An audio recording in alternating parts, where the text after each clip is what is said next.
Stop it right here. Stop right here. We gotta back up. Back it up. Back it up.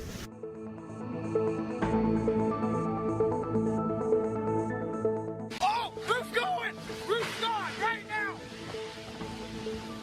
Iowa, Hurricane Idala making landfall right now as a Category 3 storm, high intensity Cat 3. The roof of this building was just ripped off right behind me. As you can see, power lines down right now as it makes landfall. Here we go, guys. Here it comes.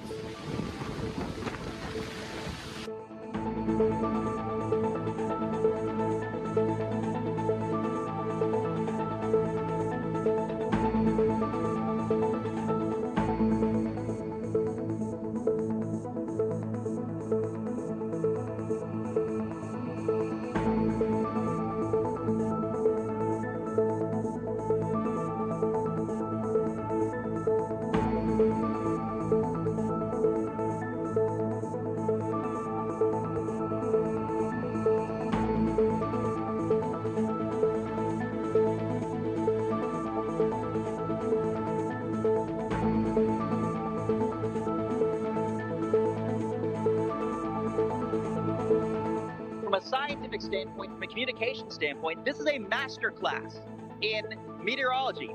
All the air is rushing in. We're basically in a vacuum right now. All the air is rushing into this area. Can't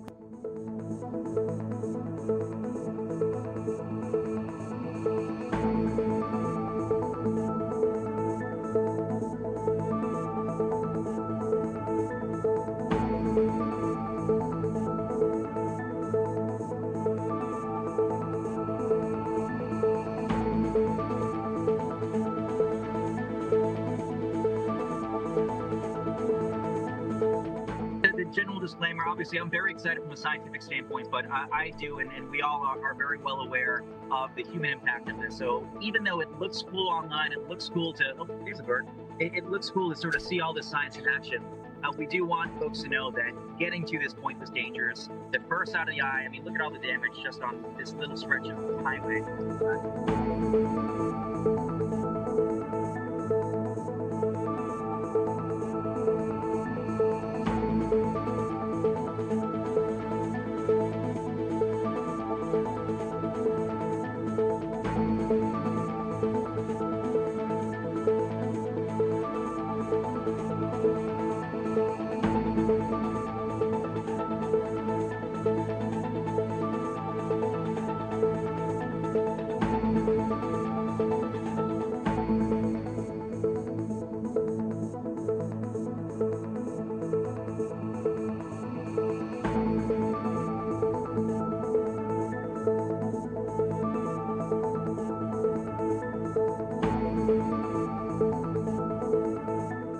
Flooding farther to my south, but when you have that and an acute tornado risk in one of the biggest, most densely populated areas of the country at night, not a great recipe for travel. The good news though, it's Sunday, commute not quite as bad as it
tornado right here. Power lines are coming down.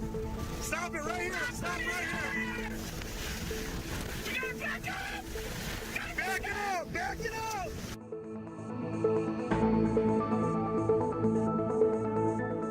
Oh, roof going. Roof's gone right now. Iowa, Hurricane Idala making landfall right now as a Category 3 storm, high intensity Cat 3. The roof of this building was just ripped off right behind me. As you can see, power lines down right now as it makes landfall. Here we go, guys. Here it comes.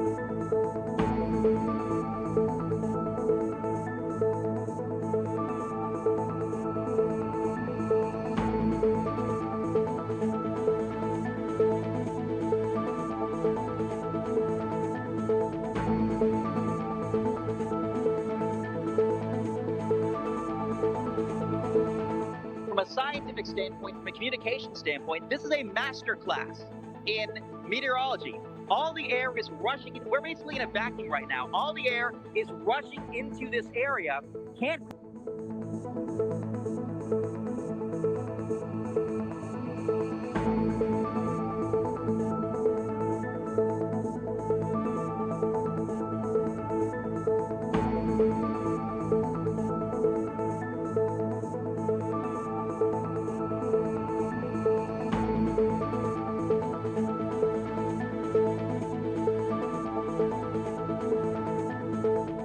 The general disclaimer, obviously I'm very excited from a scientific standpoint, but I do, and we all are very well aware of the human impact of this. So even though it looks cool online, it looks cool to, oh, there's a bird.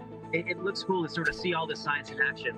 We do want folks to know that getting to this point was dangerous. The first out of the eye, I mean, look at all the damage just on this little stretch of highway.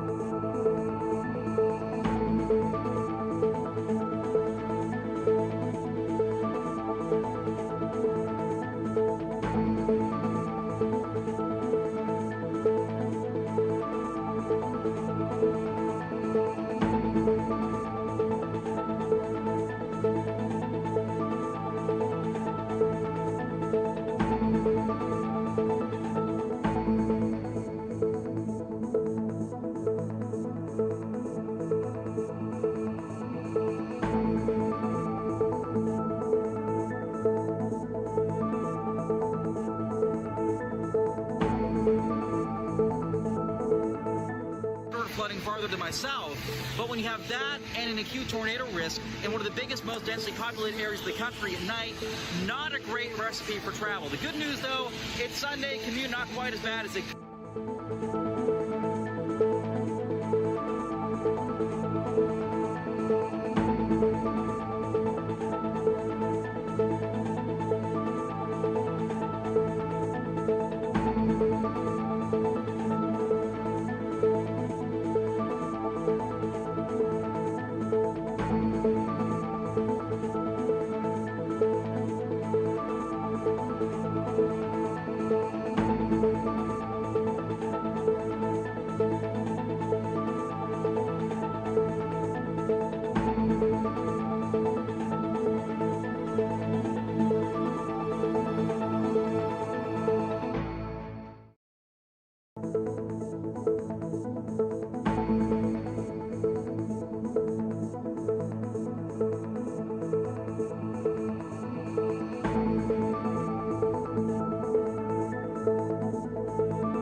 Stop right here. We gotta back up. Back it up. Back it up.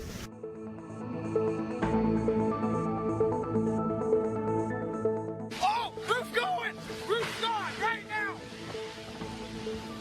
Iowa, Hurricane Idala making landfall right now as a Category 3 storm, high intensity Cat 3. The roof of this building was just ripped off right behind me. So you can see power lines down right now as it makes landfall. Here we go, guys. Here it comes.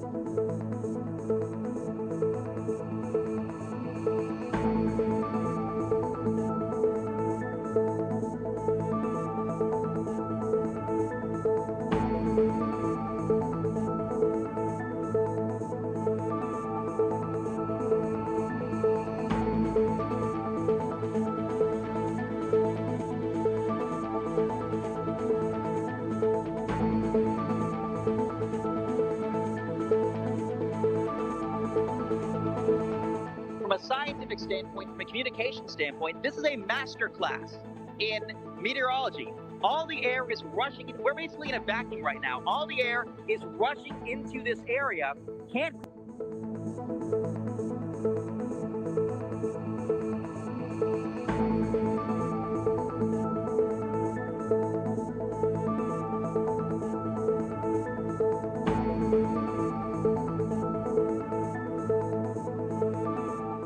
What's going on, everyone? Meteorologist Mike Linden coming to you live from the MyRadar studio here in Orlando, Florida. It is right around 5:34 Eastern Time, and we are tracking severe storms once again today, tomorrow, and Tuesday, all set to be very active days across the United States. We thank you for joining us wherever you are watching, of course, right in the MyRadar app and across all of our social media platforms. I'm going to have plenty of time as we are going to be streaming for hours here to answer a lot of your questions. But for right now, I want to jump right into what we have going on right now just south of Sioux City, South Dakota. So without further ado, Jack, if you want to take the stream, if you want to take the app rather. So we are looking at this tornado warned cell. It is right here in the red box just south of Sioux Falls. And as of right now, it's just a radar-indicated tornado. Of course, this tornado warning goes for the next 39 minutes. You can see again until 5:15 Central Time. Right now, just radar-indicated rotation, but it is certainly something that we are watching. This entire line here over the past hour or so has been going fairly linear. We haven't seen storms really become discrete. And what we mean by discrete are storms that are off on their own. What we do have is, and we'll check on that storm here momentarily, but down here to the south, if I turn on in the app, the Outlooks map, and I zoom out just a little bit, I'm going to have to brighten it up just a bit so you guys can see it here. We are dealing with this very large kind of enhanced risk area. That is that orange color, a 3 out of 5 on the Storm Prediction Center scale, and it is a very weird shape. It looks like one of those characters from the video game Among Us. I have 2 young kids. What can I say? But with this, you have these 2 legs, if you will, that are extending outwards, even into parts of Colorado, and then as far south into parts of Kansas. But you can see right now when we have this storm chaser layer on, you can see a lot of those folks are converging on this area right here near Nebraska. And that is because not only that is where we are seeing discrete storms, and just as I say that tornado warned storm, I'm pretty sure this is the one that meteorologist Matthew Capucci has up. Of course, TikTok, I can't show it to you guys, but if you are watching on any of our other platforms, you will be able to see this storm. I'm going to have to switch to a different radar here. Bear with me. We're going to go back here to Nebraska. And it's these storms that are off on their own that are the ones that we are most concerned about. A tornado watch in effect for parts of the plains and Midwest until 10 and 11 o'clock Central. We'll revisit that momentarily, but right now, this is that tornado warned storm, and right now you can see its rotation right in here. Of course, red representative of winds going away from the radar, green winds going toward it. Now, we will have meteorologist Matt Capucci joining us momentarily. In fact, Jack, if we can take his if we can take his shot, you can see the lowering of the storm on Capucci's camera here. Of course, the lowering right there at the base of the shot. Of course, he's moving it around. But at the base of the shot, momentarily ago, you could see a wall cloud. And what a wall cloud is a sudden lowering of a storm. And it is in that sudden lowering that kind of drops out from the base of the cloud deck where you often find tornadoes. Of course, a wall cloud happens very suddenly, and that is where we are most likely to find the storm. You can see it. It's right in front of you there. I don't know if Capucci can hear me. Look at the lightning out ahead of that storm. This is in Gage Valley, Nebraska. Seems like there's going to be a lot of storm chasers on these particular storms. Earlier in Capucci's update, there were sunny skies. And of course, that's not a great thing when you're talking about a kind of soup like this, a meteorological soup, if you will. We have a lot of wet and warm air heading northward from the Gulf. Meanwhile, cooler, drier air wrapping in behind this, coming off of the Rockies. And it is that distinct blend that is going to provide intense buoyancy today and tomorrow and give storms that juice, that lift necessary for tornadic development. So we're going to keep an eye on this particular storm right here. And of course, we will keep Jordan's shot up. We'll keep Capucci's shot up there. I'll have plenty of time to... Oh, I hear Capucci talking. We'll bring him in here momentarily. But as of right now, this rotation is just to the west of Cairo, Nebraska. Again, you can see where in the velocity scans the green and red meet. That's giving us that indication of some spin in the atmosphere. Now, this storm is worth noting that it is by itself. We've got a cell to its south here and one to its north and west. The one to the northwest is indeed severe warned, but as it stands right now, there's not much around this storm. And given all of the forecast parameters that Capucci spoke about in his update video earlier today, and in addition to what we're seeing right now, this is something that we're going to have to really keep a very close eye on here over the next couple of minutes. Real quick, want to check on that storm up in Sioux Falls, South Dakota. It looks like it is heading south of Sioux Falls proper as of right now. Yeah, it is still just radar indicated rotation. Okay, I just wanted to make 100% sure of that. So that's kind of what we got going on right now. We're going to jump back though to this storm here down here in Nebraska, given that this one is off on its own. The rotation signature looks a little bit more potent here, so I want to keep a keen eye on it. You saw earlier Matthew Capucci shot. We were looking at the base of the cloud deck there. Of course, he was reporting seeing a wall cloud. Capucci, can you hear me?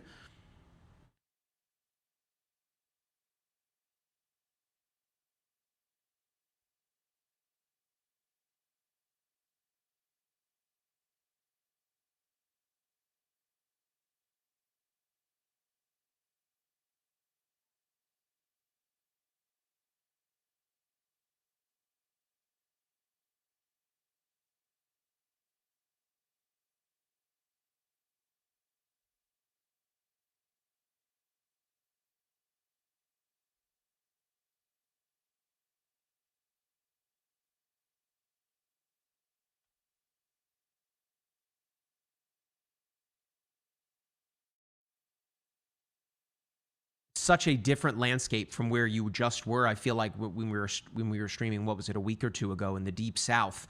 I mean, just the fact that there's not just the sea of trees around you, and you have such a shot of the storm in and of itself. I mean, it's just a whole different world comparing Nebraska, Oklahoma, Kansas to, of course, Alabama, Mississippi, and where we were chasing just a week or two ago.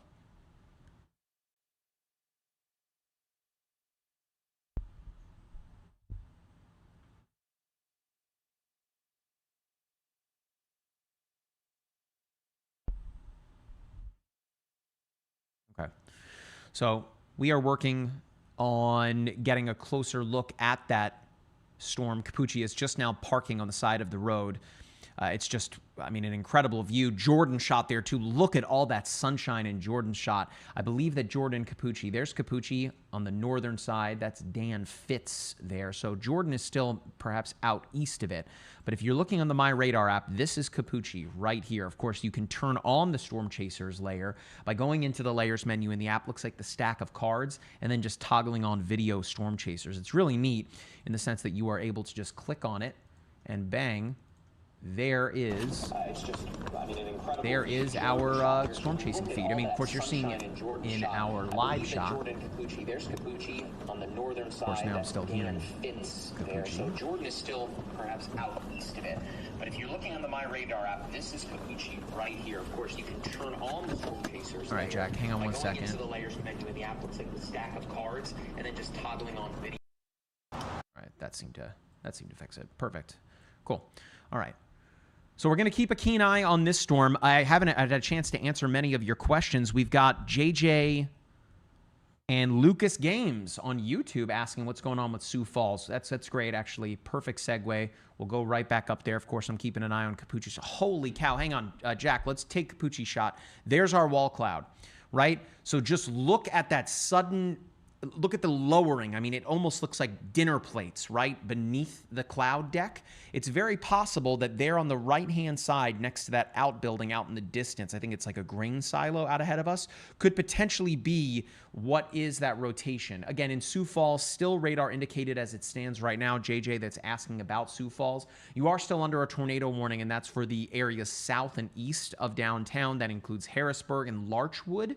So you need to, of course, be prepared to get to your safe place, lowest part of your home, with as much of the interior protecting you from the outside as possible. Now we're going to jump back to this storm here that is in Nebraska, this isolated storm. Now Capucci is right here on the... Capucci is right here, and he is just to the east of that storm cell. I mean, Jack, let's leave. I hear you, Capucci. Yeah, yep. So we're looking at again Capucci's camera here, Jack. If you can take it in full, you can see that funnel cloud. It is right where I showed you near the grain silo. Of course, I don't have a means of highlighting it, but you can see he's starting to move a little bit here. Yep, he's zooming in on it. There it is, right? So right behind that grain silo, again, this is why wall clouds are so particularly dangerous, right? Not only do they happen very suddenly, but it is in that lowering where you find that development. Of course, it looks like, I mean, look how fast, I mean, this is just meteorological poetry in motion. Tons of lightning out ahead of that. And of course, now we're looking out ahead of the storm here, where again, these storms are, you know what, I haven't even looked at the echo tops here. Let's see how tall this storm is. That particular cell is roughly 55,000 feet. So this thing is exploding in its development. If I take it back even just 20 minutes ago, you can see that, I mean, still fairly tall, 50,000, 52,000 feet. But gosh, even just, what is that, 30 minutes ago, it was barely anything at that point, right around 40 or so thousand feet. So it has exploded in its development as it is hitting that incredibly rich pocket of warm, wet air out ahead of our cooler, drier air mass coming in behind this thing. So these storms are just... Sorry, Jack? Okay. Just totally springboarding in the atmosphere here. We're working on bringing meteorologist Matt Capucci in. Of course, we can still see his shot there. So we are just attempting to be able to bring his audio in so you guys can hear him. So I see Capucci on our video call here. As soon as Jack chimes in, we should be able to bring that up. All right, tons of questions coming in on TikTok. Someone said Northwest Iowa. As it stands right now, we are just looking at this particular storm here in Nebraska. Although for Iowa... All right, Colin on YouTube asking, what time should the storm be out of East Sioux Falls? So that tornado-warned storm here just to the south of Sioux Falls has another 27 minutes to go. It's still it's still radar indicated, but this particular line, again, is just one big bowing line. Again, when you're pulling back on a bow, and it kind of stretches out ahead of it like this, what's effectively happening is these winds are rushing so fast out ahead of this advancing line that by the time the radar beam has an opportunity to send the signal out, bounce off, and then head back to the origination point of the radar, you're getting that line that looks like it's bending out ahead of it. Of course, there is still, I should say, the opportunity for spin within those advancing lines, but you know, we really kind of need something like this down here over Nebraska, where you're seeing a storm by itself. There's not much interfering with it to kind of get in its way. By the way, look below, or to the south rather, of the tornado-warned storm we have right now, and you've got one here, another one here, another one here, and kind of another one there near Hastings. All of these kind of cells beginning to blow up, and you'll notice that here over the past, 15, 30 minutes or so, they really weren't there beforehand.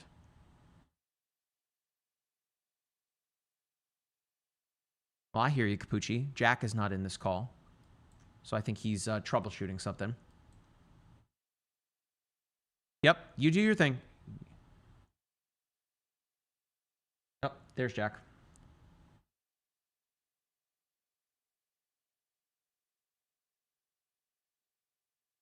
Yep, so we are still on this storm here near Cairo. This is the storm that Capucci is on. You can see it in his shot there. Of course, TikTok, I can't show you this. You're more than welcome to join us on YouTube, on X, on Facebook, any of the other platforms. For whatever reason, TikTok moderation just does not like the storm chasing content. I can't show it to you. It thinks that we're, breaking traffic laws. And golly, that is a heck of a wall cloud on Capucci's shot there. Yeah. Yeah, there it is. So it is very likely that this storm that we are watching here in Cairo is going to produce a tornado. We can already see, again, that really potent wall cloud. You can see perhaps the beginnings of the funnel just below the wall cloud there. It is really trying to spit something out here. You can almost see it kind of bouncing a little bit. Someone's asking, what's a wall cloud on TikTok? TikTok, I can't show it to you. Or Jack, if you can pull it up even for a moment. He's not driving. I think that we can probably show it here so the folks on TikTok can get a look at what we're seeing. So this is a wall cloud. This is meteorologist Matthew Capucci shot in Gage Valley, Nebraska. This is just near Cairo in Nebraska. And what you're seeing there at the base of the cloud is effectively a sudden lowering on the cloud deck. That's what we call a wall cloud. You can see it kind of just above his name, Matthew Capucci. Look just up at maybe 1 or 2 o'clock there, and then it just kind of cuts across the sky. It's that cloud kind of hanging beneath the cloud deck that is responsible for where our storm could produce a funnel cloud. You can actually see in the distance on the right-hand side the streaks of rain. It is pouring out ahead of that particular wall cloud. Of course, there looks like some people driving right past Capucci, not following the, the traffic laws. They're just flying right past him. But of course, he is parked on the side of the road here. So TikTok, there's your wall cloud. We'll see if that is going to produce a tornado. Jack, just know that if he starts driving, we got to switch off of it. And then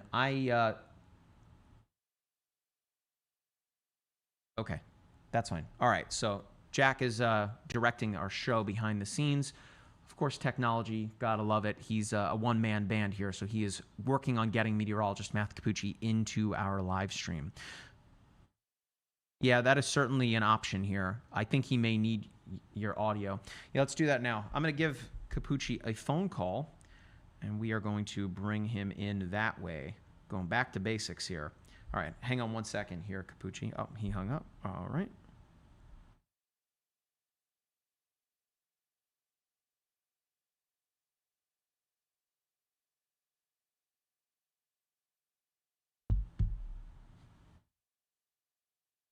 Gang, yeah, I think we're about to get a tornado real soon. All right, we've got you, Capucci. Jack's gonna. Oh, shoot. I'm good. The lightning just tried to get me.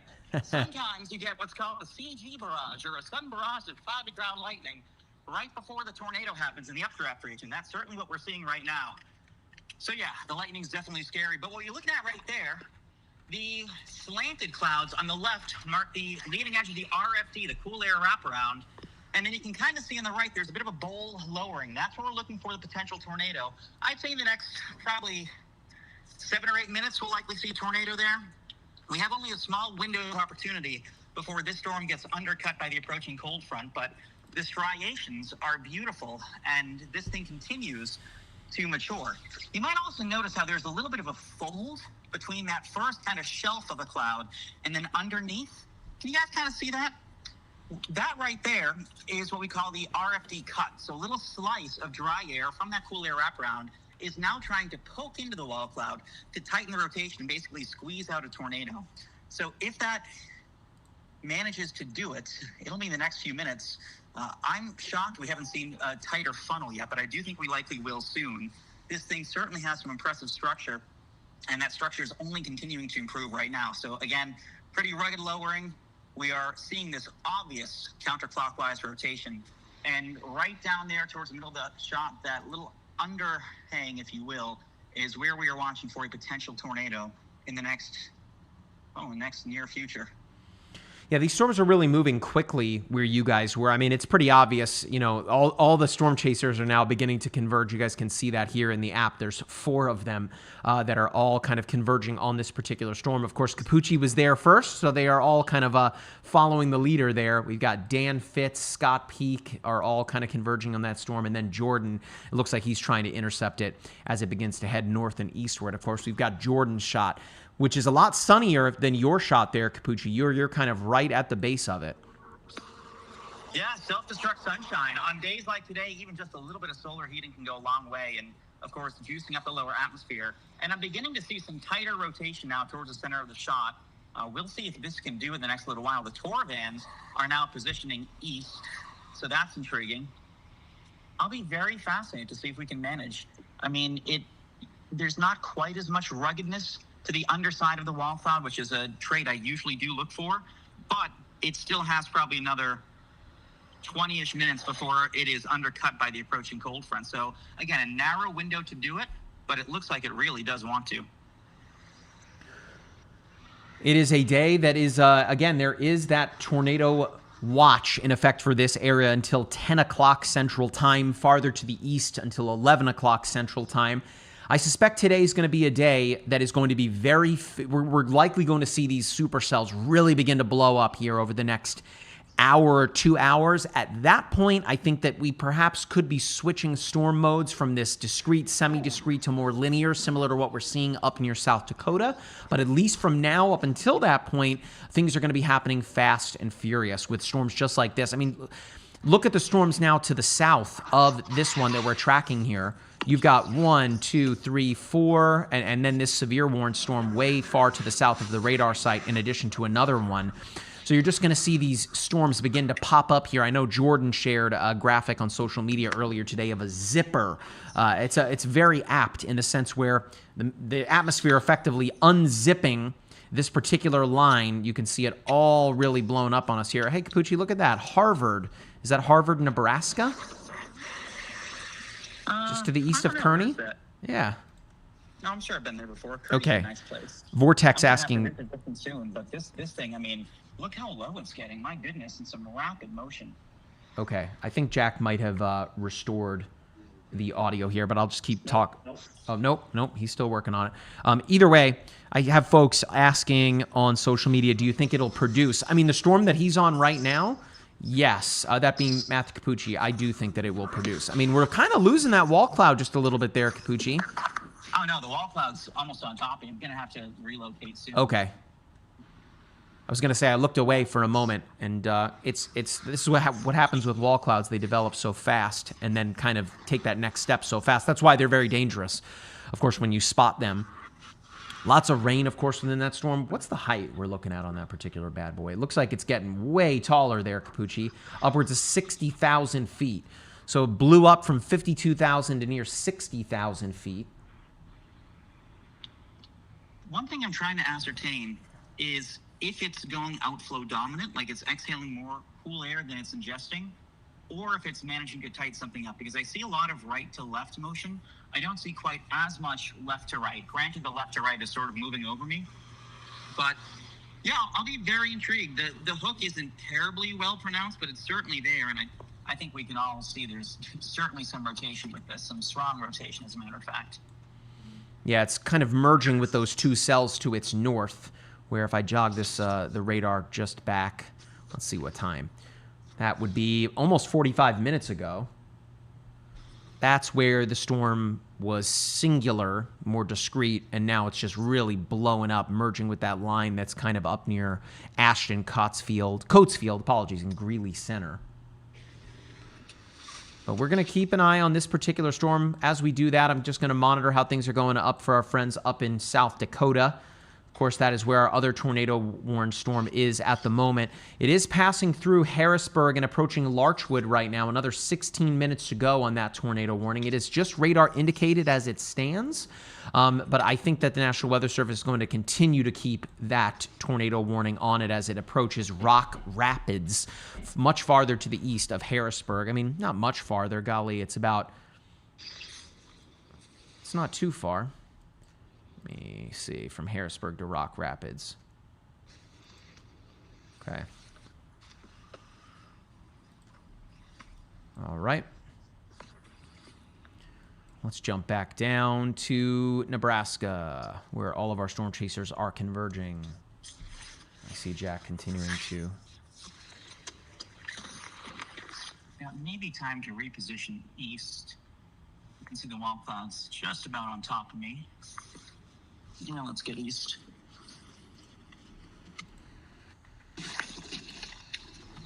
Okay.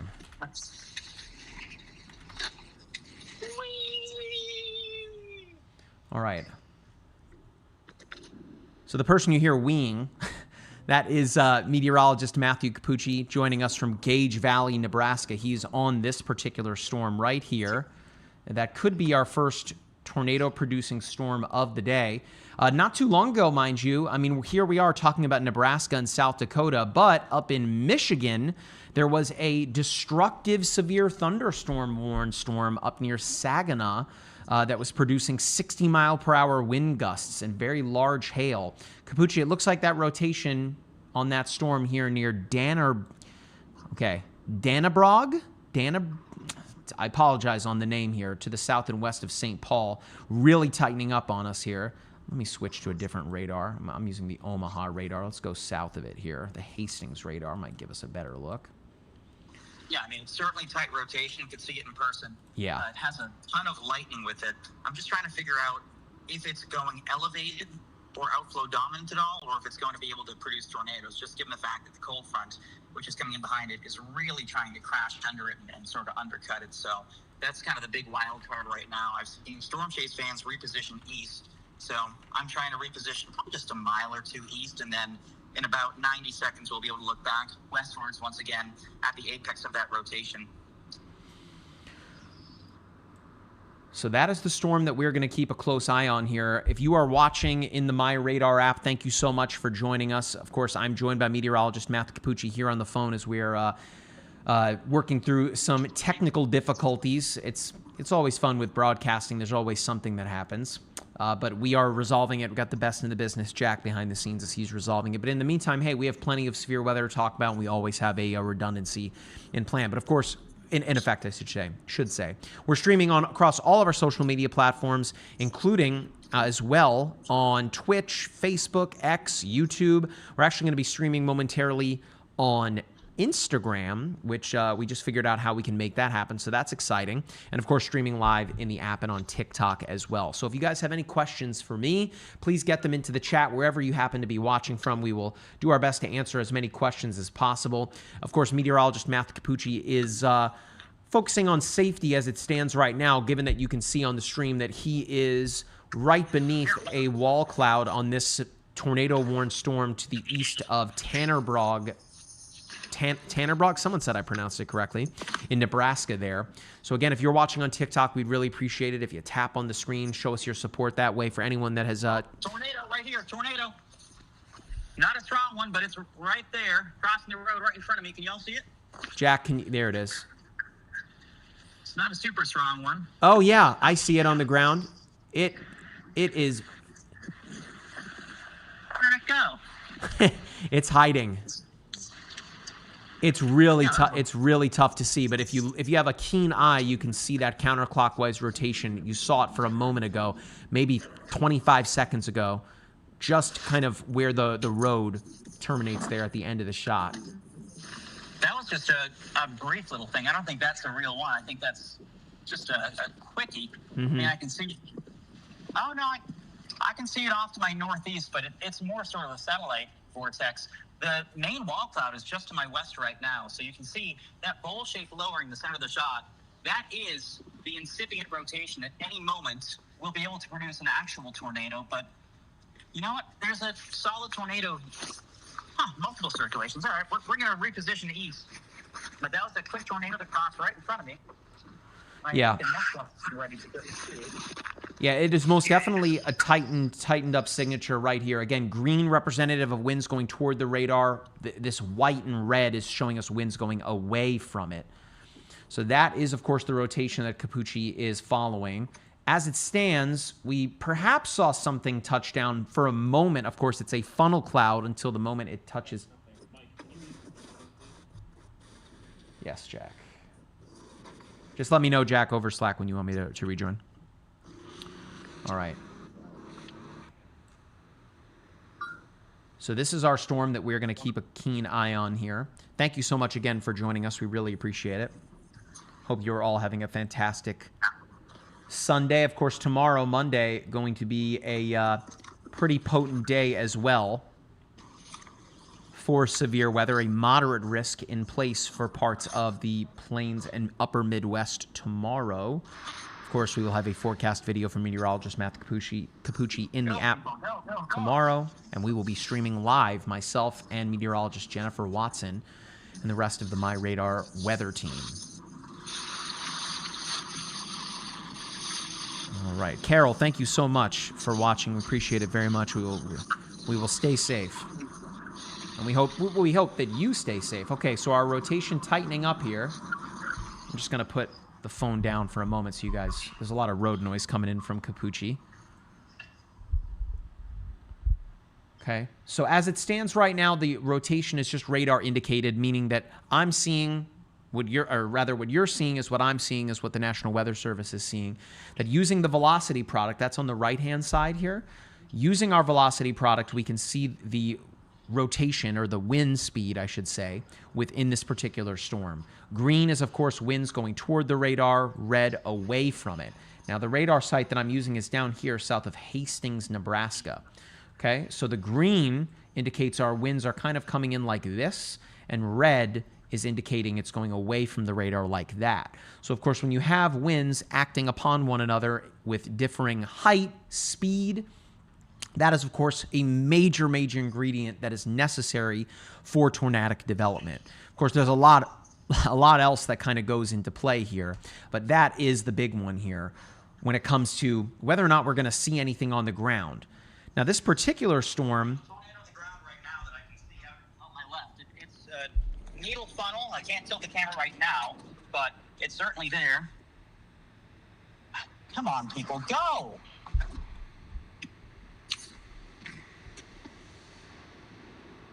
you are witnessing chaser convergence in action.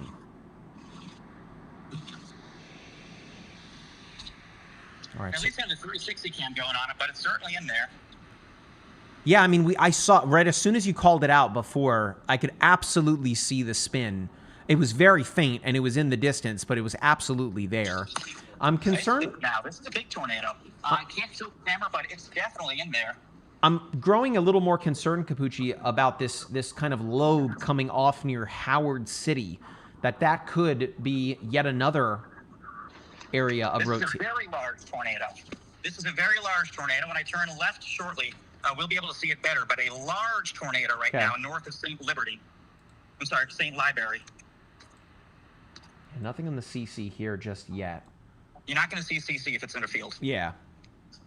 Of course, by CC, folks, referring to correlation coefficient. That is a radar product that we use in the meteorological community to detect objects that are being lofted vertically. Of course, the radar is not going to be able to determine, I should say, what those objects are. But when you start to see the correlation coefficient product showing us a return, that's indicative of a very strong tornado upwards of high-end EF2, if not EF3. But as Capucci alluded to, this is out in the middle of a field. As it is right now, there's not much for it to kick up other than dirt. And those particulate matters are going to be a bit too fine for the... It is now a TDS tornado warning. TDS. Okay, let's see here. No, stay on this. It's trying to become rain wrapped right now. Yep, so it is now, of course, confirmed. And the rotation absolutely tightening up on us right here. No, we need to cut Oh, north. golly. We need to Clicked the wrong thing. They've extended this tornado warning, and as Capucci alluded to, you can see the banner at the top here. Dangerous tornado confirmed. This is a PDS tornado warning. PDS meaning particularly dangerous situation. For those of you that live in Palmer, Nebraska, you need to be in your safe place right now. That, of course, is a storm shelter or a basement. If you do not have a basement, you need to be in an interior room in the center of your home. If you are in a room with windows, that is the wrong room to be. If you can see the outside, you are in the wrong room. If you're in a mobile home, you need to seek shelter in a permanent location. And by that, I mean with a permanent foundation into the ground. If it was placed there and is just kind of resting there on wheels or just kind of on top of the ground, it won't take much to even just topple it over. It makes it a very dangerous place to be. Of course, we can see on Capucci's live shot here that he is approaching that tornado, and we will be able to get a good look at it momentarily. But as I alluded to, it is a PDS tornado warned storm. You need to be in your safe place right now. Again, for those of you that live in Palmer, Nebraska, this is a very rural town in Nebraska, roughly 439 people in Palmer, just to the north of County Road 92, running perpendicular, or parallel, I should say, to the town. Way out ahead of that, we've got Fullerton, Nebraska, and then Clarks, Nebraska on Highway 30. Y'all are in the tornado warning as it is right now, but the rotation is well to your west and southwest. Okay, again, here in my radar, right here, we can see the rotation really tightening up on us here. Again, our correlation coefficient not necessarily going to show us much, although it is possible that what you're seeing, the blues here, is some junk near the surface being kicked up. But the rotation is very apparent on radar. I'll pop this down here. Yeah, it's becoming rain wrapped right now, which is making it tough to see, but Palmer, Archer, this is going to be a big problem for them. Okay. Yeah, they pushed that tornado warning way, way, way out. Again, a brand new update to the MyRadar app. I'm using it here on Windows.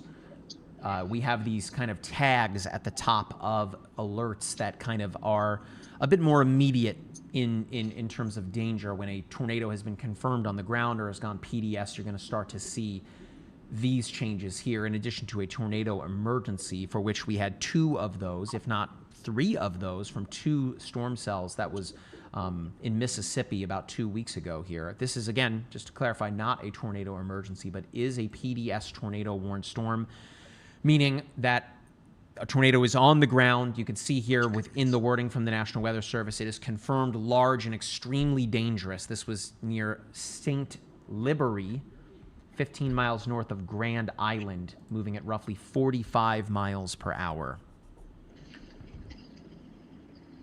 Someone on TikTok, can you show the Nebraska map? You should see it. That's what I have up right here. Yeah, that's what you're looking at.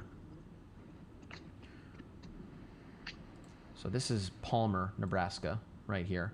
And then way, way, way out ahead of it, we've got Clarks and Fullerton here. These are very small rural communities in Nebraska, but nonetheless, people do live here. And in Palmer, particularly, roughly 439 people at the last census, roughly 6 years ago there. Meteorologist Matthew Capucci is joining me here on the call here until we get our tech issues ironed out.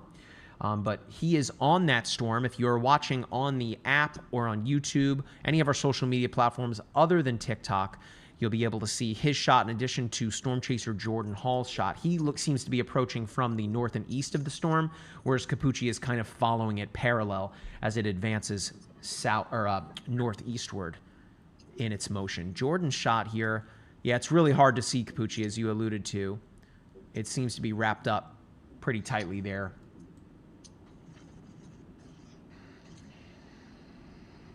All right, so let me pop Capucci down here. Okay. Can you show the YouTube video? For folks on TikTok asking to see it, when the storm chasers are in motion, I can't show you anything moving. Because of TikTok's AI moderation, it thinks that despite me being here in our studio in Orlando, that I'm also streaming and driving at the same time, like holding my phone. So I can't show it to you. It's just we've gotten, you know, notifications from TikTok, and it limits our reach.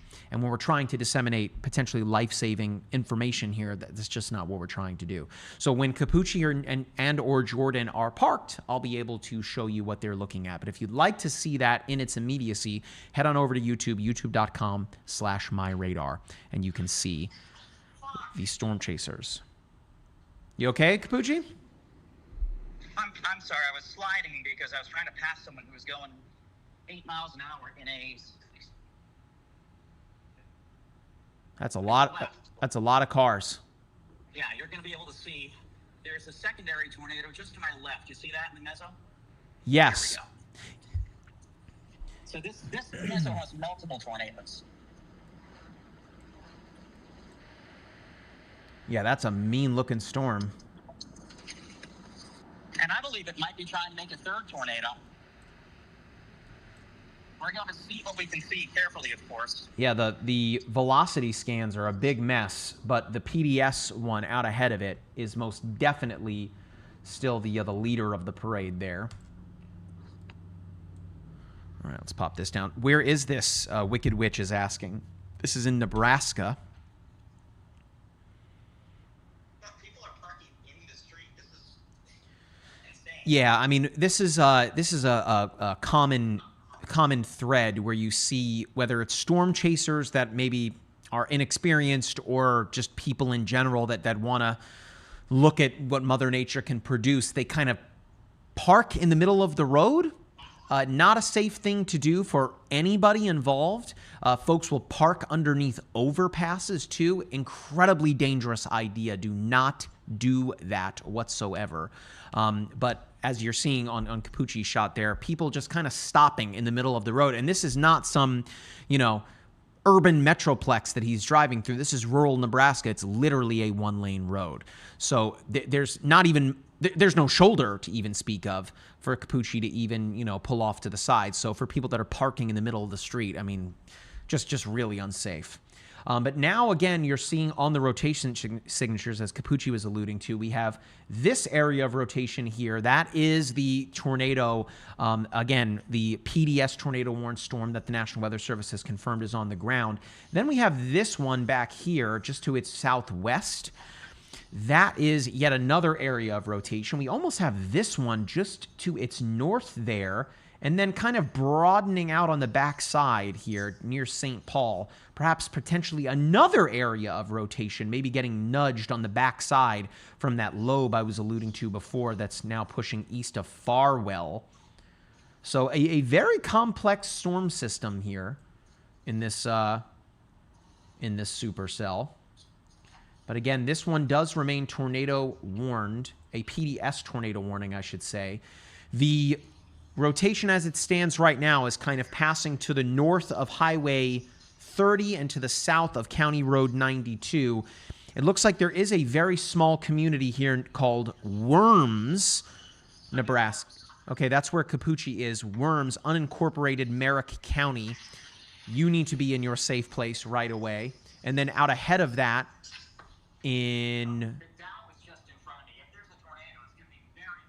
lots of lightning in that shot, too. Holy cow, Capucci's shot. Or that's Jordan's shot, rather. Yeah, Yeah, so we're looking at Capucci's shot here. And when he said the Dow, it's right there on the right-hand side, I believe. Yep, there it is. So Dow standing for Doppler on wheels.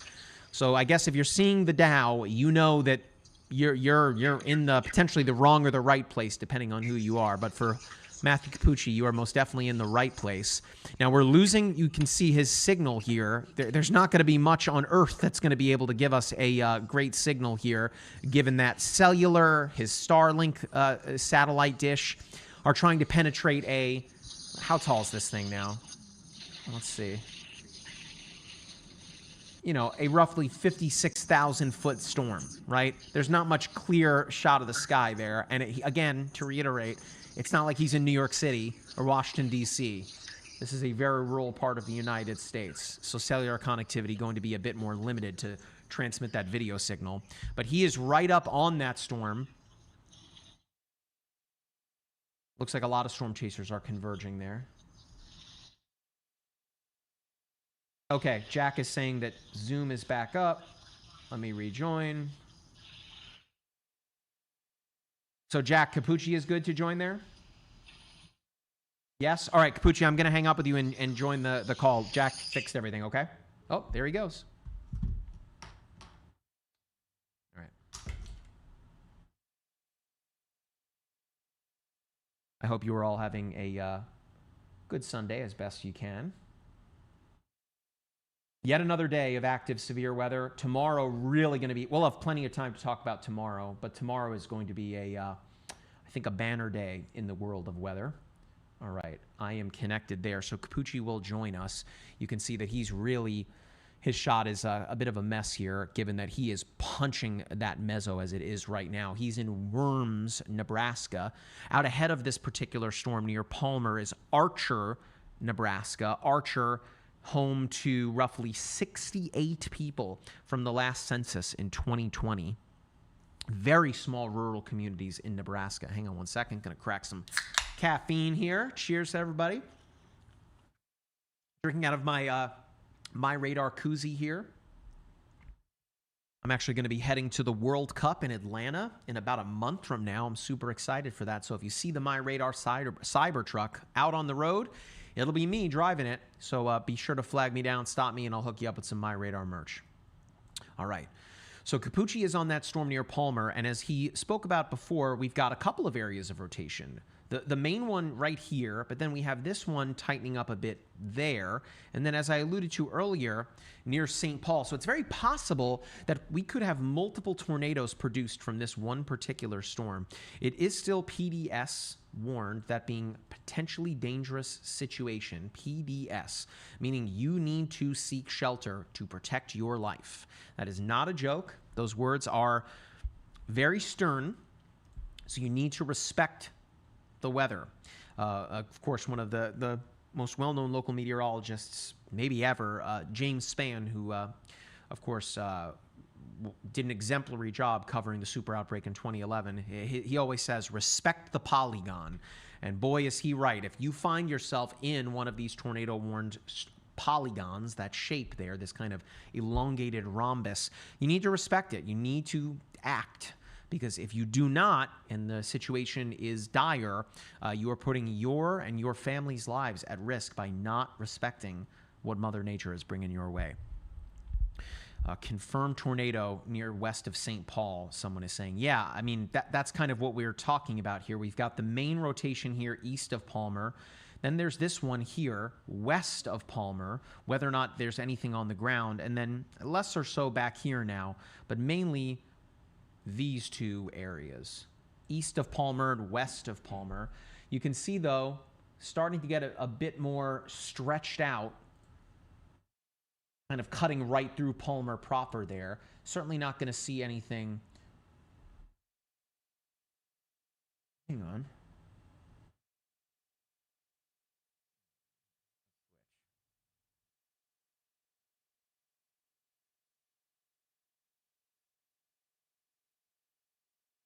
No, okay. Thought for a second that.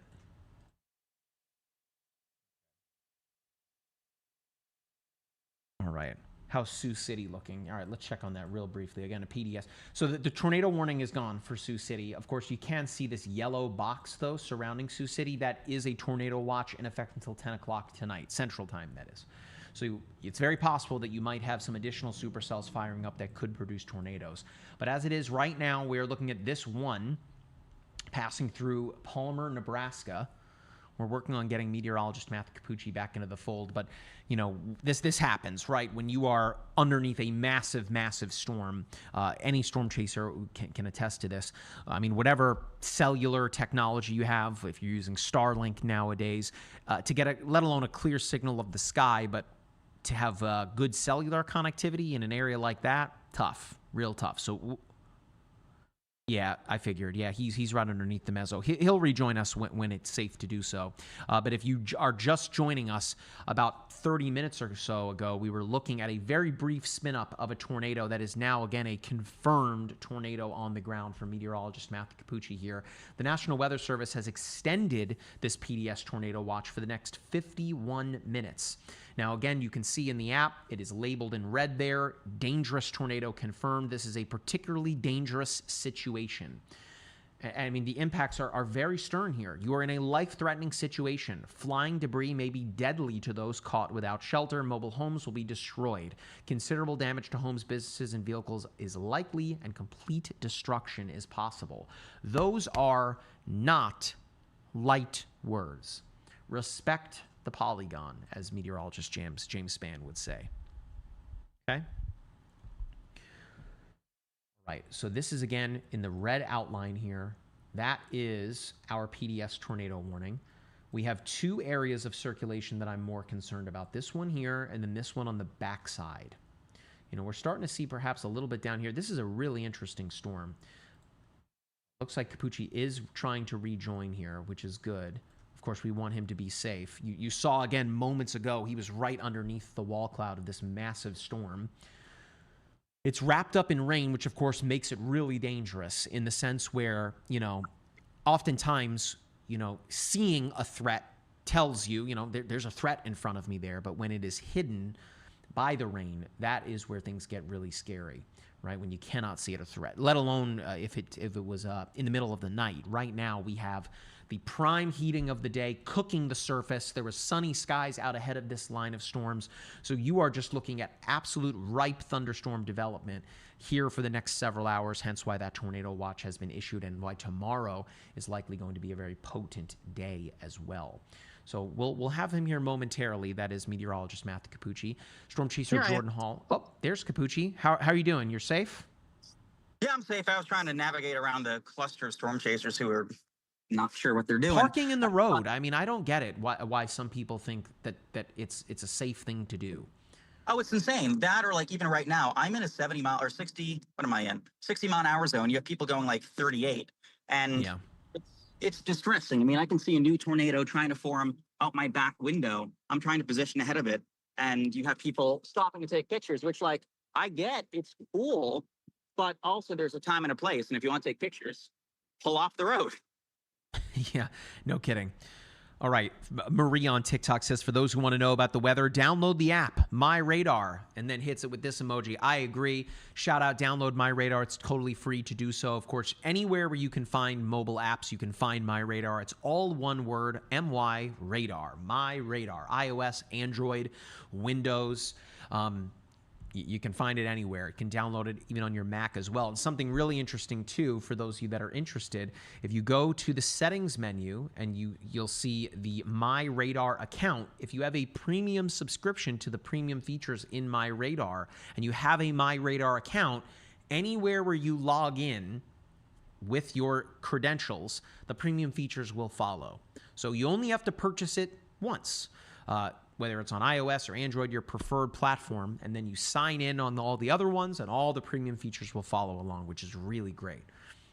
So again, Capucci, where you are, it looks like, at least on the radar to me, we're getting a broadening out of our rotation a little bit, but it does still seem the storm that you are on out ahead of it still seems to be considerable.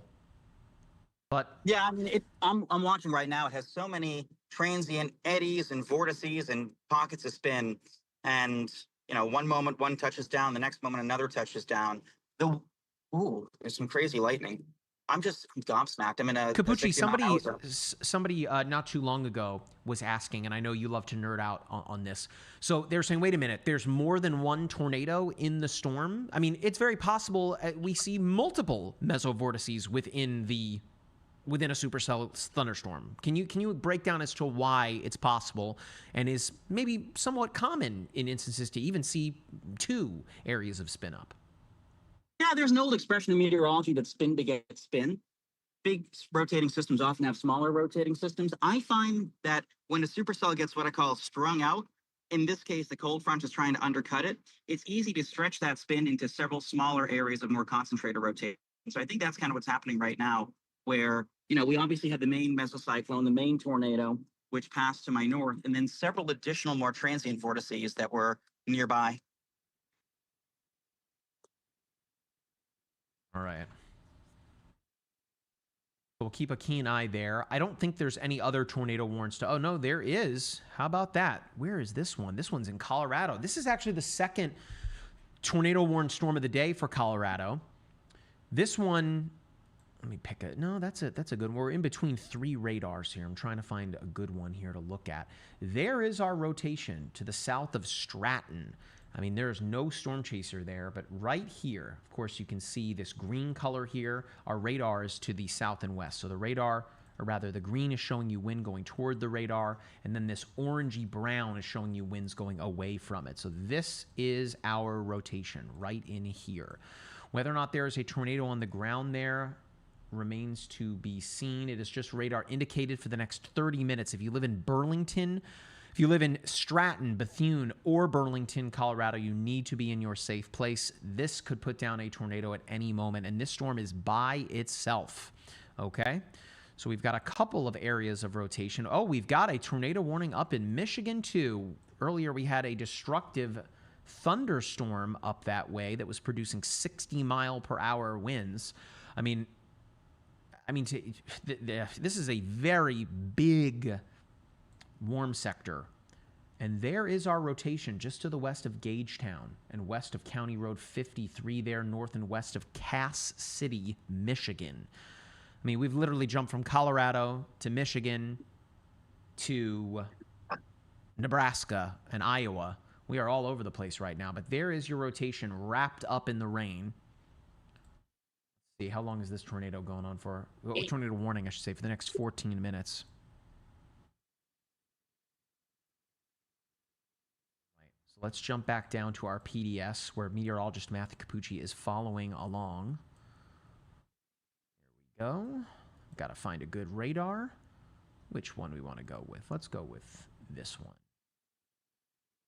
Let's go. Man, a lot of storm chasers, Capucci, on this particular storm. And then, yes, some people on the backside of it, west of Palmer there. This is you, right? Yeah. So this is Capucci right here, east of Palmer.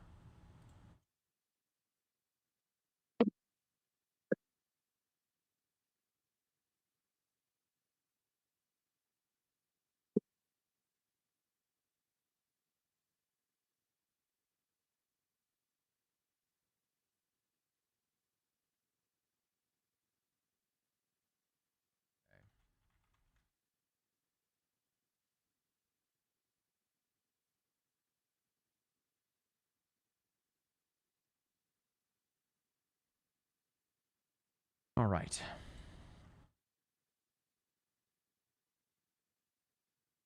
So let's bring it back to the top here for a moment. So if I go into the layers menu and I turn on the outlooks, you can see that this orange color is our enhanced risk area. So the Storm Prediction Center has 5 levels of severe risk. They actually have 6 technically, but that general thunderstorm one, that is a fairly large general thunderstorm area.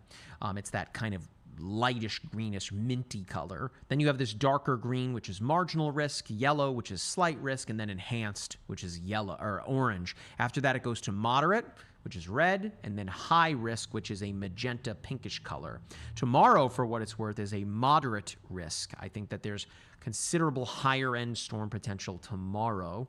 But as it stands right now, we are tracking everything going on here within the enhanced risk and slight risk area. as it stands, I mean, gosh, the Storm Prediction Center folks just absolutely nailed it. Everywhere where that is under an enhanced risk, we're seeing the strongest storms right now. Was it Broyles, Capucci, that put out the discussion today? Let me see. I think it was Thornton, but in any case, they've been rocking it lately. They've been rocking it lately, I was going to say. They are the tip of the spear in severe I'm intrigued by meteorology. that tornado warning up in Michigan. We talked about that Right? in our morning forecast video and even pushed there, noting that there could be some warm frontal mischief. And indeed, warm frontal mischief. Town, wrapped up in the rain. 11 minutes to go on that tornado warning. Curious to see if they do extend that. Got some cool town names up there. Bad Axe. Forgive me. Ubly, Michigan. Minden City. Michigan, a cool state. On the thumb of the mitten, just to the east of Saginaw. Again, that's where the destructive thunderstorm was earlier today. So let's jump to a different time zone here. Going back to Nebraska. All right. Okay. I was saying, look at Jordan's shot here. Jack, I'm not seeing anything on Jordan's shot that stands out to me. They're saying that there was a house destroyed on Jordan's shot. Because he's in Nebraska on the same storm that Capucci's on. Jordan is out ahead of it, though. Golly, that's a lot of sunny skies where Jordan is. I'm not seeing anything on Jordan's shot. Is that it out ahead of him, Jack? Okay, yeah, so shout out to Fisher Noah on YouTube for bringing that to my attention. Of course, we've got a lot going on. So Jordan is on that storm that Capucci is on as well. And right out ahead of him, Jack, I think you can show this on TikTok too since he's parked.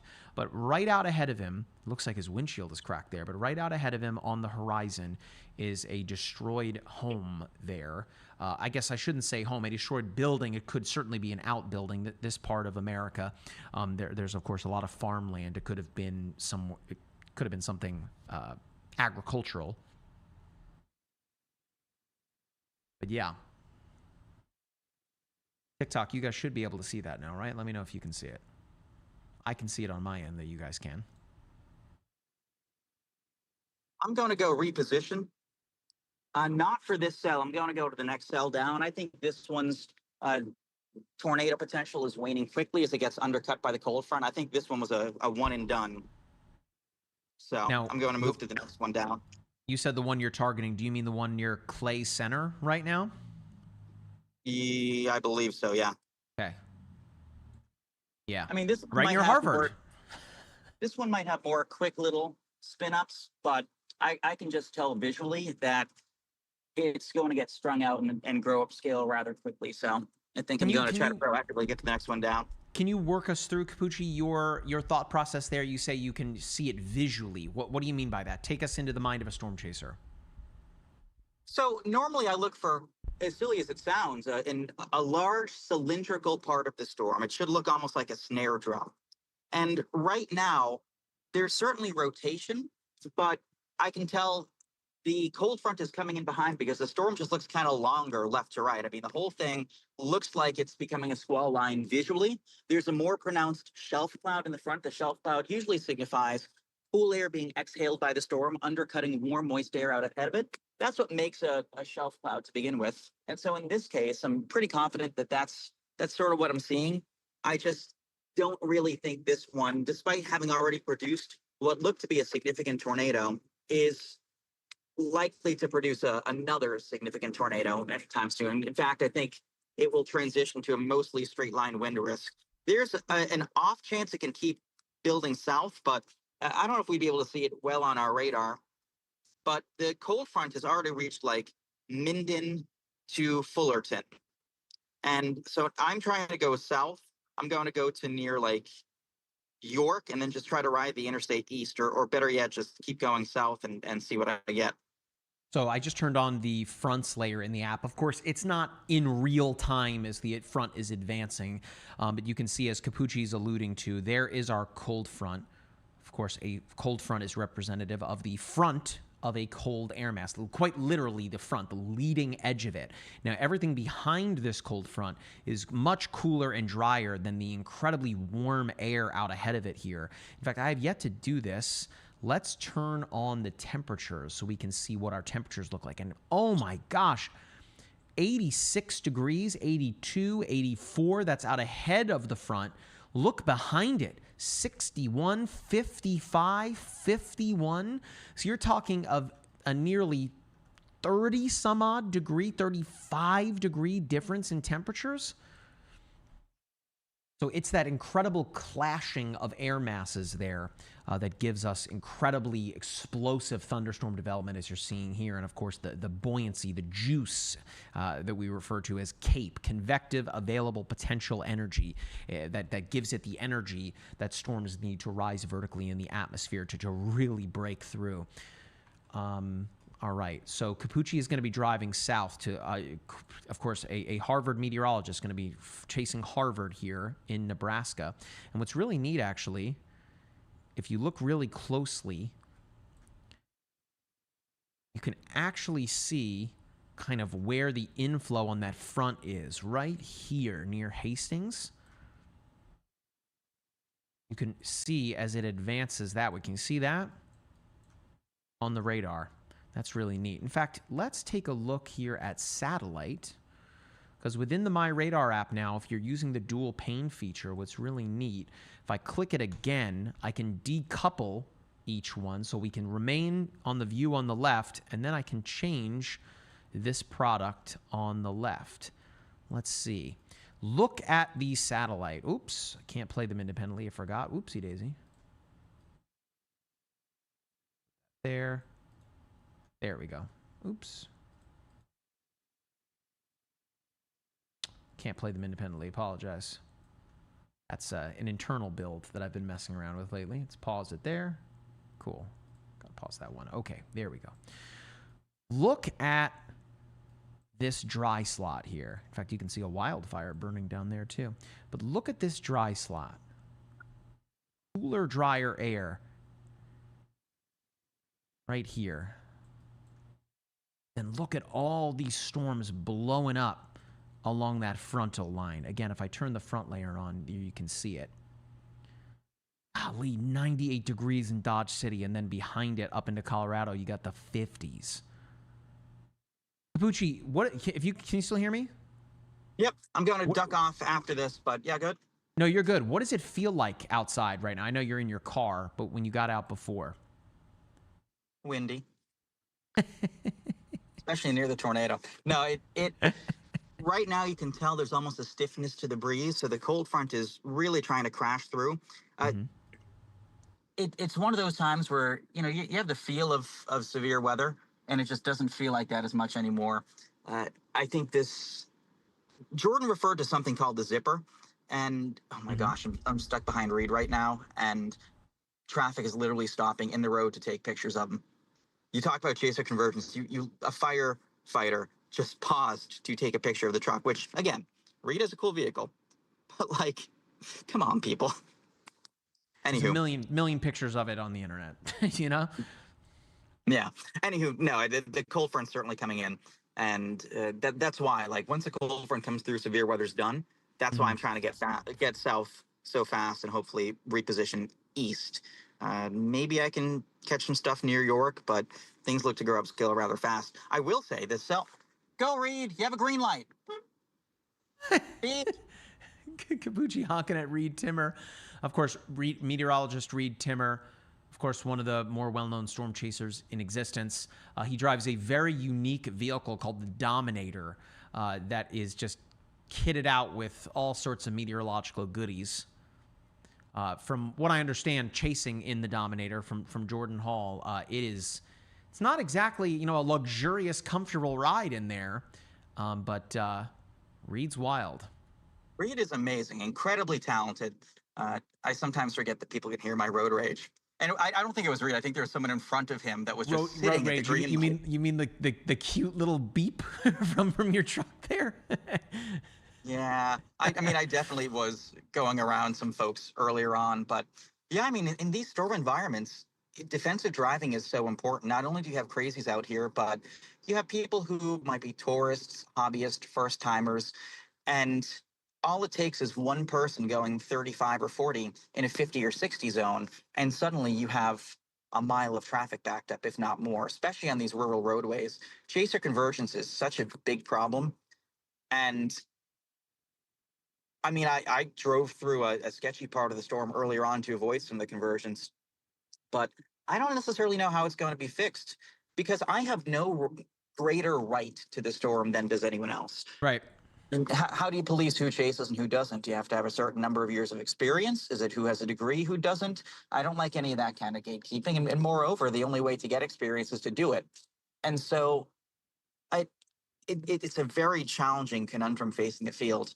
I do sometimes wish that those who are newer to it would simply sort of hold back a little bit and observe the storm from maybe 3, 4, 5 miles away. That way we'd mitigate some of the convergence, and also you wouldn't have folks putting themselves in a sketchy spot. I mean, I chase completely differently now compared to how I did 10 years ago when I was just starting out. Would I get up close into a hook echo 10 years ago? Absolutely not. You got to know your limits. But I worry that especially after twisters came out, you have people who don't know their limits, who are testing those limits or putting themselves in a position that's in over their heads. Then they either panic, freeze up, or they're driving like Meemaw. That's a very cogent point there.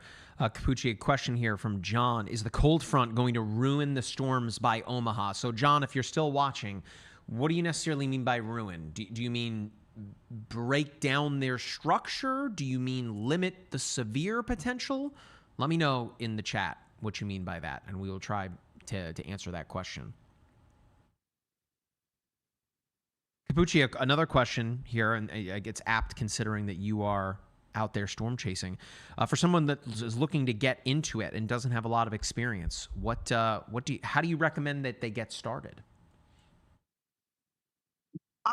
I would say read as much as you can and chair chase. And what I mean by that is literally chase at home. Go on the computer, time how long it would take you from A to B, make a target location, and do it virtually. And once you're good at chair chasing, Reed's slowing down so the sheriff can wave to him. There are people on the side of the road. Oh my goodness, he has a fan club.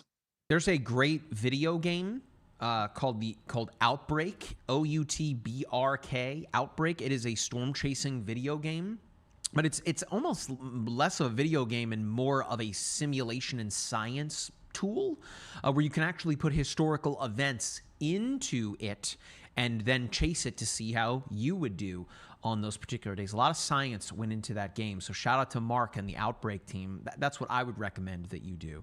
Of course, I now have 2 young children, so I think my storm chasing days are over. I was sent out to cover storms in news, but I guess at some point I need to go out with Capucci and experience what it's like to capture a hailstone the size of the size of fruit in the produce department. There's always a seat for you. Now, still looking up at that storm. Is this still PDS warned? It's not. They dropped that. So 28 minutes, just radar indicated. Capucci is like the oracle in the Matrix. He kind of knew, and as soon as he was calling for its kind of end of its rotation, they dropped the PDS. Now there is this teeny little area of embedded rotation within the storm, enough that the tornado warning is going to continue there. Of course, the storm has a history of producing.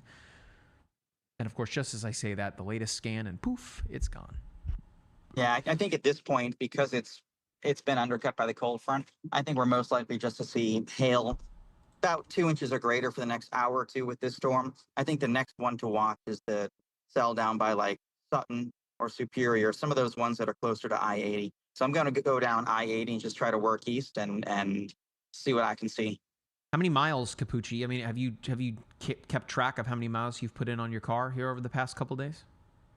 Past couple days, weeks, months. I mean, I'm up to 17,000 miles chasing. This year has featured the lowest tornado to mile ratio. I mean, it's been such a bizarre year. Between Texas and Oklahoma, there have only been 2 tornadoes during the month of May. The average for the month of May, 74 between both states. I think there's only been one occasion when Oklahoma has not seen a tornado during the month of May. Remember, May is peak severe weather season. Right. And we are just so far behind, which has just been bizarre to see. So, well, there is tomorrow, right? I mean, we've talked about it briefly. Tomorrow there is a moderate risk in place. We've been talking about it behind the scenes here, Capucci. Real quick, I just want to bring up to folks that kind of line that pushed through Sioux Falls is now once again tornado warned. This is, as it stands right now, radar indicated rotation. It is just to the north of Adrian and south of Lismore, southwest of Wilmont. You can see the kink in the line right here, this notch that's coming in just to the north and west of Adrian, South Dakota.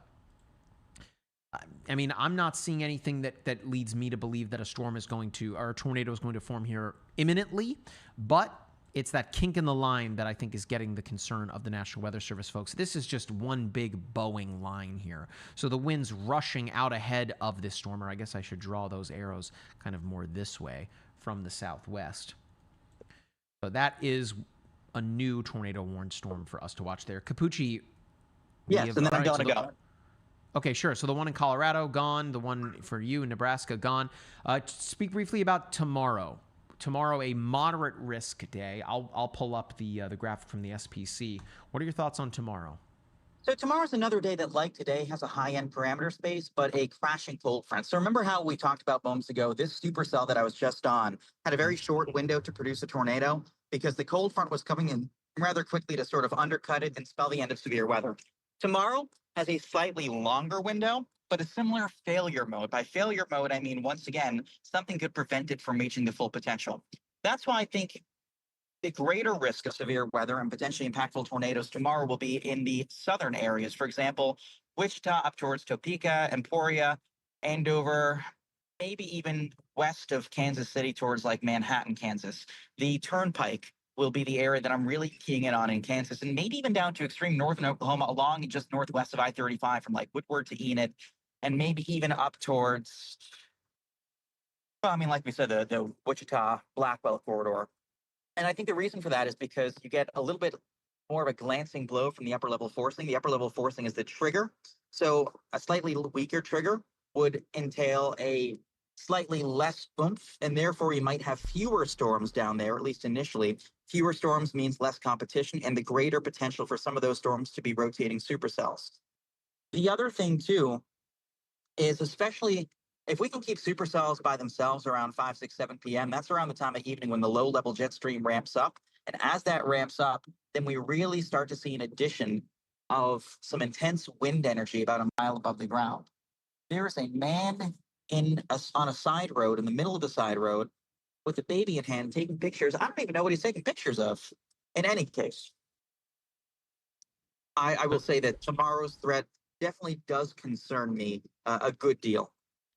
Jack, if you want to pull up the web browser computer, I've got it right here. So you can see tomorrow's risk areas. Capucci was alluding to this red kind of pill that includes a lot of Kansas, Salina, I believe it's Salina, Manhattan, Hutchinson, and up into a teeny little portion of northwestern Missouri, in addition to southwestern Nebraska. Lincoln, not part of that, but the enhanced risk area does stretch and cover a much wider range of real estate here, up into Iowa, Nebraska, Missouri, Kansas, even down into parts of Oklahoma.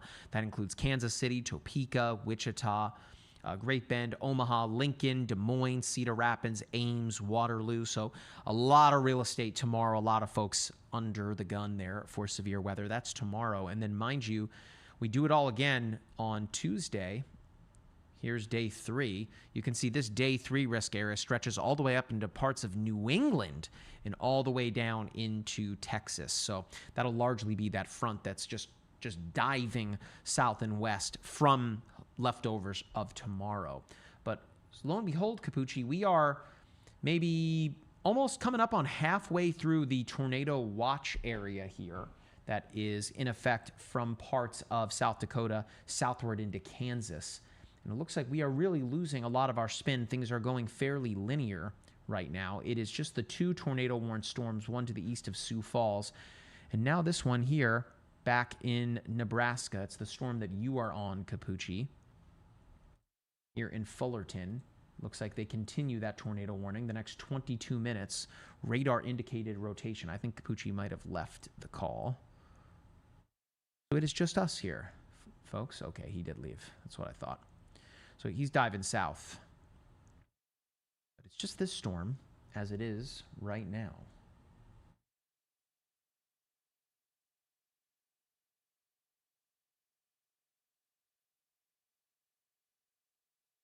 Pardon? Okay, thank you. Right. So we're keeping an eye on this particular storm. This is now part of this larger line. This did produce a tornado not too long ago.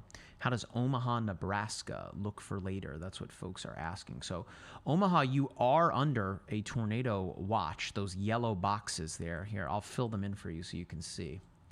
So there's Omaha. Everywhere where you're seeing yellow here is under a tornado watch for the next several hours. Omaha, I believe, is until 11 o'clock Central Time. It is. So it's possible that you might see some tornadoes spin up there. In fact, this tornado here, tornado warning storm, I should say, to your west, as it is right now, is... hang on, Jack. Let's take Jordan's shot here. It looks like I can see some emergency crews responding to Jordan's shot here. It's tough for me to say without zooming in what we're looking at here.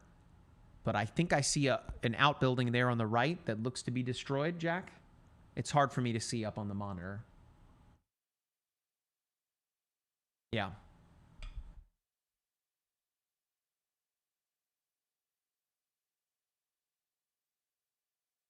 Hey, Austin, thanks for the support. We really appreciate it. Okay, it's zoomed in. Yeah, look at that. You can put it on TikTok here, Jack. It looks like that is a home that has been impacted by this tornado. And it looks like emergency crews have already responded to it really quickly here. Where is Jordan, Jack? Libery? Yeah, Libery. Apologies, folks. Trying my best. Son of a gun, thank you very much for the feedback. Appreciate it. I know there's many places you could be to be watching severe weather coverage, but we really appreciate that you're doing it. Here. Of course, you know I try my best to engage with the chat as much as I can. Given that I'm here for you guys, if you have any questions about anything, you want to talk about weather, you want to talk about whatever it happens to be, I am here to talk with you. Mostly going to be weather, but. Whatever you want to talk about, just let me know. So crews responding to Jordan's shot there. That is the storm that pushed through the Palmer and Worms, Nebraska area earlier this afternoon, or evening, I should say. It is right around 5:54 Central Time right now. Or you can see it up on screen, 5:55. Apologies. Yeah, that is terrible. Is this expected to go into Iowa, Hannah asks. Yes, tomorrow, most definitely.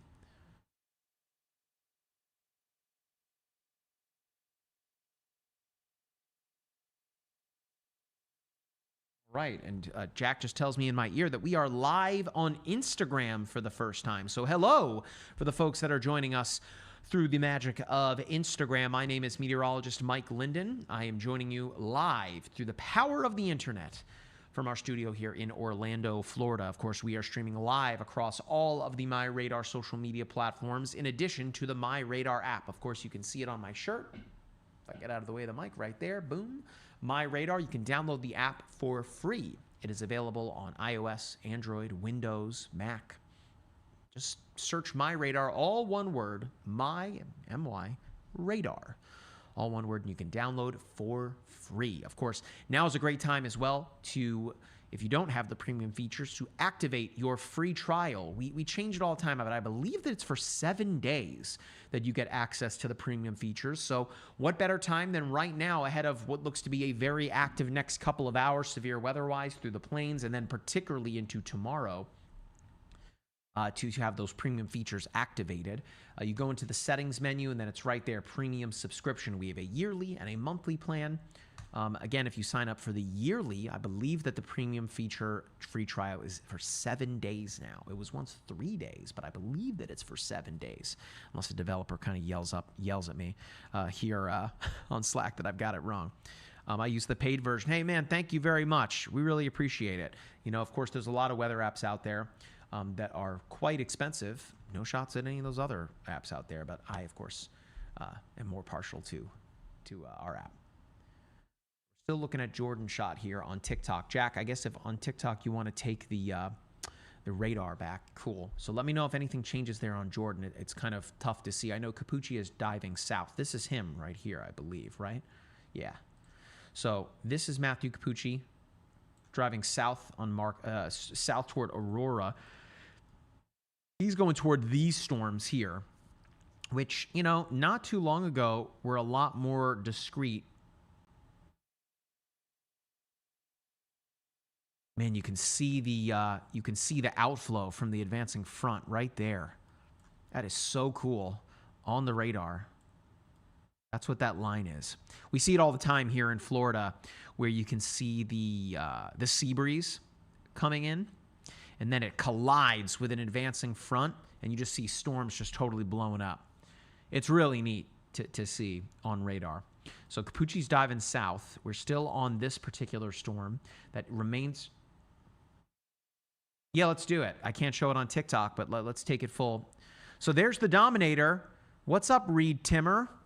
Of course, we told you before that Reed has a very unique storm chasing vehicle. Of course, meteorologist Reed Timmer is a brilliant storm chasing meteorologist and PhD. I think that he does like a speaking tour around the world. If he ever comes to your neck of the woods to do so, I recommend that you go and hear him speak. Capucci loves weather. Of course, he might be the #1 weather fan in the world, and of course, we get to talk to him about weather all the time. But Reed he has such a unique perspective on the science that I can't recommend it enough. He's an incredibly nice guy, too. If you have the chance to ever say hello, just say hello. He's awesome, and that's his storm chasing vehicle. You can see kind of how it is designed to not allow wind to kind of get up and underneath it. Now, again, do not try this at home, that being storm chasing.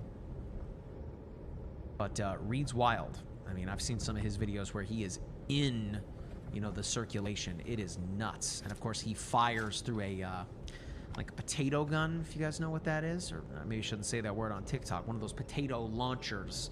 He shoots a probe into tornadoes to try and procure meteorological readings. It's so neat. Pun intended on the readings. There, I thought we got a content warning on TikTok. TikTok's a strange platform. Someone said, just got here. Where is this? This is in Nebraska. It is approaching Omaha, but it is still a ways out from Omaha. All right, we have another tornado warning up in Michigan. Talk about this one. Ooh, look at that one. Hello. Can we use a Canadian radar for this? We might have to. So this storm... the ground? No, radar indicated rotation. So just to the west of Minden City, so close to my name there, and to the west of Forestville. Not by much. What's going on with that? We're in a weird spot here where I'm like, there's a bunch of radars. I gotta go back down to Pontiac. So on the left, we have our reflectivity, and then reflectivity, meaning the precipitation. And then on the right, I've got my velocity. And it's right in here and almost right here and kind of almost back here too. We have a couple of areas of spin, but now look at this hook that we're seeing right here on the reflectivity, right? So you have this V notch shape, which is showing you kind of the direction in which the storm is moving, the vertical motion of the storm in the atmosphere continues to rise. It hits a point in which it kind of overshoots its top and goes to the east out ahead of the storm. That's the V notch. This is our hook in the back here that is extending, off of the backside of the storm and wrapping up into here. This inflow notch here is what is really helping the rotation become tighter. And we are definitely seeing that here on the velocity signature here. Green is representative of winds going toward the radar. Red is representative of winds going away from it. So when you start to see kind of this happening in here, where you're seeing the reds and the greens kind of come together, it's indicative of some tightening. And particularly when we are seeing all the other signs too, where we've got this storm, it's discrete, it's by itself. That's what I mean. It's not kind of dealing with another storm nearby that it has to share its energy with. This storm is by itself. Now, let's see how tall this sucker is, because this particular storm, so for that, you go to Enhanced Echo Tops. That is another level 3 product here in MyRadar, and then I can hit the inspector tool and highlight right over the top of it. So roughly 50,000 feet. That is a storm, to say the very least there. Got to be pouring rain there too. Let's see the precipitation rate. Look at that, 6 inches per hour in that kind of orangey color. The purple color, 4 inches. 3, yeah, it is dumping rain. As for its rotation, it's really tightening up on us here. It's really, really close to the water here. I'm not seeing much in the correlation coefficient, which would suggest that there's a tornado on the ground.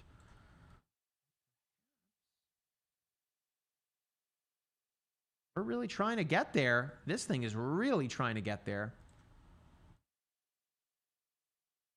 And this is up in Michigan. Radar indicated rotation. We've seen multiple tornado warnings up here on the thumb of the mitten.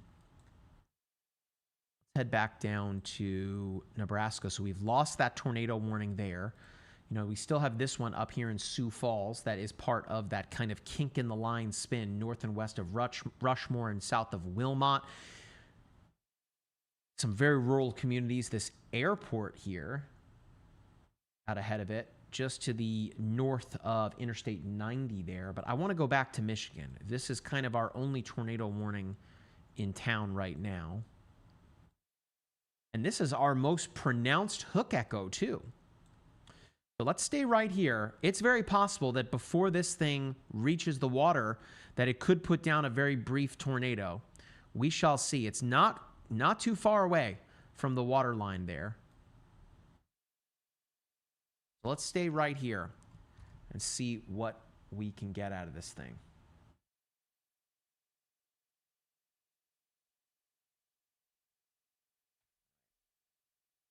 Minden City, home to roughly 165 people from the last census. Lake Huron there, one of America's Great Lakes, is not too far away. Okay, so really interesting now what we're seeing on radar. I'm going to walk you through something really neat here. Can you see this kind of void in the radar right here on the reflectivity? That's what we call a BWER, or a bounded weak echo region. And what's happening here is that the updraft in a storm, but for what it's worth in a thunderstorm, you have an updraft and you have a downdraft, right? When you start to see the downdraft, and these are kind of in equilibrium, the storm is progressing. But once the updraft kind of becomes more dominant, that's when a storm dies, right? But in an updraft, when the updraft is so strong, what's effectively happening is that in the vertical motion of the storm, I just got to jog back to the last frame because it's already gone now. I can't show it to you anymore. But when you have that BWER, again, that bounded weak echo region, or the donut hole within the storm, it means that the updraft is so powerful that it is suspending precipitation within the storm and not allowing it to fall to the ground. So we only find those in very strong supercell storms. So this thing is really, really, really trying to put down a tornado. The rotation is still there. It's kind of weak, though, over on the right-hand side of your screen here, south of Ubly? Try my best here, west of Minden City. But if you do live in Minden City, it's 165 people from the last census 6 years ago. You need to be in your safe place. There's a tornado-warned storm on top of you, or just to your west. Minutes matter in this circumstance. Okay.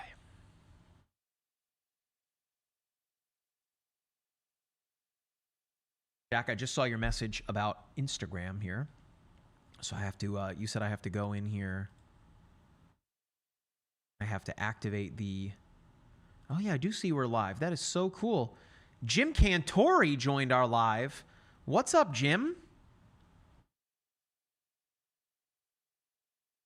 Well, I think that is indeed Jim Cantori. Of course, another meteorological legend. I think Jim might have some MyRadar merch. Shout out to our good buddy Mark Taylor. So shout out to Jim Cantori if he is joining us this evening. Of course, we are live across all of our platforms this evening. Of course, my name is Mike Linden, a meteorologist with MyRadar. I'm joining you live from our studio here in Orlando, Florida. Of course, we are live in the MyRadar app and all of our social media platforms, Instagram, Facebook, X, TikTok as well. If you are enjoying, I got someone here on Instagram saying they're watching from Argentina. Juan, are you excited for the World Cup? I am very excited for the World Cup, and we will be there, MyRadar. I am driving the MyRadar Cybertruck to Atlanta for the game between Saudi Arabia and Spain. So if you see me at Mercedes-Benz Stadium, please say hello. I've got some MyRadar merch for it, including these very cool MyRadar koozies. So hit me up. Let me know, Juan, if you're excited about the World Cup. We've got plenty of time to talk about soccer, but I want to show you and talk about this storm right now. It is a tornado-warned storm really close to Lake Huron, Michigan, mind you. Earlier today, we were talking about Nebraska, Kansas, even Colorado. But right now, one of the more potent storms that we are seeing here in the United States is on the thumb of the Mitten of Michigan, right here approaching Minden City. It is right to your west. You need to be in your safe place if you can hear me.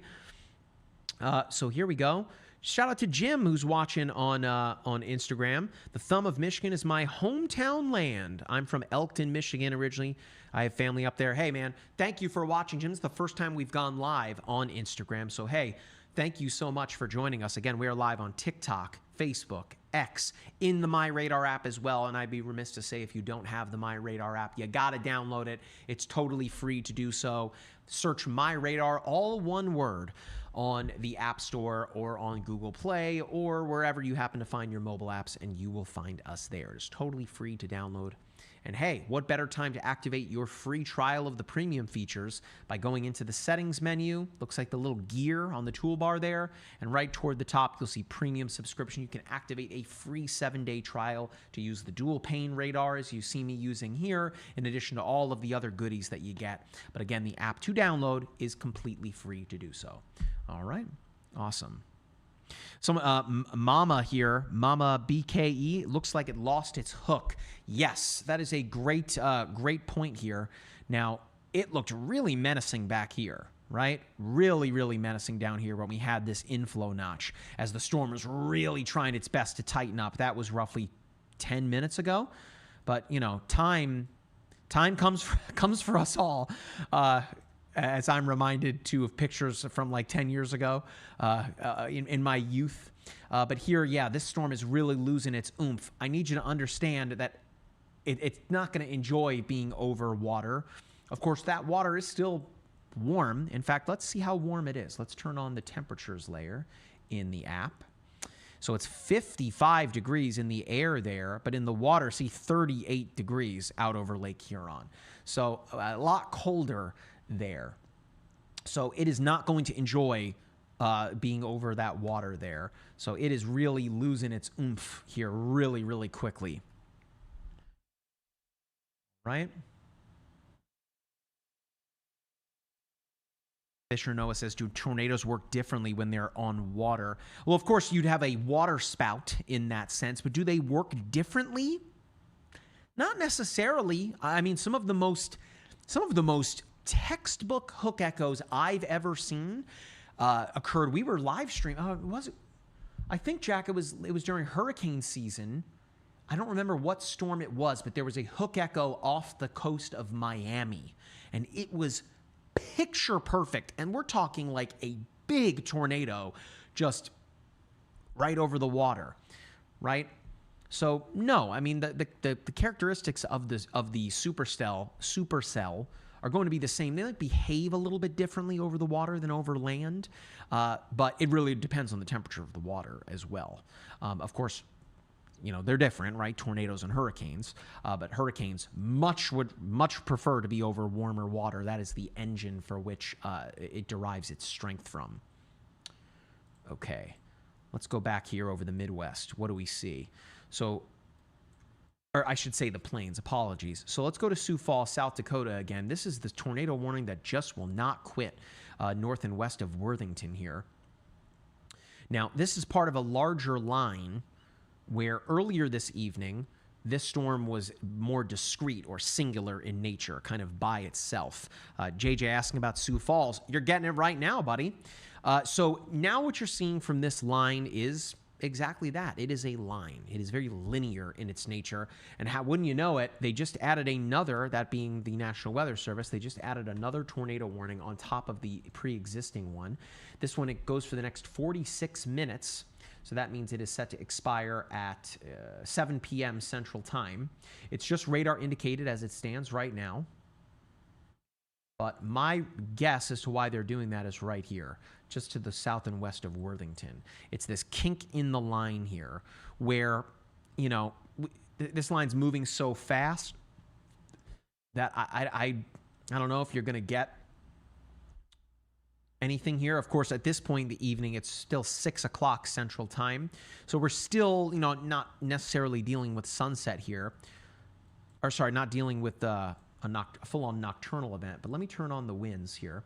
And within my radar, you've got the jet stream winds. So I got to switch here. Let's go look at the ground-based winds. So this is the wind at the ground, okay? And you can see that for right now, those winds are just surging in behind that front, kind of coming in from the north and northwest.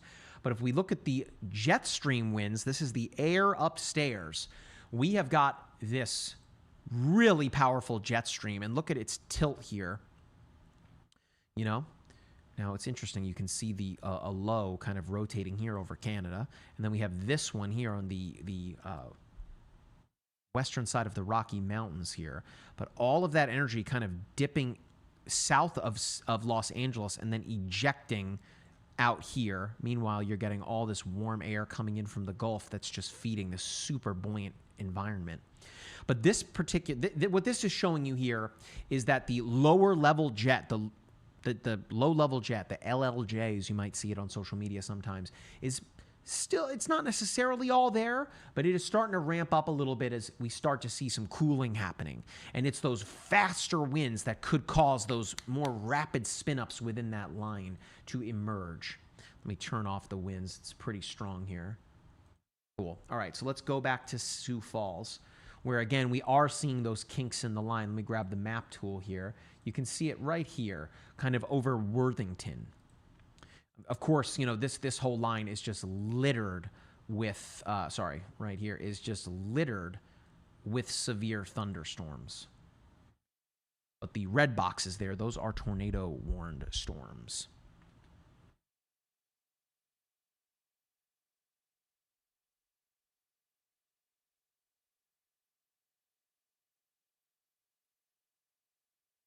Hope you are all having a fantastic evening here on Sunday, May 17th in the year 2026. I see all y'all joining us on Instagram. Thank you so much for doing so. We really appreciate you being here. It's the first time we've ever streamed on TikTok, or on Instagram, I should say. TikTok, we love you guys. We've been streaming for a while on TikTok. I think it's a great platform to get some responses in real time.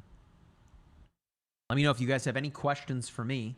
I'm here to answer whatever questions that you might have. I see, by the way, those of you on TikTok that have given us some hearts. Someone at one point gave me a hat and mustache. I missed that. But thank you so much for giving us those gifts. That is not necessary whatsoever, but we really appreciate your support. If you're watching on TikTok or if you're watching on Instagram, hey, tap on the screen. Let us know you're enjoying the live stream by engaging with it that way.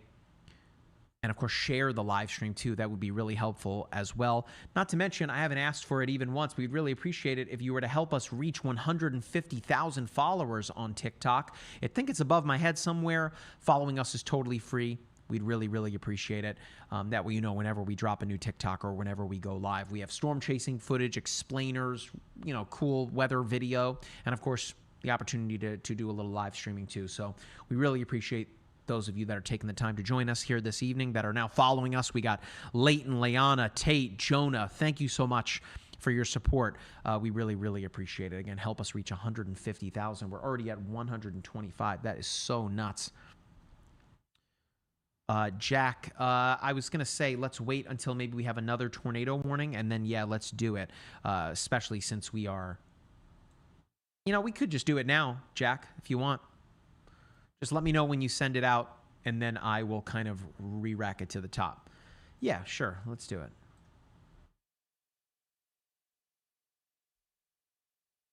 All right.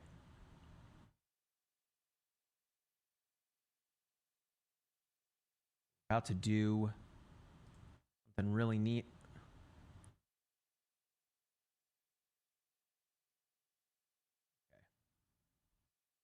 I see it now. All right. So again, it is Sunday, May 17th, 2026. All right, I see it now. What's going on, everyone? My name is Mike Linden. I'm a meteorologist with MyRadar. We are joining you, or you're joining us live from our studio here in Orlando, Florida.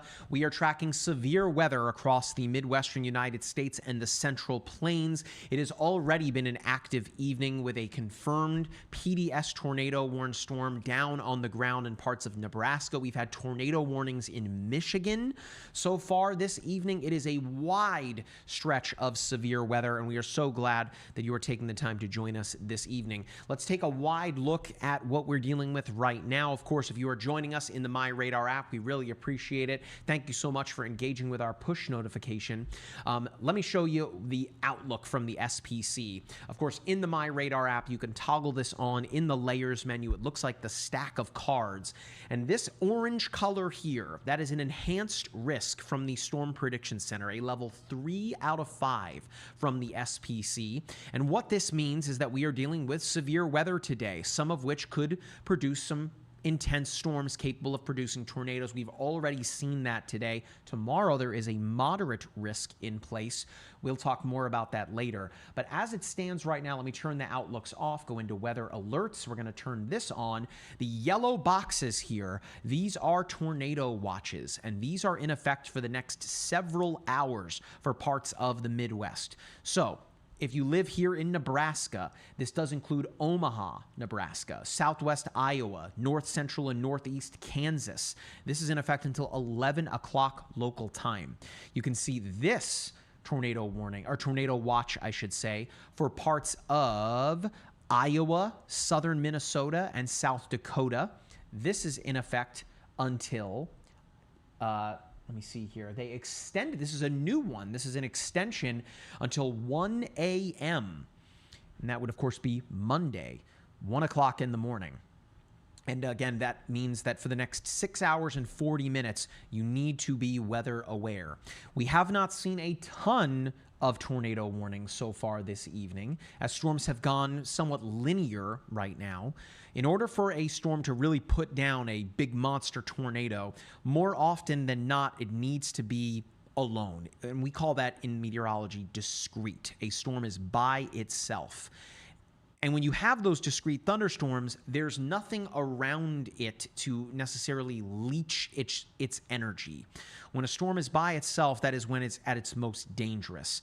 But what we're seeing right now here in the app is not that. Now, there are, that being said, a few singular storms out ahead of this main line that if I jog the radar back a couple of scans, you can see weren't necessarily there.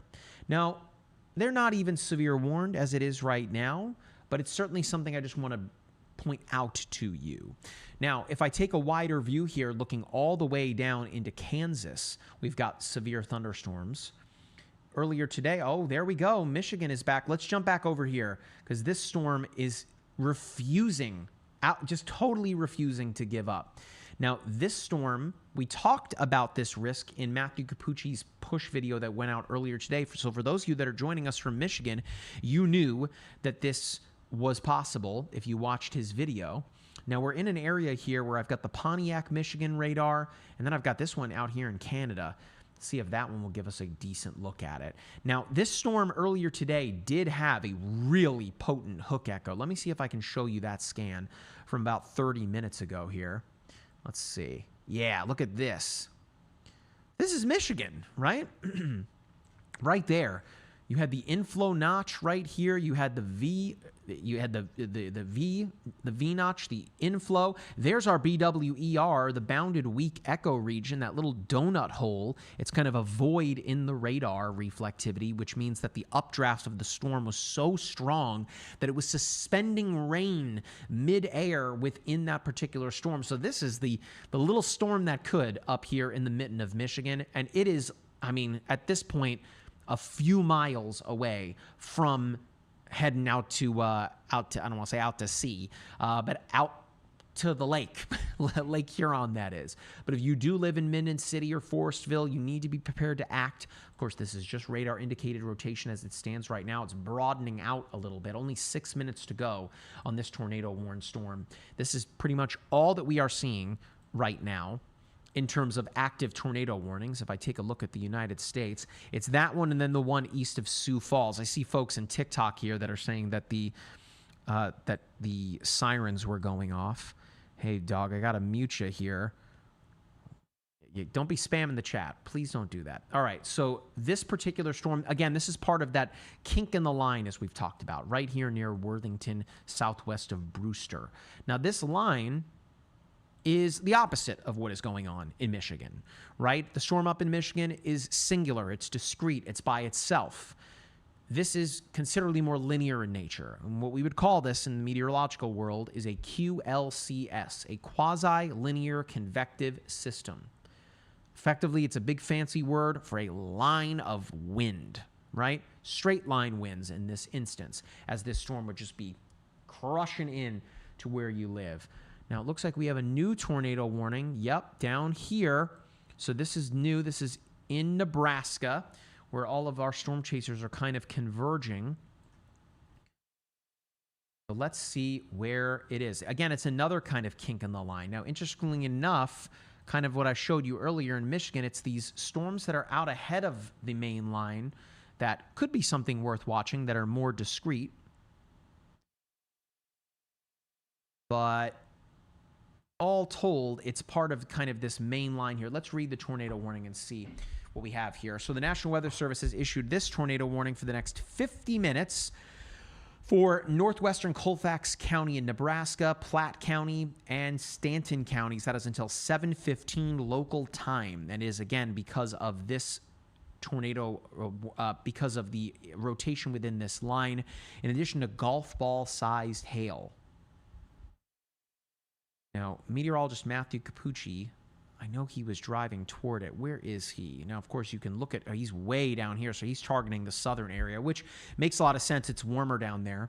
Of course, if you want to see the storm chasers for yourself in the app, it is completely free to do so. Go into the layers menu, looks like the stack of cards, and then just toggle on the video storm chasers layer, and you will be able to watch storm chasers for free in the app. One of my favorite features in the app is to take the storm chasers, or even me here in our studio stream, and make it picture in picture. Just tap on the video playing and you'll see a little kind of arrow button within a rectangle. Tap that and then you can drive the radar along with me and put the video in a picture in picture. I think it's so awesome. You can do that with the storm chasers too. So a real interactive experience within the app. Now, this is the reason why the National Weather Service has issued this tornado warning right here, southwest of Creston, east of Humphrey. On the right, you're seeing the velocity signature. Now, red is representative of winds going away from the radar. Which radar am I using? It's the one in Omaha. Okay. So just got to get my bearings straight. Shout out to the LA Beast. So here is where those winds are going generally, right? The winds going away from the radar. Sorry. Hang on one second. Away from the radar. Green is going toward the radar. So it's right in here, particularly right here, this kind of U shape. That is our area of rotation that we will be watching here over the next several minutes. Now, there is this cell that is probably going to get gobbled up by the main line out ahead of it here, and as it gets kind of occluded by the main front behind it. But we are still, roughly 20 minutes, 15, 20 minutes away from that happening. Someone says, what's this app called? It's called MyRadar, and is it free? You betcha it is. It is completely free to download on all major mobile platforms. MyRadar, all one word. Now, of course, the feature that I'm using here, the dual pane radar, in addition to the radar products within it, that is part of our premium offerings. But you can go into the settings menu. It looks like the gear icon on the toolbar there, and it's toward the top, premium subscription. You can activate a 7-day free trial right now. So, of course, that'll get you through today. Tomorrow looks to be a very, very active day for severe weather. In fact, a moderate risk in place. For parts of the Midwest tomorrow. Jack, I think I saw the alerts disappear there on the bottom, unless it's just the screen that I'm looking at. Oh, okay, cool. So yeah, you can activate a 7-day free trial today. You can use the dual pane here, and of course it eliminates the ads in both the app and in the video portal. You can use the inspector tool to look at data. Lots of great stuff within the premium features. Routecast, which gives you turn-by-turn directions in your car if you have Apple CarPlay, Google built-in, or Android Auto. You have the Hurricane Tracker tool, which, hey, I don't want to be the bearer of bad news here, but golly, we are halfway through the month of May at this point. I mean, ish. Hurricane season begins June 1st, folks. I mean, I can't believe it. We're here in Florida. It affects us in many ways. Of course, I not only work in weather, but I also happen to live here in Florida. So hurricane season is almost here. So with the premium feature offerings, you get the hurricane tracker. You can look at active and historical hurricanes, not to mention historical radar is also a premium feature in the app. And we are adding stuff every single day into the app, into those premium offerings. So what a better time than right now to activate your free trial. All right. Cool. All right. So if you guys have any questions for me, of course, wherever you are watching from, get them into the chat. I am, of course, coming at you live. Thanks to my guy, Jack, right on the other side of this wall here in our studio here in Orlando. We are streaming in the app, that being MyRadar, in addition to all of our social media platforms, Facebook, Instagram. I see you, Instagram. What's up? It's the first time we've streamed on Instagram. We appreciate you so much for joining us this evening. Oh, Jack's got his spy cam up, I think so, wherever. Oh, there he is. He's waving to you in the corner of the screen there. There's Jack's picture-in-picture. So, of course, we're streaming in the app on Instagram, Facebook, Twitch, even. What up, Twitch? TikTok, X, all those platforms. So I have all of the chats in front of me here. So if you have any questions for me, get them into the chat now, and I will do my best to answer as many of them as I can. And again, thank you for joining us. You could have been anywhere else here on this Sunday, May 17th, but you chose to be here with us, and we really appreciate you. Trying my best not to lose my voice, because tomorrow is likely going to be another very long day for severe weather. Okay, someone on YouTube here asking, is Kansas orange? Now, I assume what you mean is, are you part of the enhanced risk area? And to answer your question, kind of. It's pretty much this line right now that is pushing through Kansas. Now, all told, you are on the backside of the cold front now, or at least most of Kansas here. You can see this blue line. That is your cold front, okay? The air behind that front is, of course, cooler and drier. A cold front, at least in the world of severe weather, is pretty much, once that front is passing you by, it kind of marks the end of the severe event. Now, it is, of course, still possible to get severe weather on the backside of a cold front, but more than likely, at that point, it's kind of over. And in fact, look at this temperature gradient that we're seeing. If I turn on the temperatures, you can do this in the app by going into the layers menu and toggling on the temperatures, okay? Look at a few of these locations. Right here near Omaha, right, in Lincoln, Nebraska, 85 degrees. On the backside of the front, the cold front that is, 52 degrees, 59 in Broken Bow, 61. You are talking a 20 to near 30 degree temperature differential, right? That's not only why those winds are whipping right now, but also if I go to the winds, again, you can access this in the layers menu. It looks like the stack of cards, and you have ground base and jet stream winds. If I look ahead of the front, look at where those wind barbs are coming from. They are coming from the good old Gulf, which is warm, and I mean, warm is an understatement. It is hot and wet. Coming in from the Gulf, feeding the leading edge of that front, Meanwhile, on the backside of the front, look at where those winds are coming from. Up from our neighbors to the north. Shout out to Poutine. Canada is awesome. We'll see you in the World Cup. Can't wait. Well, I guess we're not in your group. That would be really cool if we played one another, though, in the knockouts. That being said, that's where the air is coming from on the backside of this front. Way up here in central Canada, right? And seeping all the way into kind of this pool down here, okay? So, of course, we have the warm, wet air coming in off of the Gulf, the cold, dry air coming in on the backside of the front. And I mean, when I say cold, I mean cold, guys. It is May 17th, and we're talking about a few spots up here in Saskatchewan, near Regina and Dauphin, that are in the mid to low 40s and in the 30s even. That's cold. Again, I'm here in Orlando. It's hot. It is really hot out there today.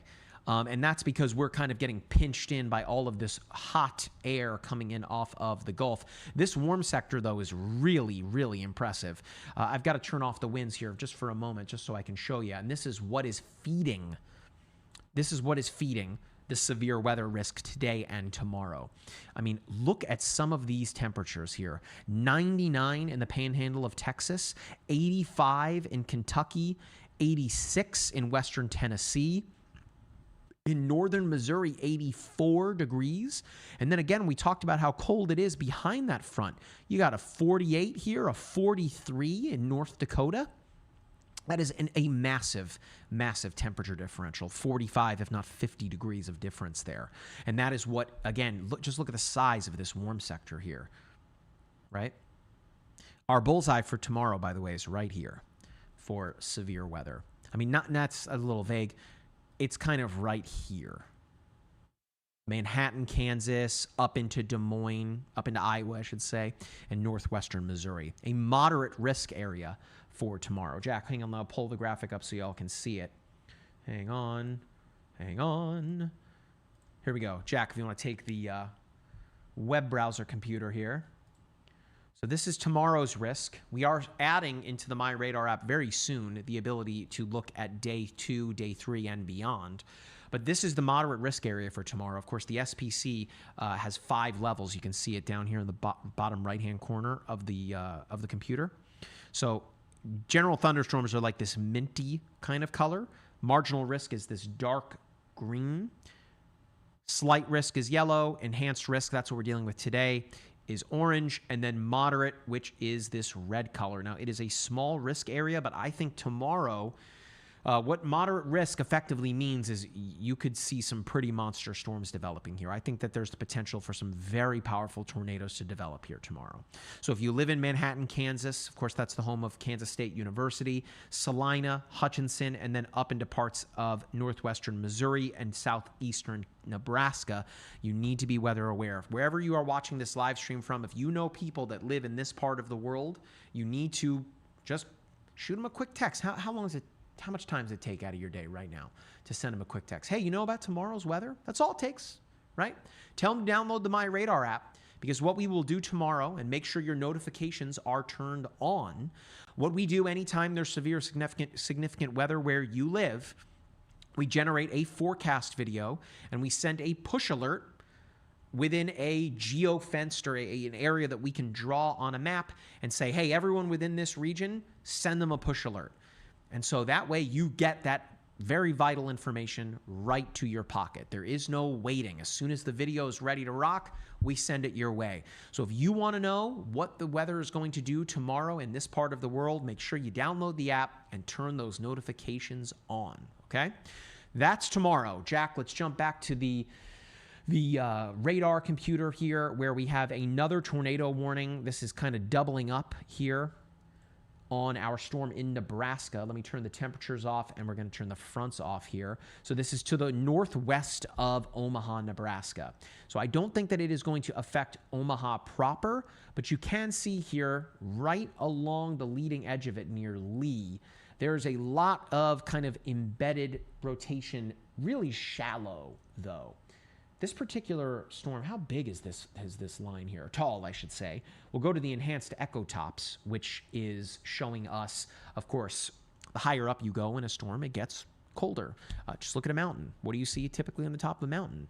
Snow, right? So the tops of these storms are often very cold, right? And that is what we are able to see in the Enhanced EchoTops product. I'm going to click on the inspector tool because that's going to enable us to be able to see what it is within this particular imagery. And you can see that some of these cloud tops are upwards of 51 or so thousand feet. So that is a real beefy line pushing eastward here.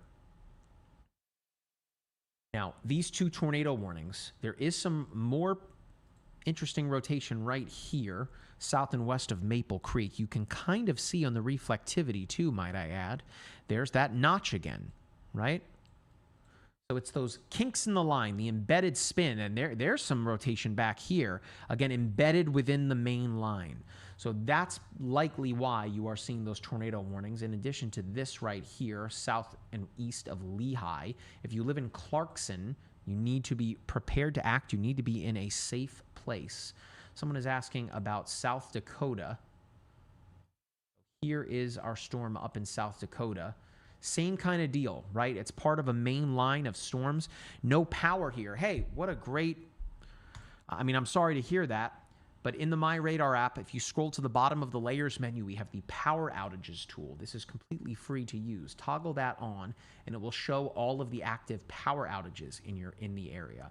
So right now, luckily, not a ton of power outages. They're out of power up there in parts of Michigan. But you in Yankton, right? Your county here is in yellow, which means I believe it's more than 20% of customers there without power. So in Yankton County, for our individual here that's watching on TikTok, Tyler, I'm sorry to hear this, but they are roughly 29%. A third of the county is without power. And remember, a customer is not indicative of the true impact to human beings. You know, a customer could be a single house, and within that house, there could be 5 people living in it, right? So, yeah, MyRadar is a really powerful tool. I'm not just saying that because I work for the company, but because we put so many features into the app that, you know, you can really cater your experience to exactly what it is that you want to see. I mean, I really love that. And that goes, by the way, for anyone that's watching in here. If you guys have any feature suggestions for us, let us know what you want to see in the app, and we will do our best. I will do my best to pass that along to our developers to see if we can make that a reality. We have some really cool stuff in development. All you boaters out there that have been asking forever about marine tools, stand by. Hey, a question from Adrian on X. Are reflectivity and velocity layers on the MyRadar Premium? Yes. So if you want to see the level 2 and 3 radar to go into what we call per station radar, it is part of the premium offerings. Of course, the app is free to download, right? So much stuff in the app is completely free. To be able to watch the videos, some of the map tools, temperatures, the fronts, the winds, power outages, wildfires, earthquakes, the alerts, all of that is free. But there are premium features in the app if you want to take your experience to the next level. And hey, if you're watching, Adrian, all you have to do in the app, I'm using the Windows app here, but it's all the same, whatever version of the app you're using. Go into the settings menu. It looks like the little gear icon, and you'll see premium subscription. Right now, we are offering a 7-day trial to the premium features. So, I mean, it's a great time of year right now to get access to those premium features. You've got today, tomorrow, which looks to be another high-end day, moderate risk and effect for parts of Kansas, Missouri, and Nebraska. And then on Tuesday, we're talking about severe weather from all the way up into Vermont and New Hampshire, stretching all the way south into parts of Texas. So this next kind of 72 hours is set to be very, very active. And for parts of Kansas tomorrow, could see some very powerful tornadoes. But as it stands right now, we are tracking a 3-pack of tornado-warned storms, one up in South Dakota, and then we have 2 tornado-warned storms here on this line progressing eastward away from Platte Center, pushing eastward toward the areas here nearest Interstate 29. Okay, so these 2 storms, one is approaching Maple Creek and the other Clarkson. You can see the rotation within the northern cell here and then kind of along this here, but then your rotation is right here, southwest of Maple Creek. Okay? We've got our storm chasers out in the field as well. Holy cow, is that Jordan's windshield there, Jack? Are those bugs? It is tough to see out of his windshield right now. Those, yep. And by the way, for those of you that are watching, and now TikTok, I can't show you the driving. I'm so sorry. I would love to. Do you see how much blue sky there is where Jordan is? Let me see on the map where Jordan is. Is he on the backside? He is. He's on the backside of the front. So this is actually really nice weather. Jordan might be, I don't know where Jordan is going right now, but what I wanted to say at least was when you see blue sky like this, and we're talking about an advancing line like what we're dealing with right now, that is not good, right? I mean, look at that is effectively runway for these storms to develop and become incredibly strong.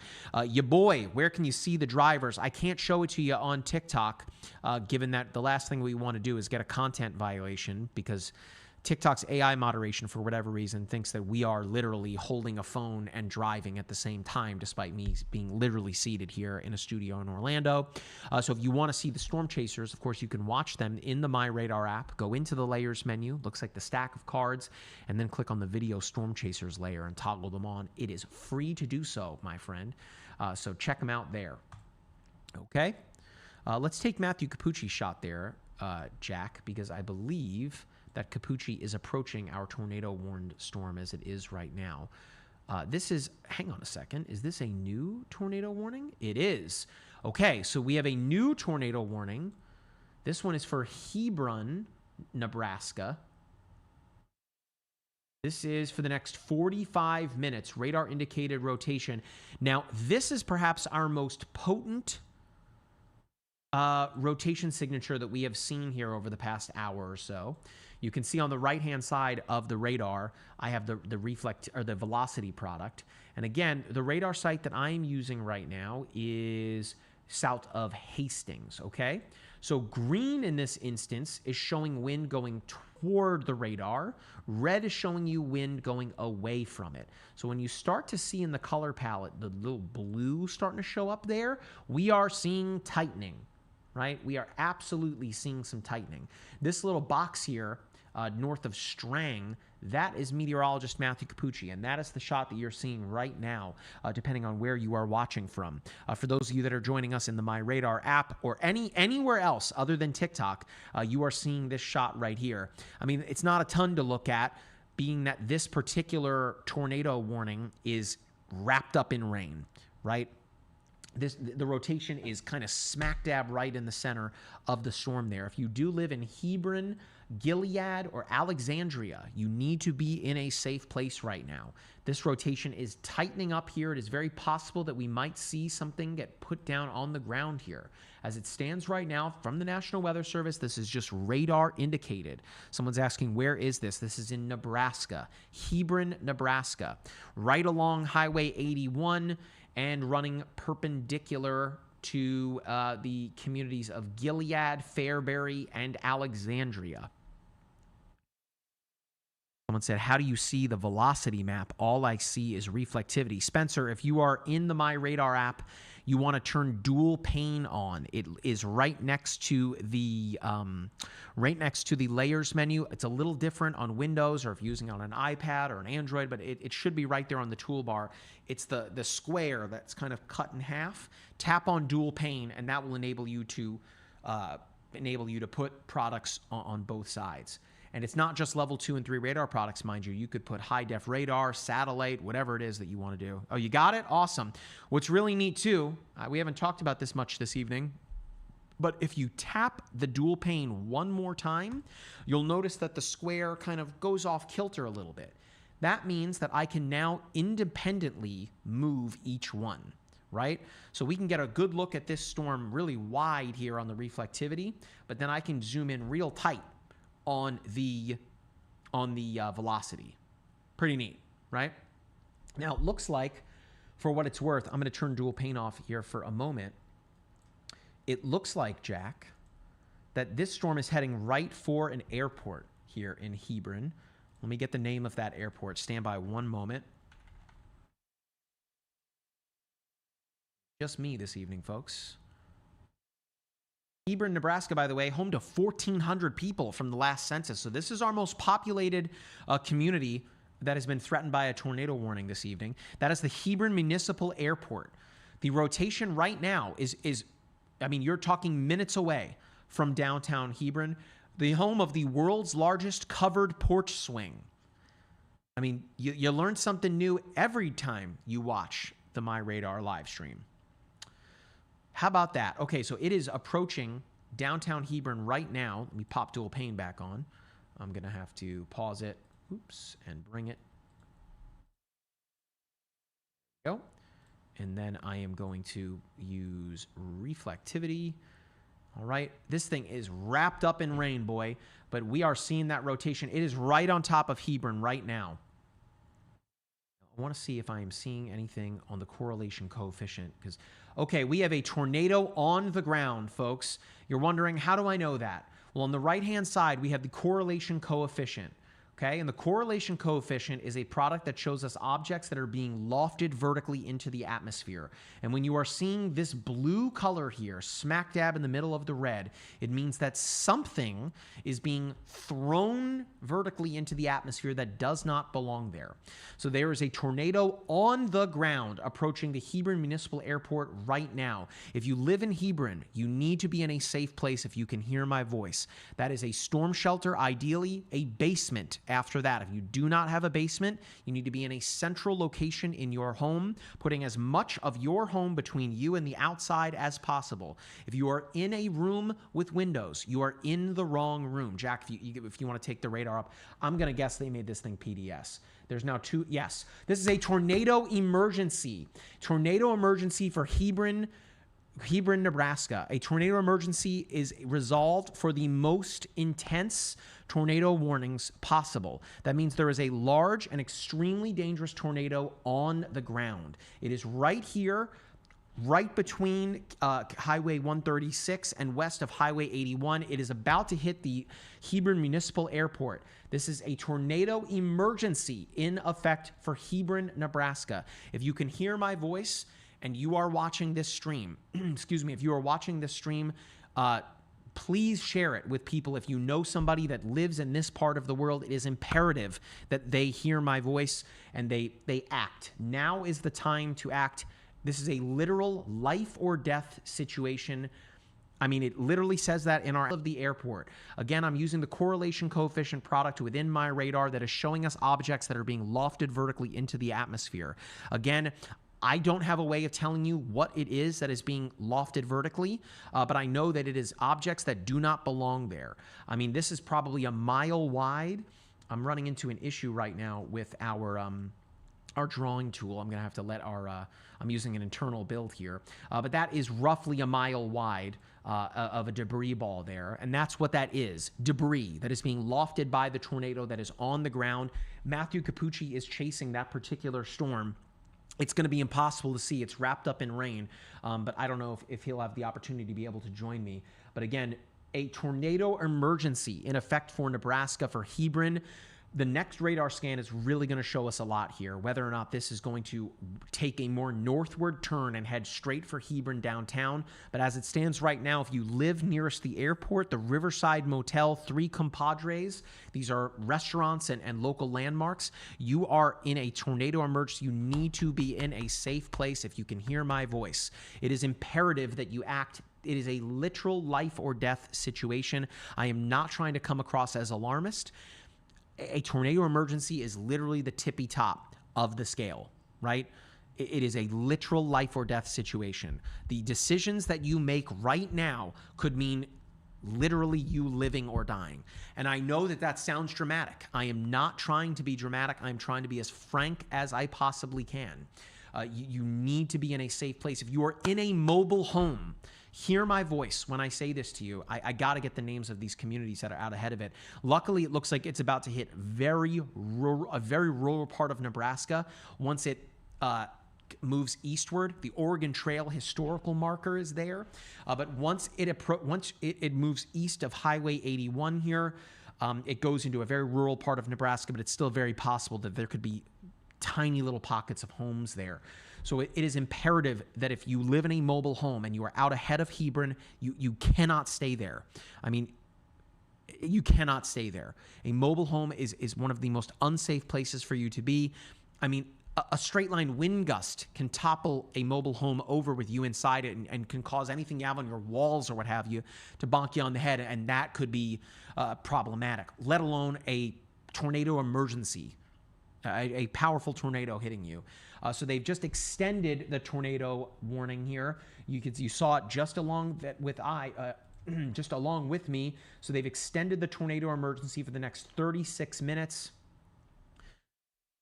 Okay, so it will be near Gilead, Nebraska, within the next 10 minutes. If you hear my voice and you live in Gilead, you need to be in a safe place. Hang on one second, folks.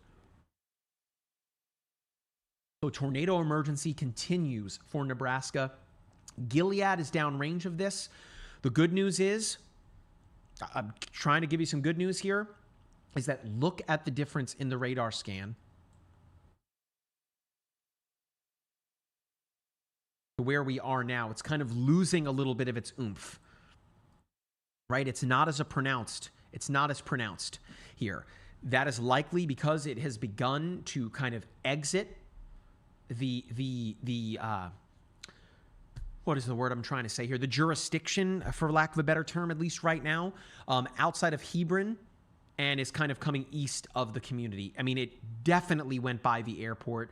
I mean, Hebron proper, like downtown, looks like it's going to miss a direct hit from this, but it is really, really close, way too close for comfort.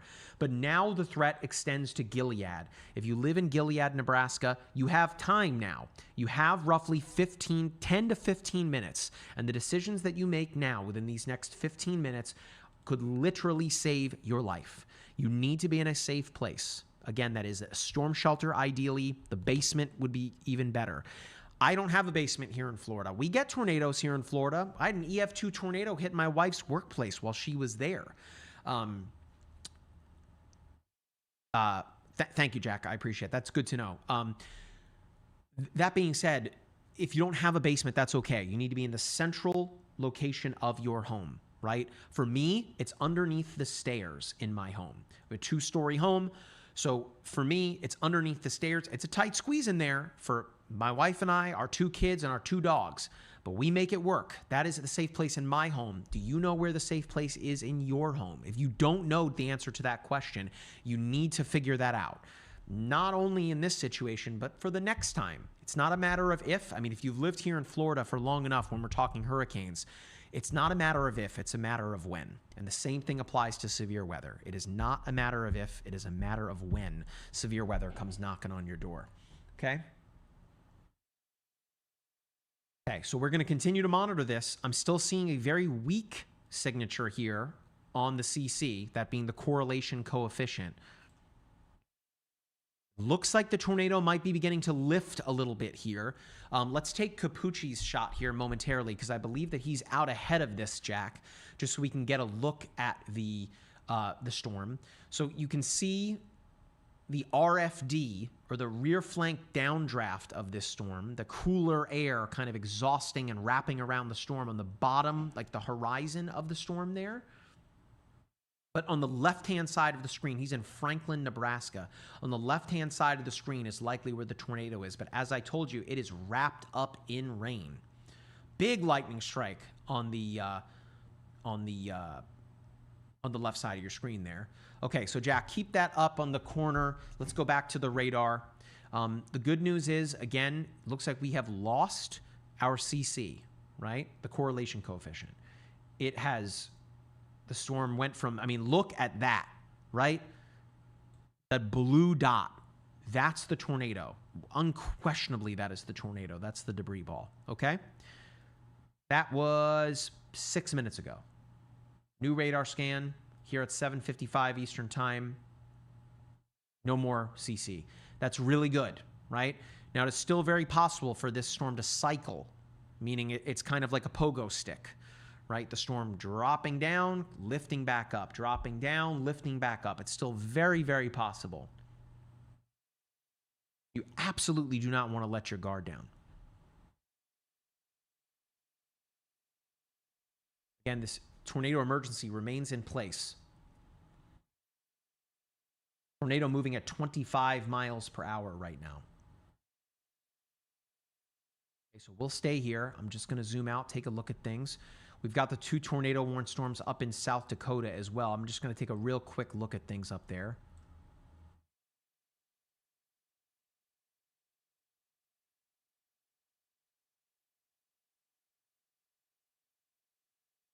So this is just radar indicated right now.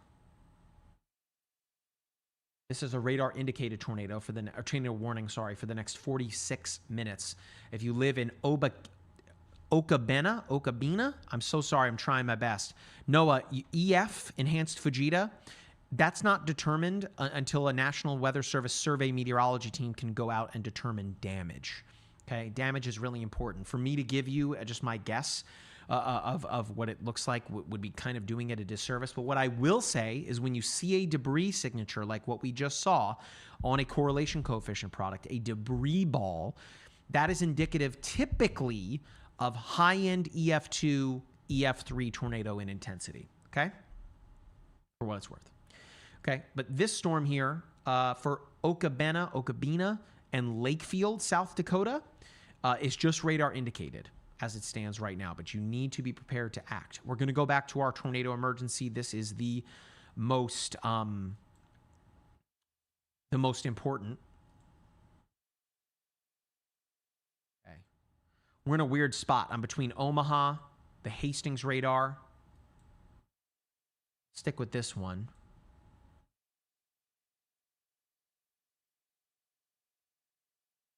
Yeah, so we've lost our CC, which again is a good thing.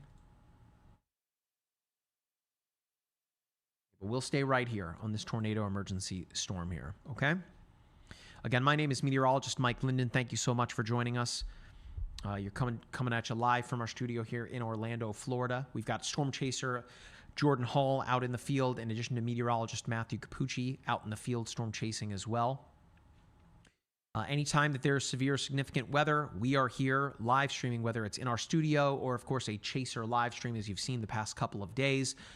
And, of course, I would encourage you to download the app. It is completely free to do so if you don't have it already. If you are watching on social media, hey, we'd really appreciate it if you were to download the MyRadar app. Again, it's completely free. We're streaming live right now across all of our social media platforms, including Instagram. What's up, you folks on Instagram? We have not streamed on Instagram before, so it is really exciting to be streaming live on that platform. If you guys have any questions for me, get it into the chat. I will try my best to answer as many of those questions as possible. We are on Instagram, X, Twitch, TikTok, Facebook. I mean, I don't think I forgot. We're everywhere nowadays. I mean, if you guys want us to make streaming accounts elsewhere, I think the only places we're not right now would be like Rumble and Kick. Those are the only platforms we don't stream to. But let me know if that's where you guys want us to be. We will be there. Okay, so I'm presently watching this storm that is on the southern side of this kind of complex right now over Hebron, Nebraska. I'm growing a little bit concerned about the back end here near Deschler. This is outside of the tornado warning, but we'll keep our eye on that. It's just part of the larger kind of severe thunderstorm warning. But I'm a little more concerned about that, given that we are already kind of seeing just a smidge of the velocity kind of indicating that there could be some rotation there. But right now, it's this wrapped up in rain tornado here. They are keeping the tornado emergency on this, given that the tornado is likely cycling. But again, if I look at the correlation coefficient product, there's not much to see there, which means that if there is a tornado on the ground, it has weakened considerably, particularly from this right here, right? Again, the correlation coefficient product, or CC, is like a bucket of spilled paint, okay?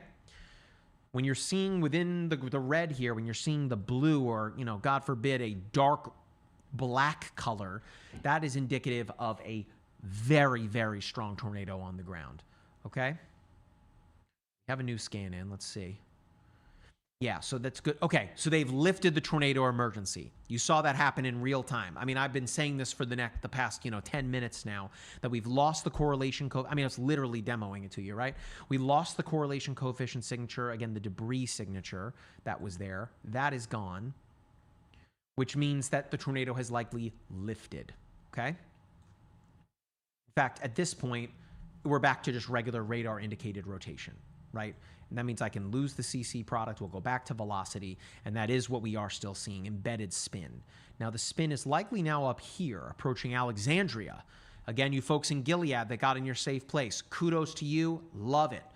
But that tornado warning, or tornado emergency, I should say, has now been canceled early by the National Weather Service. I'm seeing reports of some just horrific damage from this particular storm. I don't know if we're going to have if I'm going to have the rights to show that to you, but it looks like homes have been, oh man, just reduced to just piles of debris. It's terrible.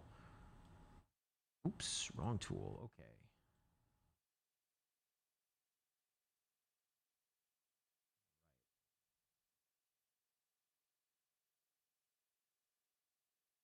Let me switch to a different radar here. Now we are kind of in a weird spot. I'm like between radars. How about Omaha? Let's use Omaha. Omaha. Shut up, Peyton Manning. All right. So here is our rotation now. Again, it's in this just wrapped up complex of storms here. Again, I told you about this down here near Deschler. Going to keep a close eye on that. But now it's right here. Smack dab. Yes, Jack.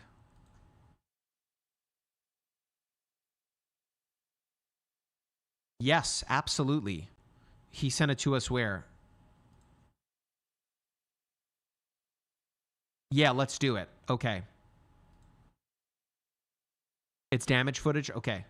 So, all right, cool. So we're about to get some footage here from... We're going to get the footage from... oh, man, hang on one second. Fred on TikTok, my man. Come on, dog. What are we doing here? Like, you're probably an adult, right? You know, got to put you in timeout. Like, I have an 8-year-old and a 4-year-old child, you know, and I put them in timeout. Here I am putting you in timeout. What are you doing? You know? Anyway, thank you for the people in the TikTok chat that are that were pointing that out to me. I appreciate it. All right. So we're in Nebraska, for those of you that are asking. I'm about to have some footage here from Storm Chaser Jordan Hall of St. Libery. Tough. I feel like I'm messing the pronunciation up. Let me see if I can get a pronouncer on that.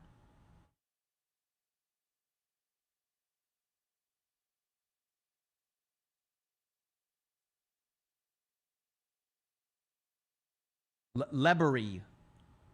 St. Lebury. Yep. There it is.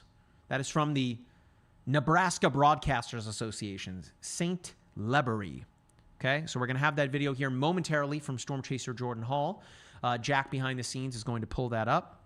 Again, Jack, our hardworking director behind the scenes. Big shout out to Jack. Big shout out to Mauricio for getting our video out earlier this morning. Mauricio's been working his butt off here lately. So is Jack, of course. Looking up here in South Dakota, I'm just going to do a quick scan while we wait for that footage to come in here. So this is Sioux Falls, South Dakota. Again, east of Sioux Falls, I should say. Lakefield, Okabana, radar indicated rotation. It's part of that larger line. You're likely feeling some pretty serious outflow there. In fact, we have yet another tornado warning. This is in western Nebraska on the far end of the state. Look at this little guy. This tornado warned storm just south and east of Goodland. Radar indicated it's really close to the radar site there.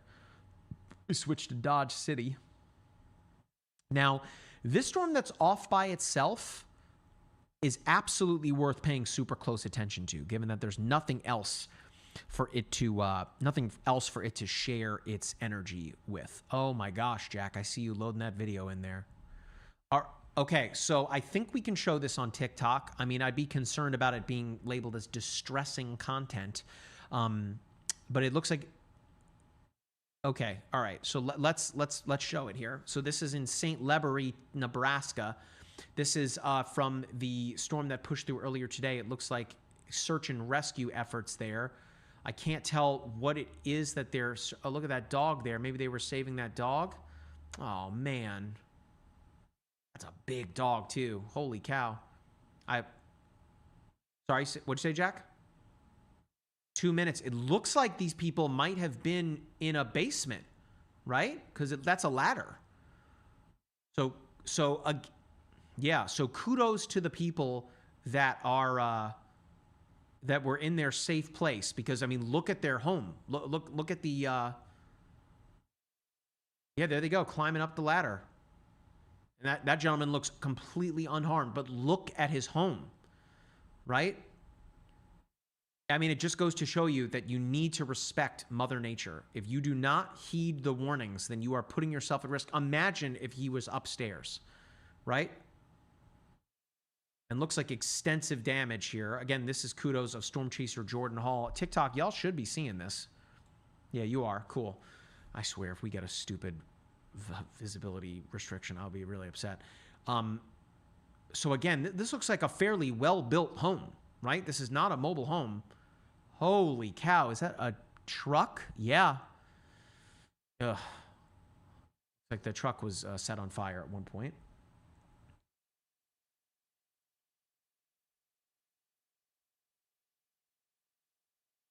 This is kudos of Storm Chaser Jordan Hall.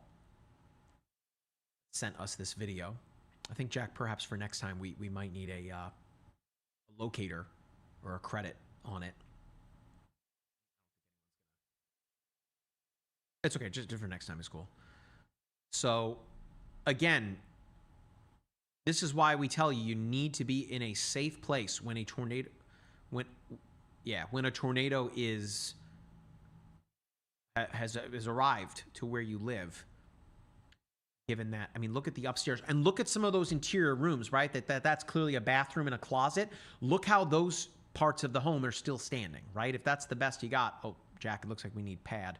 Or you need a loop for next time. Let's run it one more time. I'll keep an eye on storms. Let's run it one more time. Hello.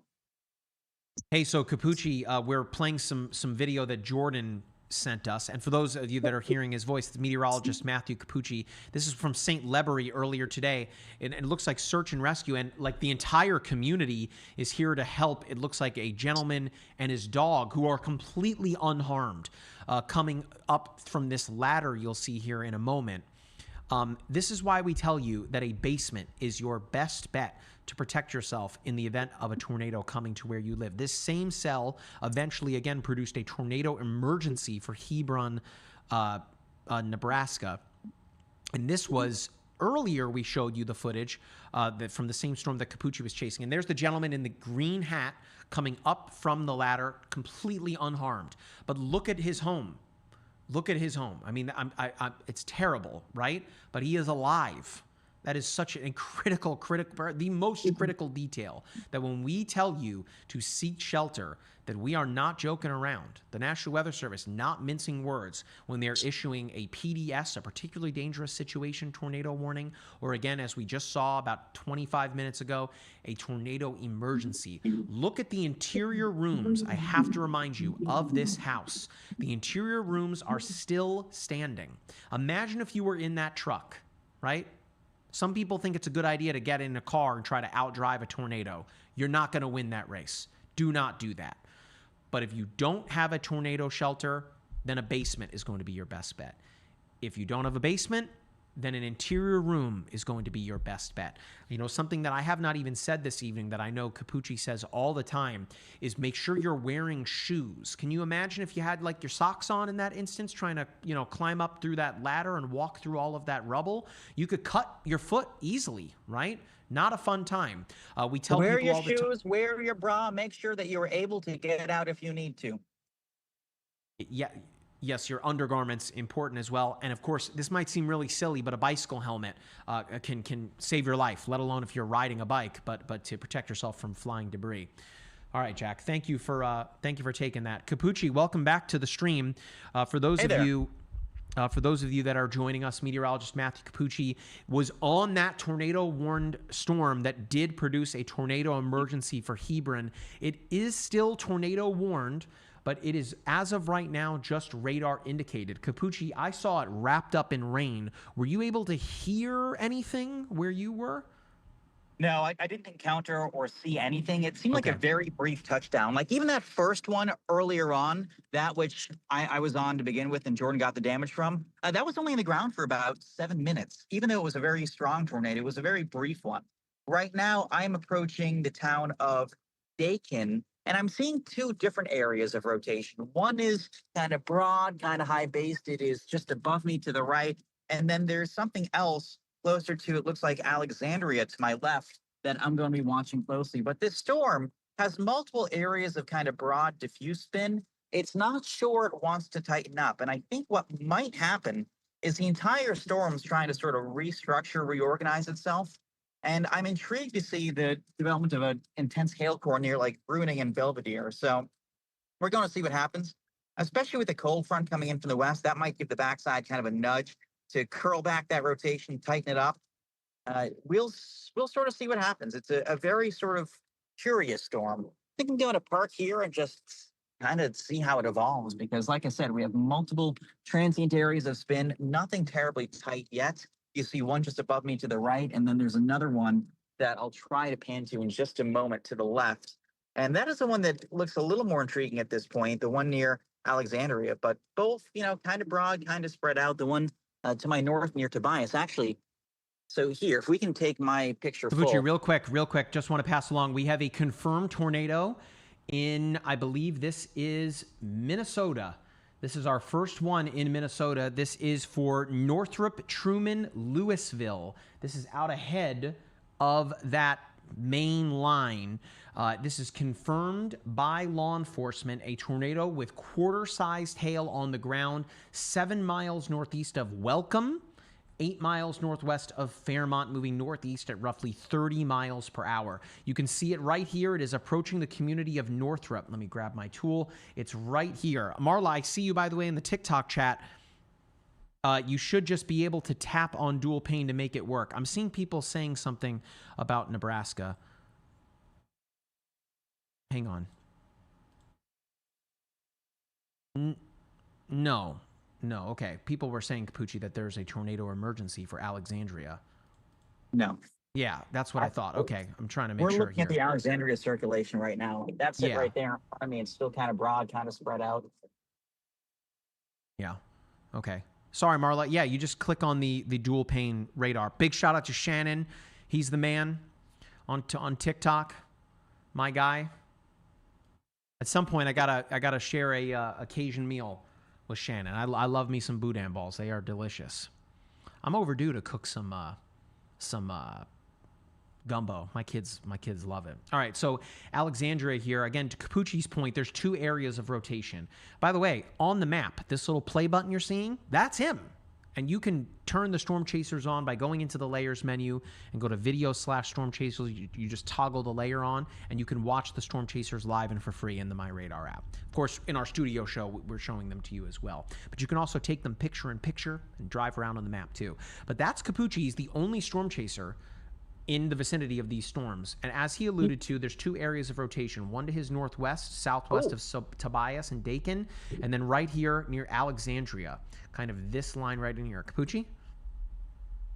Yeah, there's a big lightning flash. Oh, okay. That is the circulation to my north. You can see it's trying to tighten up. Like I said, there are two. The one that is, let's see, a little bit west-northwest of Dakin. I'm in Dakin right now, and you can see there's that spin that's trying to get going near Western and Tobias. It's still pretty high-based. It's not very rugged or scuddy. Here you see the entire thing. Yeah, it looks like a circle. That's because it is spinning, of course, but it hasn't quite tightened up yet. I don't really see much in the way of Big lightning strike. Holy cow. Oh, yeah, this thing's putting out... Oh, there's another one. You'll see it in just a moment. This thing's putting out a ton of really rugged CGs. For the record, someone on YouTube here, I don't know, for the record is right. So, Capucci, you saw the video from Jordan from St. Lebury earlier. This person on YouTube says, so, No basement, shelter, so go to an inner room. Look at that house. How would an inner room even help? Now, I'll let Capucci talk about that here momentarily, but what I'll tell you is from my experience at least, an EF2 tornado touched down in Central Florida about a year ago, the strongest since the 80s, I believe that it was, here in Central Florida where I live, hit my wife's workplace while she was there, mind you. But as it crossed I-4, the interstate here that connects Jacksonville to Orlando and Orlando to Tampa, it jumped the interstate, but before doing that, hit a community in Lake Mary, Florida. And this one particular home in this development was destroyed from this EF2 tornado. I mean, wiped out. But what was left standing in the center of the home was a closet, the innermost portion of the home. That is where a man who was working at the time from home went into that closet and survived completely unscathed from going to that central-most location in his home. When you put the most interior of the home between you and the outside as possible, it adds those extra layers of insulation, quite literally, to protect you from what is lurking outside. Capucci, I don't know if you have any anecdotes to pass along. You've covered, numerous tornadoes. I'm sure you've seen your fair share of damage as well.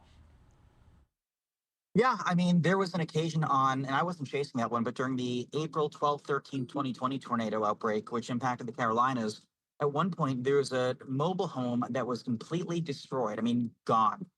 The trellis and the staircase leading up to this mobile home were intact, were fine. The only thing left was a little staircase. The whole mobile home was gone. The people inside, unfortunately, died. And it goes to show you how weak things like mobile homes are. But really, as you said, anytime you're in a situation like this, you want as many layers between yourself and the outside world as you can. And of course, just getting below ground. The tornado can't pry you out. It can just sweep very strong horizontal winds near the surface, and of course, upward motion too. That's why getting low is the best possible thing you can do. And of course, being in a mobile home, we tell you all the time that a mobile home is one of the worst places for you to be. The key word there is mobile. Mobile homes become mobile. I mean, I know Capucci has covered his fair share of everything Mother Nature throws your way meteorologically. I've covered, flash floods, fires. I mean, I've covered a flash flood where, a mobile home just simply tipped over with people inside, and they unfortunately passed away as well, just from it tipping over and from cabinets on the wall falling. That's just from it tipping over, let alone like in a tornado where there's lift involved, right? So I haven't showed this resource here in a minute. Jack, hang on. I'll pull up the website. We're working on getting this into the app, mind you. But there's an awesome resource. Of course, I spelled it wrong. So it is findyourtornadoshelter.com, courtesy of our good buddy, Dr. Craig CC, you might see on social media. This is a complete labor of love, this website that he has developed here, where it is everything that you're seeing on this map are storm shelters, right? Which is just incredible. He's adding them all the time. So if we go here into Nebraska, not a ton of storm shelters, so we need to add more to the map here. But let's just pick one here in Branson, Missouri. You can click on this, and it shows you the address of the storm shelter, generally limited to students and staff during school hours, available to the community otherwise. All these little notes in here, whether or not you can bring your pets. Fantastic website. So if you live in a mobile home and you're wondering, hey, where am I going to go if there's ever a tornado warning or a day with severe weather? I know Capucci says, just to go to the storm shelter way ahead of time. It's so much better for you to be there than anywhere else. A great resource, findmytornadoshelter.com. You should definitely add that one to your bookmarks. Let's go back to the storm in Minnesota.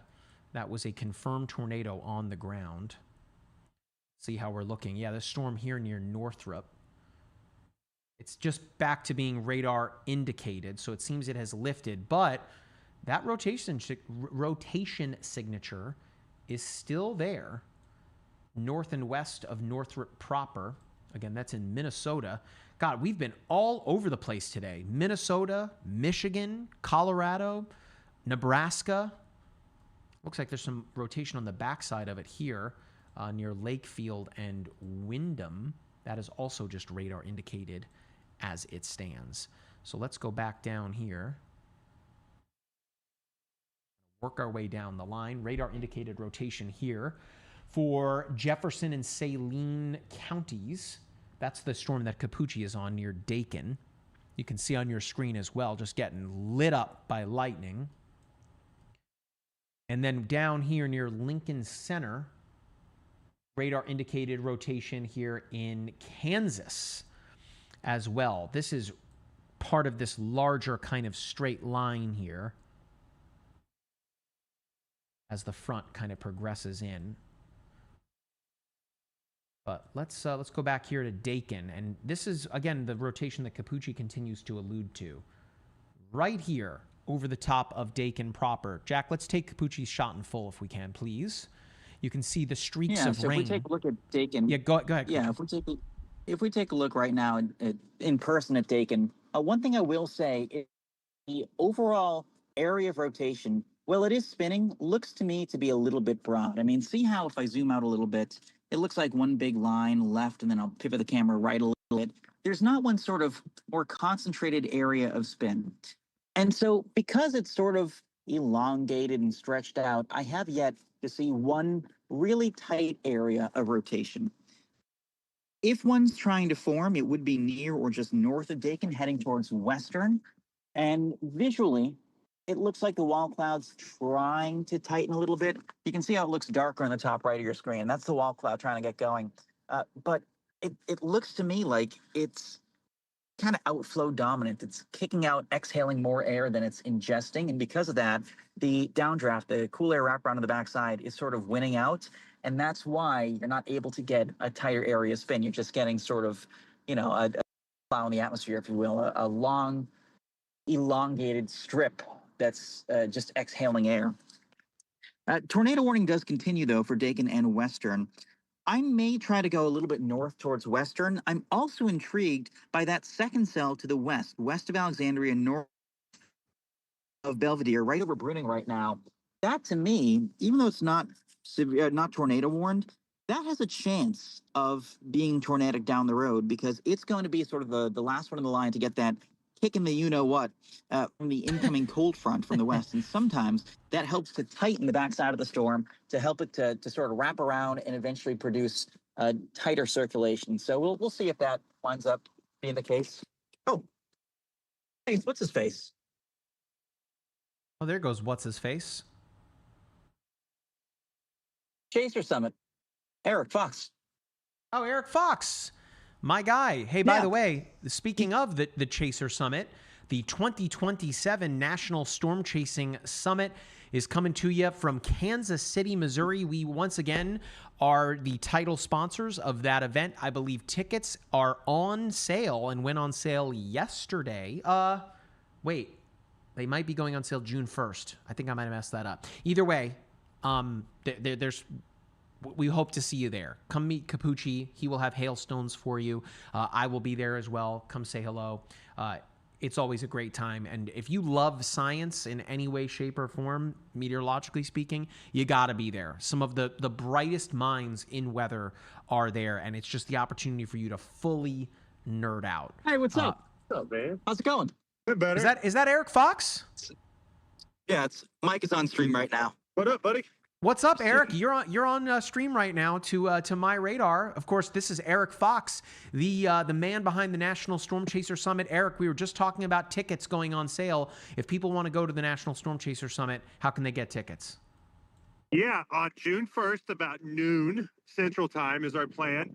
You're going to jump on the webpage and click on link. On the link, we'll have a big button there that says register, and you'll be able to get on there. You will take card, Venmo, all that'll be on there to be able to pay. And also book your rooms. I'm being told there's only about 50 rooms left, but you can book that now. Just jump on the website. It's going to be chasersummit.org, and jump on there. It'll give you all the information you need to know about the summit this year in Overland Park, Kansas. Damn, you're ready to go. You had that down pat. I can't step out for a sec. I'll be back in a little bit. Go do your thing. Eric, thank you so much for that. and Coochie gonna step aside. Eric Fox is the man. He is a storm chaser, police officer, event organizer, talent wrangler, just an all-around great guy that I think would I know people say this, give you the shirt off their back, and Eric is definitely one of those guys. So big shout out to Eric and to Holly and all of the organizers, Edgar, all of the organizers of the Chaser Summit. I cannot wait. Apologies not being in Kansas City. It's in Overland, Kansas. Overland Park, rather. Super pumped for that. So we'll have all that information on our website for what it's worth. So I know. ChaserSummit.org. Big shout out to Eric. Okay, so the rotation where Capucci is definitely tightening up. Again, we can see that here. That was an ugly circle. Let me try again. Right here. That is where our rotation is kind of embedded in. Ooh, Jack, take Jordan's shot. I got to talk about this. Okay, these are awesome clouds. Does anyone know? And TikTok, I can't show you because, oh, he's pulling over. Yes, it's like he can hear me. So if he stops driving, we can show it. Doesn't look like he's pulling over. He might have just been getting out of the road to avoid something. For those of you that are watching here on YouTube, Facebook, Instagram, what are those clouds called? Does anyone know? Tell me what they're called. Of course, I know the answer. I would like you to tell me, though.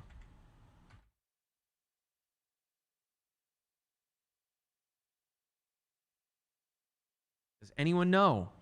Does anyone know?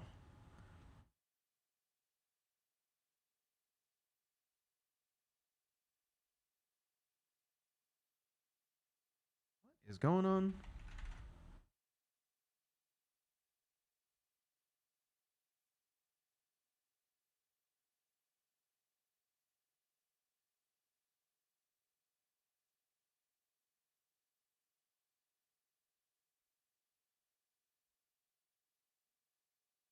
Anyone know? Not a hook echo. Okay. Those clouds are called mammatus clouds. Okay? He's pulled over, so Jack, take it for TikTok. Gotta show it. These are so cool. These are so cool. We're watching the tornado. These are some of the neatest cloud formations. I like lenticular clouds a lot too. I think they're really neat. But these are called mammatus clouds. Okay? Now, they get their name from the word mammary, right? Like, again, you figure it out. Well, it actually comes from the Latin word mama, right? Which is another word for udder, okay? And another word, okay? But it effectively what this is are pouches kind of protruding beneath the cloud base. This is from a cold front that is advancing away from you and the cool air kind of sinking underneath. Yeah, someone said bubble clouds. I mean, that you can call it that, sure. Mammatus clouds. It's again pouches of cooler air, kind of trying to sinking beneath the cloud deck on the backside. This means that the worst of the weather has passed you most of the time. I mean, a huge majority of the time that this is the case, right? These are incredibly neat if you've ever seen them before. Sometimes they occur at sunset, and the way that, you know, the ultraviolet rays, the angle of diffusion that you can see is just really, really neat. I love these clouds, amongst my favorite cloud types. In addition to lenticular clouds, which are like flat. People confuse them for UFOs all the time. Well, I see Brad on YouTube that knew what kind of clouds they were. Someone said, what if they're on the front side of the storm? You don't often see them on the front side, Spencer, given that on the frontal edge of the storm is where you're seeing rising warm air. So you typically would see this on the backside, given that cooler air is heavy, right? So cool air sinks, warm air rises. So you get these pouches from the cooler air sinking beneath the cloud base. So awesome that I got to show you guys this. Man, that is awesome. Okay, let's get back to the tornado warning here. This is still radar indicated for Nebraska, approaching western and Swanton, Nebraska. Now, as it stands right now, it is radar indicated. Nothing on the ground, but there is rotation present. want to make sure I'm not missing anything. We've got this one near Lincoln Center approaching Minneapolis, Kansas. Oh, my posture is terrible. I gotta sit up. This is radar indicated rotation as well. And then we've got this one up near Sioux City.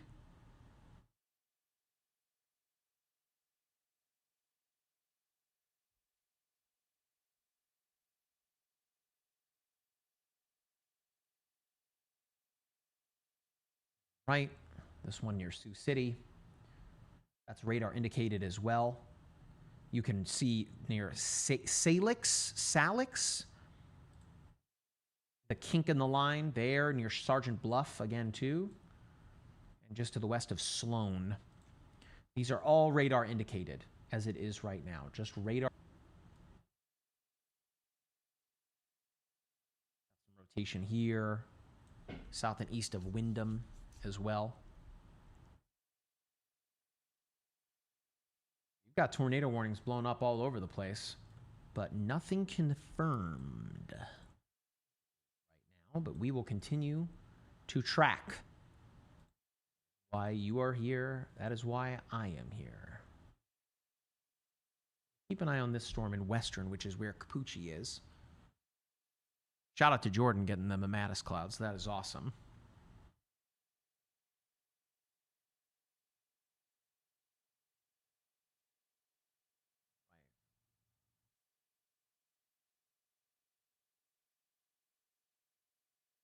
We really appreciate y'all for joining us. Just a quick, I guess I'll rack it back to the top. My name is meteorologist Mike Linden. Thank you so much for joining us this evening. It is Sunday, May 17th. We are just past 8:34 Eastern Time.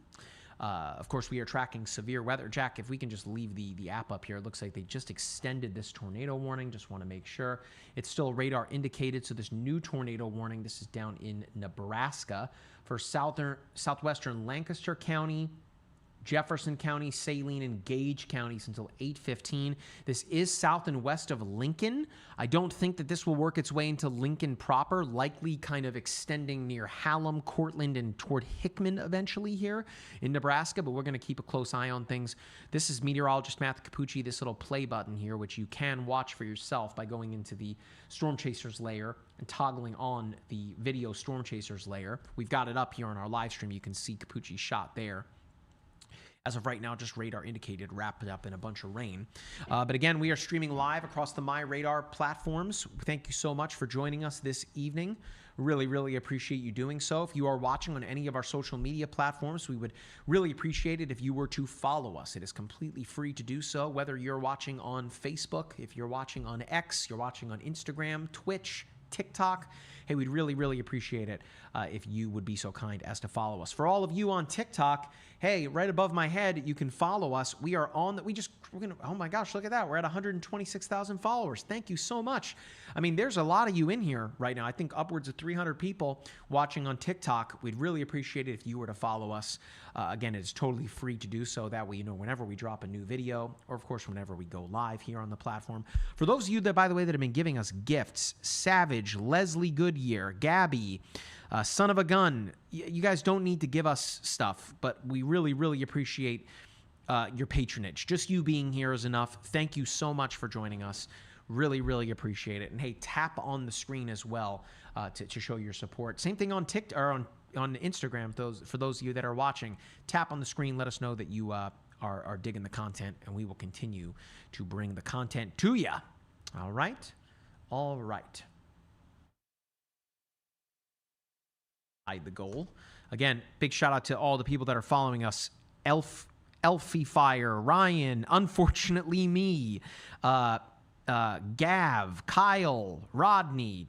Thank you so much for following us. Really, really appreciate your support more than you know. And again, it is May 17th. We are just a few weeks away from the start of hurricane season. Got a lot of content coming to you. Let's go up here. I want to look at this line.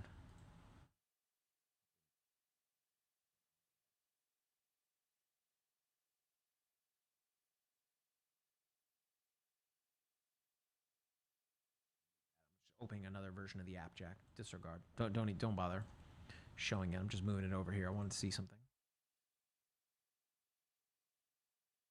So there's rotation in that one. It's just indicated as it stands right now here near Bronson.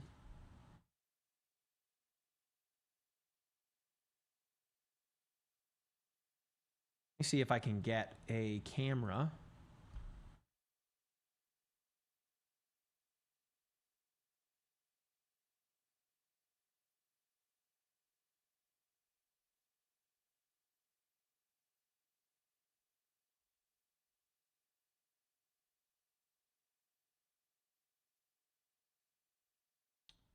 A map. That's what I need. I need a map. Let's see, I might be able to show you guys what it's looking like out there.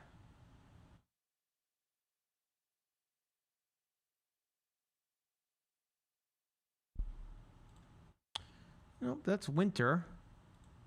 There we go.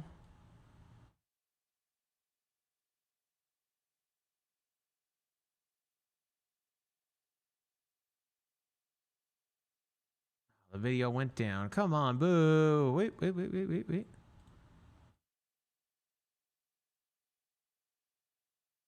Okay, Jack, take the web browser. Got one. Look at this, man. That's that line coming in through Sioux City right now. This is on looking north on US 20. That's a lot of lightning, boy. I don't know if I can full screen the Arc browser here, Jack. That's one thing I just realized. I'll probably have to use Firefox for this next time. Let's keep that in mind. See what else we can see. There's another one.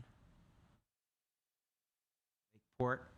See, all these folks have decided to stop driving. Looking east on US 20 now. So this thing is coming through town right now. Man, that is a lot of lightning.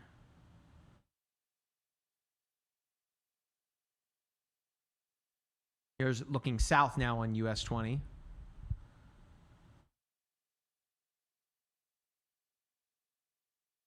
For what it's worth, these winds, if I can get that for you. Get the winds gusting out ahead of it.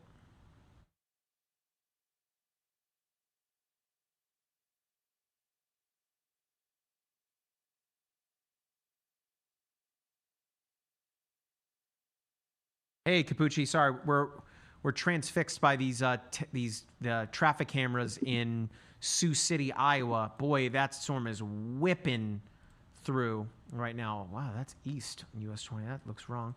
There we go. I was going to show y'all something cool. Oh, no, let's take it. Jordan was looking at Mamatis earlier. He's still there. Looks like he's getting some cool video. Let's take Capucci's shot. Jack, we'll come back to the tower cameras. Yeah, so let me know when you have it up. This is a baby little supercell. It's a very compact one. It is the one near Ohio, near Tobias.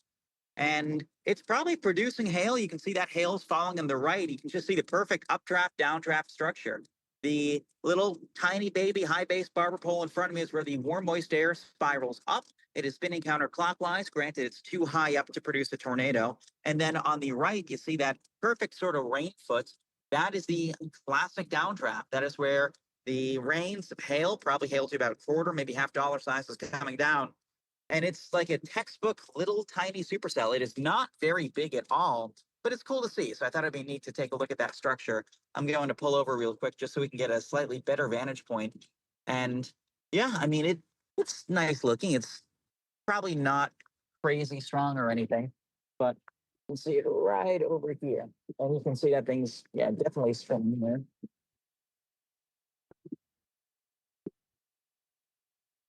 We showing this on TikTok, Jack? I think, oh, you're not. It's okay. He's parked. We can show it. It's cool that something so narrow can feed the entire storm, but that's how these things work. The whole reason that we get tornadoes and strong storms like this is because the updraft really is rather narrow, and yet it's such an efficient upward vacuum. You might have an updraft only 100 square miles, So 10 by 10, even markedly small, 5 by 5, 25 square miles, but it's able to have maybe 250 square miles of downdraft of rain and hail. So it's a very tiny little thing, but that's why these things are so efficient. So that was crazy, Capucci, that you ran into that you ran into Eric Fox. That was awesome. Oh, I bumped into him 4 times so far, not today, but just chasing in general. Eric's the man. What a nice guy. So everything I'm looking up in Iowa and Minnesota, everything is just radar indicated up there. It's just a big mess, that complex. Hey, Linden, is that Minnesota? Linden, Minnesota. Shout out. I'm there. I mean, you've been, it's like the song, you've been everywhere. Okay, so we have a confirmed tornado now southeast of Sioux City. So those tower cameras I was showing you earlier, Jack, if you want to take the radar again, this is a confirmed tornado on the ground here near Salix and Bronson. Excuse me. Let's look at the correlation coefficient, see if we can spot anything. So I got to switch to different radar. That's the Sioux Falls. Let's use Des Moines. Nope. We're in a weird spot here where it's between 3 radars. Maybe Omaha will give me a better look. Oh, yeah. The radar coverage there is terrible. In fact, oh my gosh, yeah, it's so whack. One of the tornado warnings in effect right now for the town of Truman was where Jordan and I both saw a strong tornado back in mid to late April. And even chasing there, I at one point just put the phone away to the extent I could and was like, you know what? Looking out the window is going to be easier.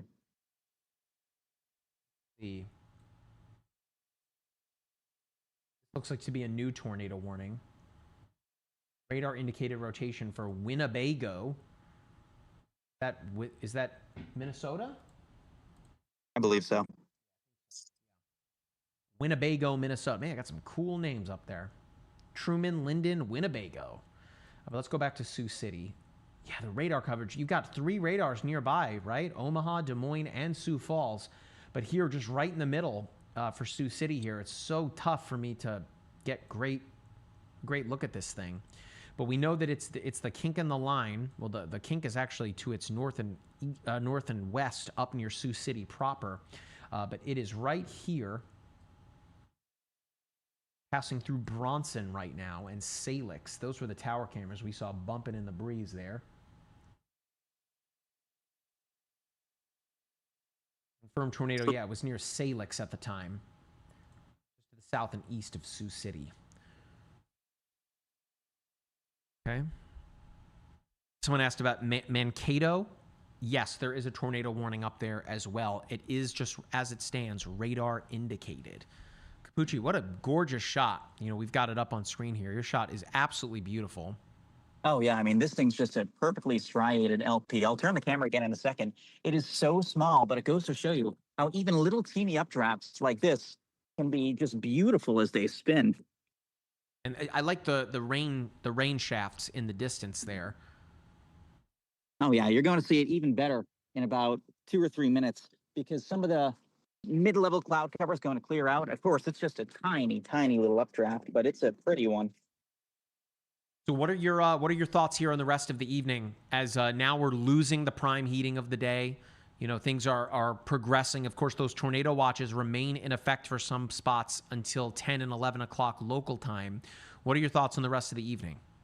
I think we're getting to the point where we're going to be talking more about like QLCS circulations. As everything goes mostly linear and grows upscale, the odds of any real tornado threat in terms of supercells wane markedly. But I do think we're going to transition to more of a damaging straight line wind risk, which is a concern too. So, you know, the threat of severe weather certainly isn't over. We're just transitioning. Oh, that's bad. I didn't mute the Zoom. Sorry about that, Capucci. I think I coughed right in your ear there. So straight line winds through the rest of the evening, of course, concerning as you mentioned. But then we progress into tomorrow. Of course, a moderate risk in effect for parts of Iowa, Missouri. Things take a considerable step up there. And for those of you that live in that part of the world, I can pull up the graphic, Jack, if you want to take the web browser one more time here. This is tomorrow's severe weather outlook from the Storm Prediction Center, a 4 out of 5. That's that red color there for Hutchinson, Kansas, Salina, Kansas, Manhattan, home of Kansas State, and then up into parts of, apologies, not Iowa. It's real close. It's on the border, Missouri and Nebraska there. If you want the latest information regarding this threat, download the MyRadar app. It is free to do so, and turn those notifications on. Not only will we let you know when it is going to rain, for how long, and at what intensity, but you will get a notification from meteorologist Matthew Capucci with an up-to-date, the top-of-the-line information tomorrow in the form of a forecast video straight to your device. Capucci, can you give the folks a little bit of a preview as to what they can expect from your forecast video going into Monday morning for this part of the world? My goal is to address some of the lingering uncertainties with tomorrow's event. Namely, I'm hoping tonight with the evening model runs that come in, we'll be able to better ascertain storm mode, because that remains a big uncertainty. We know we have a pretty impressive parameter space. We have a pretty impressive overlap of storm fuel and spin, but we just don't know what kind of storms we're going to have. We're going to get squalls, which will be mainly damaging straight line winds, or if we're going to have a legitimate tornado threat with supercells. Speaking of supercells, look at this tiny, tiny, tiny rotating updraft in my stream. This thing is so puny, but you can see the mammatus poking out from behind as well. And the lightning in there too. Oh yeah, look at the mammatus right there on the top of the screen. I didn't even see it. It was hiding. Yeah, this thing is a small, very small updraft, but it's cool that in situations like this, even little teeny things with the right amount of shear, especially as this cold front comes through. Did you get a photo? I mean, there's so much just in your shot right here. Oh yeah, I've been getting photos left and right. I unfortunately dropped a battery into my hood, so I don't know where that's going to come out. Oh well. You what? As I was trying to get the rooftop camera off, I somehow dropped a battery, like a camera battery, down into the grill. So I don't know where that goes. It goes to Never Never Land. DSLR? No, of my 360 cam. I have a cajillion extra batteries, but still. Yes, you don't want a battery to get hot and then explode. So, all right. Yeah, look at that. That is straight out of a textbook, that shot there. So, of course, the mammatus clouds indicate that it typically indicates that you are on the backside of the threat, that of course, that's the cooler air sinking. What an incredible shot there. I can't get over it. The sunset's going to be especially magical. Yeah. You got the rain shaft at the bottom. I mean, if you guys can see right along the horizon where those power lines are, kind of those thin, wispy streaks coming off the base of the cloud, that's rain, like a lot, heavy, heavy rain. Real quick, though, Capucci, I got to jump here to a new tornado warning that is approaching Omaha, Nebraska. Okay. Oh, yeah, a little kink in the line there. Yes. So this is for Ashland, Gretna, and approaching Ralston. All told, this would, down the line, have some impacts to Omaha. Whether or not there is a tornado involved remains to be seen. But you can see, again, this kink in the line. We're going to say that a lot. Take a drink every time you hear kink in the line tonight. Right here, kind of just to the north and west of Ashland, coming in toward Memphis here. Right? For those who need to know the area or who aren't familiar with the area, it's right near the Star Brothers Airport. So if you know where that is, it's just probably 3-ish miles north of Ashland Road, a little bit south of Clear Creek. That is the area where that circulation is right now, a little bit south of Memphis. It's not a super tight circulation, but it's one of those situations where any tornado that forms would be rain-wrapped. It's going to pass near or just north of I-80. It's about 4 miles north of I-80 right now. This will come into, potentially, the west side of the Omaha Metro. Should stay south of Elkhorn, so the areas that were impacted back on April 26th, 2024, I do believe should be all right. This would be a much smaller tornado or briefer tornado, but it would pass probably between Elkhorn and Gretna. The circulation, again, not very tight, but anytime you have these kinks in the line, you get very quick fleeting spin-ups, and that's a concern here. Also, Ashland to Alvo on the south side of this potential circulation. You get the cool air wraparound. That's causing a bowing out near Greenwood, and that's why Murdoch, Louisville, Spring La Vista, Papillion, Chaclo, and a little bit west of Bellevue, we'll likely see winds gusting over 60 miles per hour. So again, it's not a terribly strong circulation, but Mike, I do think with the latest scan coming in, we're about to get a very brief little tornado near or just west of Ashland. The rotation, rather, the velocity return here looks pretty okay, now I see what you're talking about. It looked pretty broad out ahead of it here, but yeah, just to the west of Ashland, right here. It just goes to show you folks that you don't need to have a hook echo, right, to get a tornado. And right here, as Capucci alluded to, just to the west of Ashland, right here, there could very well be some embedded spin there. I mean, we are seeing it here on the velocity scan. Trying to see if I can pull up a camera for that part of the world. Stand by. See what we can get here. Get my bearings here. There we go. Okay, Ralston. There we go. Any cameras that aren't stills? Man, all these cameras here that I'm finding are all just still images, which ain't gonna do us any good. Darn. Oh well, okay. So we'll keep an eye on this one. I don't believe that I'm seeing anything confirmed here just yet. But to Capucci's point, nope, there it is, confirmed. A funnel cloud, at least. So, of course, a funnel cloud and a tornado, same but different. A tornado is touching the ground. A funnel cloud is not. But it could happen imminently. This would be it right here. If you live in Ashland, you need to be in your safe place. Again, a basement, storm shelter ideally, or the lower floor of your home with as much of the interior protecting yourself from the outside as possible. Okay, our next radar scan will tell us a lot here.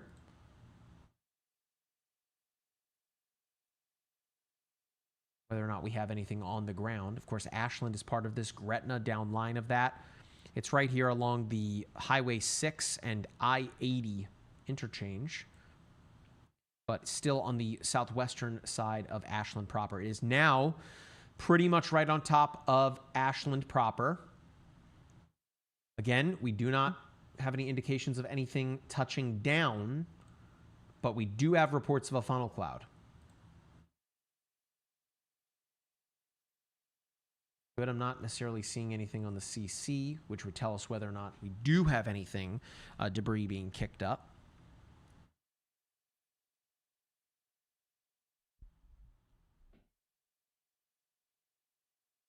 We have a new tornado warning up in Minnesota as well, up in the Blue Earth area. We'll check on that here momentarily.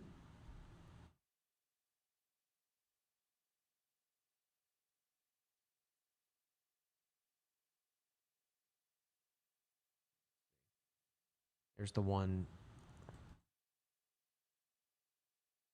15 minutes to go. Radar indicated near Hallam. All the way down south from Minneapolis. 33 minutes to go. Radar indicated as well. Got a lot of them going now. Up near Sioux City, do we still have this one on the ground? Yes. In Salix, that was that one earlier this evening. On the northern side, no, just radar indicated rotation. And then here's our complex of storms southwest of Minneapolis. I brought up that one near Winnebago. They continue this warning. These are all kind of kinks in the line.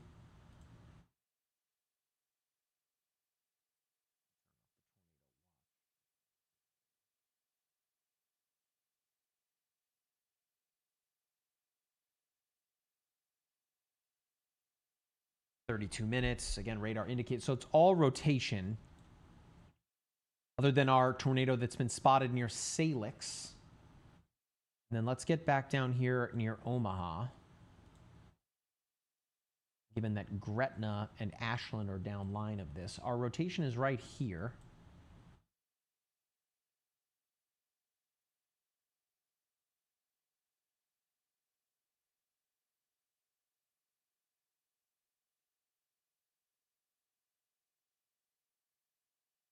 It's still fairly broad. It was definitely tighter a couple of scans ago, like this one right here. That was roughly 5 minutes ago.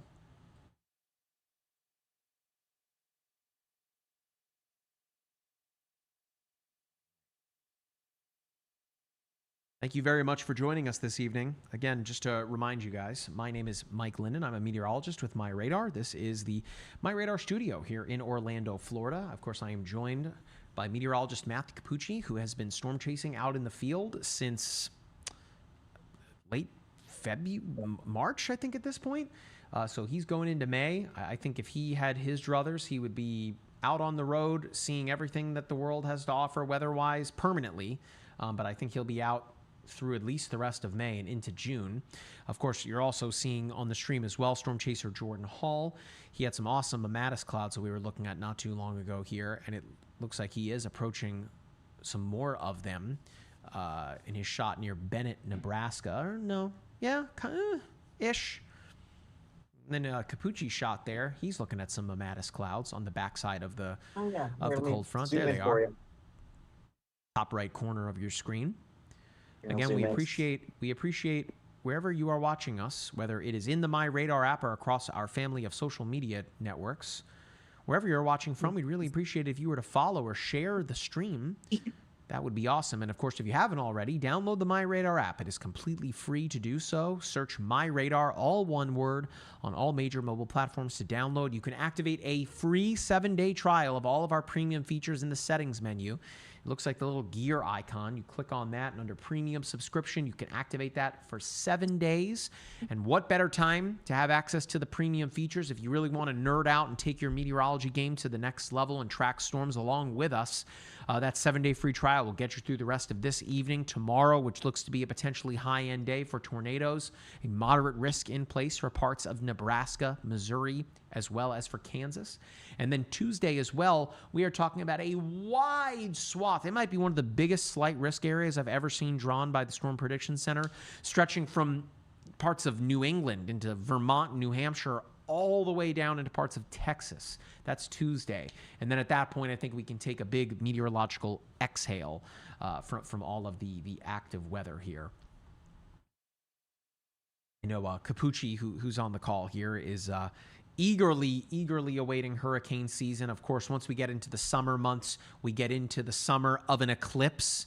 So if you happen to live or you're watching from Spain or Portugal, you get one of Capucci's all-time favorite things. I don't know where he ranks it in terms of, you know, clouds, Waffle House, and eclipses, but I think that it all, and hail, I think that's all in his top 4. I don't know the order. Maybe he can tell us. But we've got a solar eclipse coming this summer. So much stuff there's happening. Nothing in life that beats an eclipse. It's incredible. Yeah, it's the last eclipse that we had. Jack just said can't confirm. The last eclipse that we had here, we had a bunch of eclipse glasses, and I brought them to a bunch of area schools here in Central Florida because we ordered a lot of them. So Capucci, we might be. I think we talked about this. I think we're going to have to find somewhere we can send a box overseas to Spain or Portugal to make sure that folks can look at the eclipse safely. Of course. When is that, Capucci? When is that happening? That is on August 12th. It'll pass over Zaragoza, Burgos, a few others with about 1 minute and 46 seconds of totality in Spain. So it's not the longest eclipse. Next year, however, on August 2nd of 2027, there will be an incredible eclipse, the longest until the year 2114, and passes over Benghazi. It passes over Egypt. I will not be going to Benghazi. And it passes over, I believe, Somalia and a few other friendly places, and that one will have over 6 minutes of totality, so a very long duration eclipse. You can't have more than 7 minutes, 29 seconds, so you're getting close to the theoretical max. Back on this tornado southwest of Omaha, and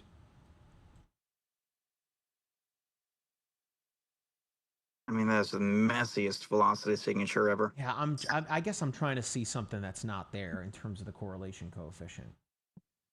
No, Stevie Wonder would have an easier time seeing a circulation there. I can't for the life of me figure out any cohesive area spin in that storm. I think what's happening is at this point the thing's going outflow dominant. You have a system of just downbursts. It's kind of gusting out, and realistically, you might get a couple conflicting downbursts to spin up something, but the odds of that happening are so low. Imagine how's it? Imagine you and 5 of your friends go to the backyard and you all have leaf blowers, and you aim the leaf blowers at a big pile of glitter. Well, most of the glitter is going to blow away, but you might get little eddies that spin up just because you have different breezes chafing against each other. Same thing here, but the odds of something more than just a transient, brief, weak spin up are incredibly low. So I think at this point it's mostly a damaging straight line wind threat. Even if there was a tornado, it probably would contain winds in the order of 80 to 90 miles per hour. The max peak intensity is probably coming down a lot. Do I want to stay in a castle tonight? What? I'm looking at hotels. Oh, no, never mind. It's a former prison. I won't stay there. Why is that? I don't know. Nothing happy ever happens in prison. No one's like, you know what? I was deciding between Disney World and prison. Let's go to prison. It's probably haunted or something. I know Right? that I went to college in Ohio, and of course the penitentiary that they shot the Shawshank Redemption in was there, and I think people pay to stay there overnight. Oh, no. I stay in enough sketchy places. The nice thing is, at least I make TikToks of them. I was going to say, if you're not following Capucci on social media, you definitely should. But stay, come for the Waffle House content, but stay for the hotel reviews. To call them hotels I think is a stretch, but it's very fun. It's very not fun. as bad as the time I was kidnapped in China. Anything less than that, no complaints. Okay, so a question here coming in on YouTube from Mama BKE. Our local Iowa meteorologists are saying northwestern Iowa is at greater risk tonight, but Omaha is getting more severe weather right now. 2 separate storm lines is the question. So yeah, I mean, you're absolutely seeing two different instances of severe weather. But keep in mind, this is all part of one larger line. Of course, by the time that this gets into Iowa proper, you're losing the prime heating of the day. You're getting some of the jet stream kind of boosting that a little bit as things cool down. But the worst of the weather will be kind of near the Omaha area. In fact, if you live in Omaha, get ready for the noise. And when I say the noise, you're probably already feeling the winds whipping where you are. But this very, very potent line of storms is about to blow through Omaha. But as it progresses into Iowa, at greater risk tonight, I mean, Capucci, do you fall in line with that theory? I think the tornado risk really is waning right now, and our AI models suggest at least some low-end tornado risk through about midnight. Probably won't reach past I-35 much. I think things at that point will be mostly just a squall line with embedded brief transient kinks of spin. But the risk of any supercells has mostly collapsed at this point. Really, I don't see any supercells or even any quasi-supercell structures. It's all just kind of quick-hitting little spin-ups within a line. So I think you're right. I think western Iowa has a slightly greater chance of seeing some quick spin-ups in the near term, but I'm not really concerned about tornado risk after I-35. You got some little guys kind of there near Dakin. There's a severe thunderstorm there near Brunning and Carleton on the backside of this. But that's post frontal. That thing, I mean, it's adorable. It's probably only 2 or 3 miles wide. It's barely producing any lightning. It might produce a couple little nickel-sized hailstones, but that's barely enough to get me out of bed these days. So that kind of we were talking before about mammatus clouds, where you typically see them when the worst has kind of passed. But to Capucci's point, these storms, I mean, this is to be, just as I say that, Capucci, the severe thunderstorm warning just went away. But needless to say, this is on this. The front has passed by, but you're still seeing some convection there. So again, more often than not, when you see mammatus clouds, the worst of the weather has already passed you by, given that the cold air is sinking. But it just goes to show you it's not always the case, but it is predominantly the case, I should say. So again, we're tracking this here through Omaha. Let me turn the tornado watch on momentarily, and I'll fill it up. So these yellow boxes here, folks, these are tornado watches. This one for Omaha is in effect for the next 3 hours until 11 o'clock Central Time. Okay. Up here in Minnesota, this is in effect for the next until 1 o'clock in the morning. So that's where your overnight threat is. But one little line in here that I think is pretty interesting. The primary threats include a few tornadoes and a couple intense tornadoes possible. But to Capucci's point, we're losing the prime heating of the day. Things are not as discrete as they were. Again, a supercell thunderstorm is going to, represent, a thunderstorm with a deep rotating column of air within it. Of course, just as I say that, Capucci, they expand the tornado watch to now include Des Moines. Just as I say that. You got 7 hours to go. Just that sneaky low-end QLCS threat. But what I was going to say here is that the secondary threat, I think, is the one that catches my eye the most, given our storm mode right now that is predominantly linear. Scattered damaging winds and isolated significant gusts to 80 miles per hour. I mean, that is a significant gust of wind, 80 miles per hour. I mean, we had destructive winds in Michigan earlier this evening, a destructive severe thunderstorm warning that had 60 mile per hour winds in addition to some fairly large hail. But an 80 mile per hour wind gust, I think, Capucci, correct me if I'm wrong here, I think that's your threat predominantly given storm mode right now, how linear things have gone. Oh, absolutely. This thing will be like a snowplow in the atmosphere. It's tied to a frontal boundary. Great way of putting it. Cool dense air is surging in behind, kicking up the warmth and moisture, but in the process, that change the air masses happens a little bit turbulently, and you just get sporadic gusts of 60 to up to 80 miles per hour. So it's one of those nights where you'll hear the storms breeze through. You'll probably hear some thunder and lightning. It'll be good sleeping weather, but in the off chance we can pinch off a little circulation, you want to make sure your phone has EAS, wireless emergency alerts, ready to go, just so something wakes you to get you to shelter if need be. Yeah, that's a snowplow in the atmosphere. That is a fantastic metaphor, Capucci. I loved that. That was great. Something else to consider too, folks, from the National Weather Service. They're very big on storms that have a history, right, of producing. And in this sense, you've got storms right now that are passing through Omaha, and this particular line was responsible for our sole tornado emergency of the day. So right now, I mean, this entire line stretching from, there's a disconnect up here near I-90 east of Sioux Falls, but otherwise this line all the way down, all the way into Kansas has severe thunderstorms attached to it, given its wind gust threat there. But given that these storms have a history of producing tornado-warned storms, it doesn't shock me at all that they would extend that tornado watch eastward to include parts of Iowa.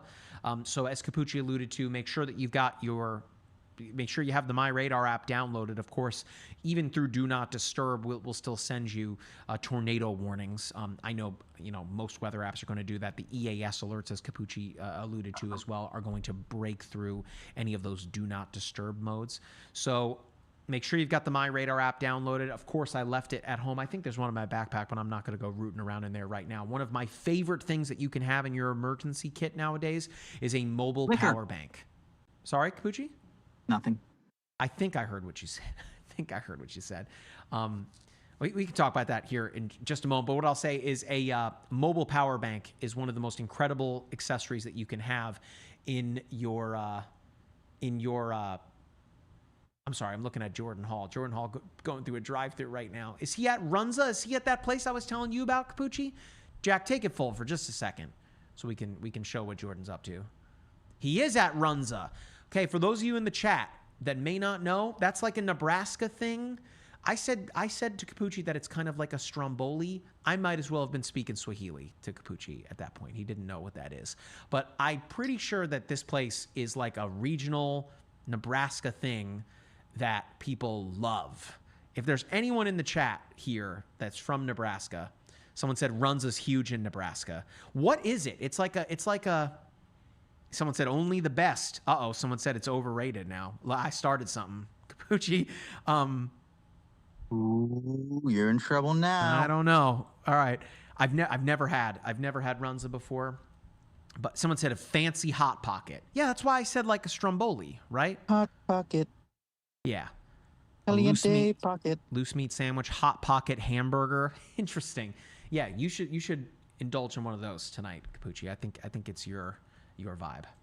I was thinking of ways that I could give myself gastrointestinal stress on the road tomorrow. Maybe I'll indulge in a hot pocket. But Maybe I'll just gargle with some motor oil too. Someone said ground meat and cabbage inside a dough. Man, I'll tell you what, there's nothing that gets the live chat fired up than talking about regional foods. I love it. But back to my family doesn't like cabbage after the cabbage incident of 2009. Oh, I love cabbage. Cabbage is great. Yeah, I'm a big kimchi guy. I love cabbage. When I was little, I had read somewhere that cabbage juice was a natural pH indicator, so I had the bright idea of going to the grocery store and buying a cabbage. Because, of course, squeezing individual leaves and squeezing the juice out is cheaper than, being 11 or 12 years old and saving the money to order cabbage juice off the internet. The internet was hardly around back then. Well, anywho, my parents had a brand new rug, and I sat in the living room watching TV as I squeezed all the individual cabbage leaves, and then I tripped, and the cabbage juice went everywhere. Was it a red cabbage?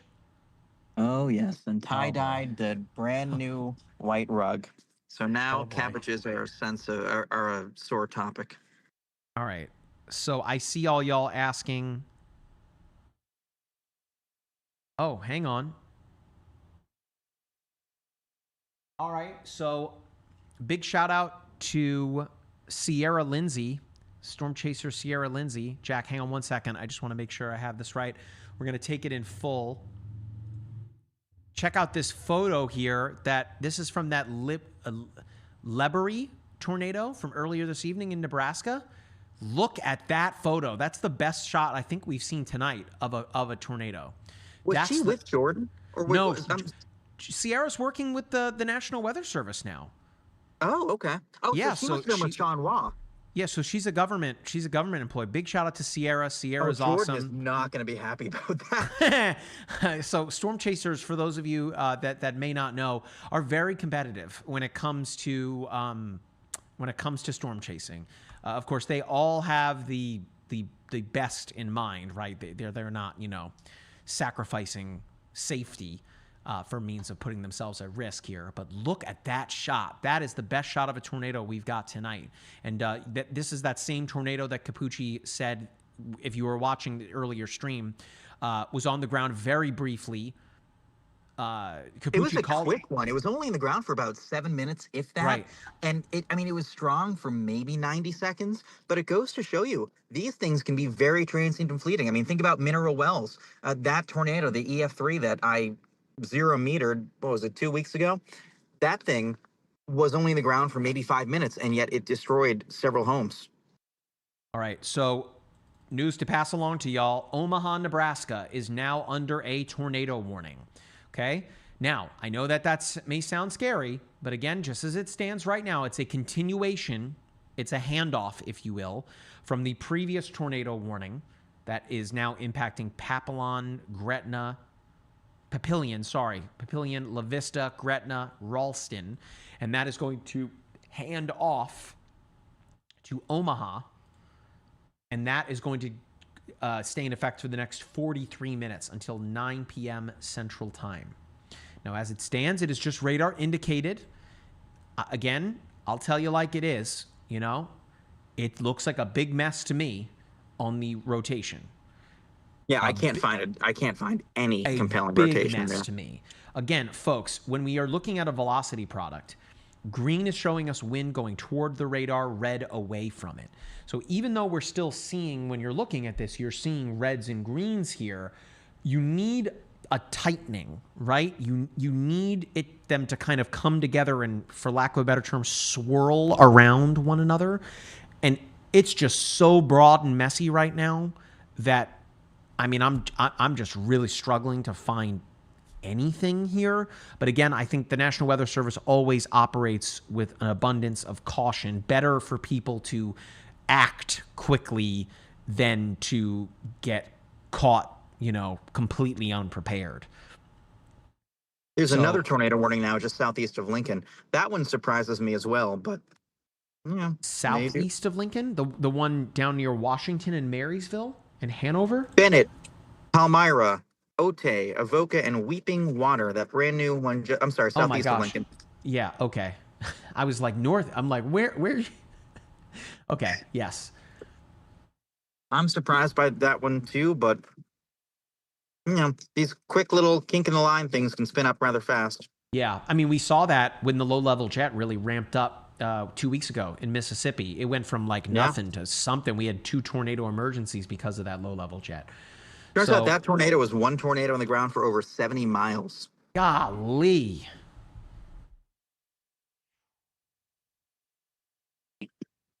Crazy. But we'll stay here. I see there's a lot of you in the chat that are watching in Omaha. So right now you are likely feeling some very strong winds pushing through.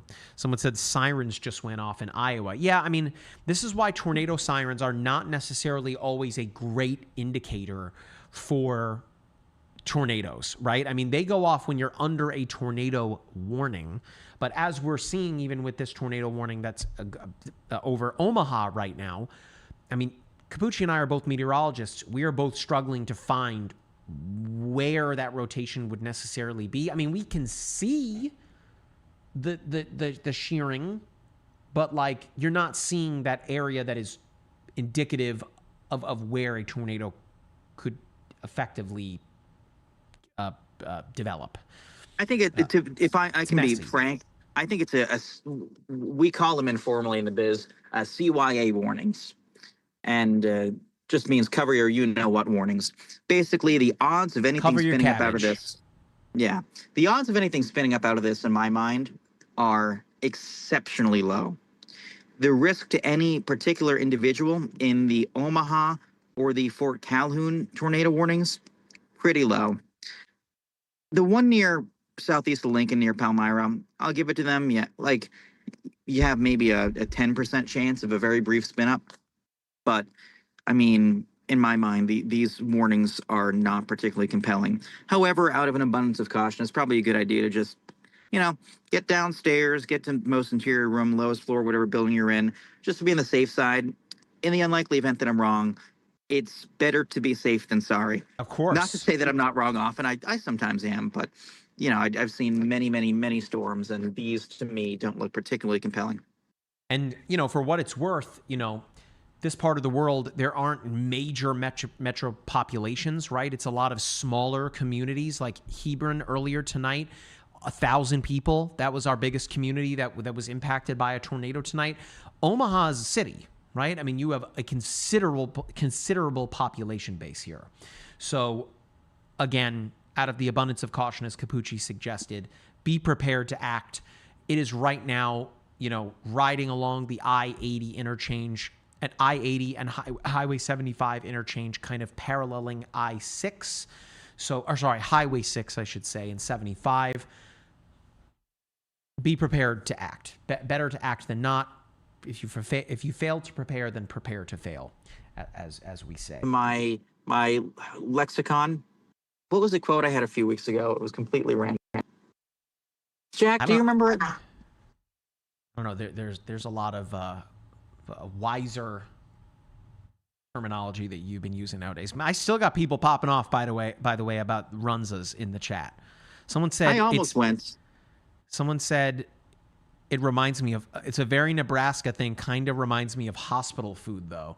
That's tough. Ooh, I love hospital food. Okay. So you got Capucci's attention, but yikes! If I went to a restaurant and I said, "Yeah, it's kind of like hospital food," no disrespect to hospitals and the medical workers in the world, y'all are amazing, but that's tough. It's a tough endorsement.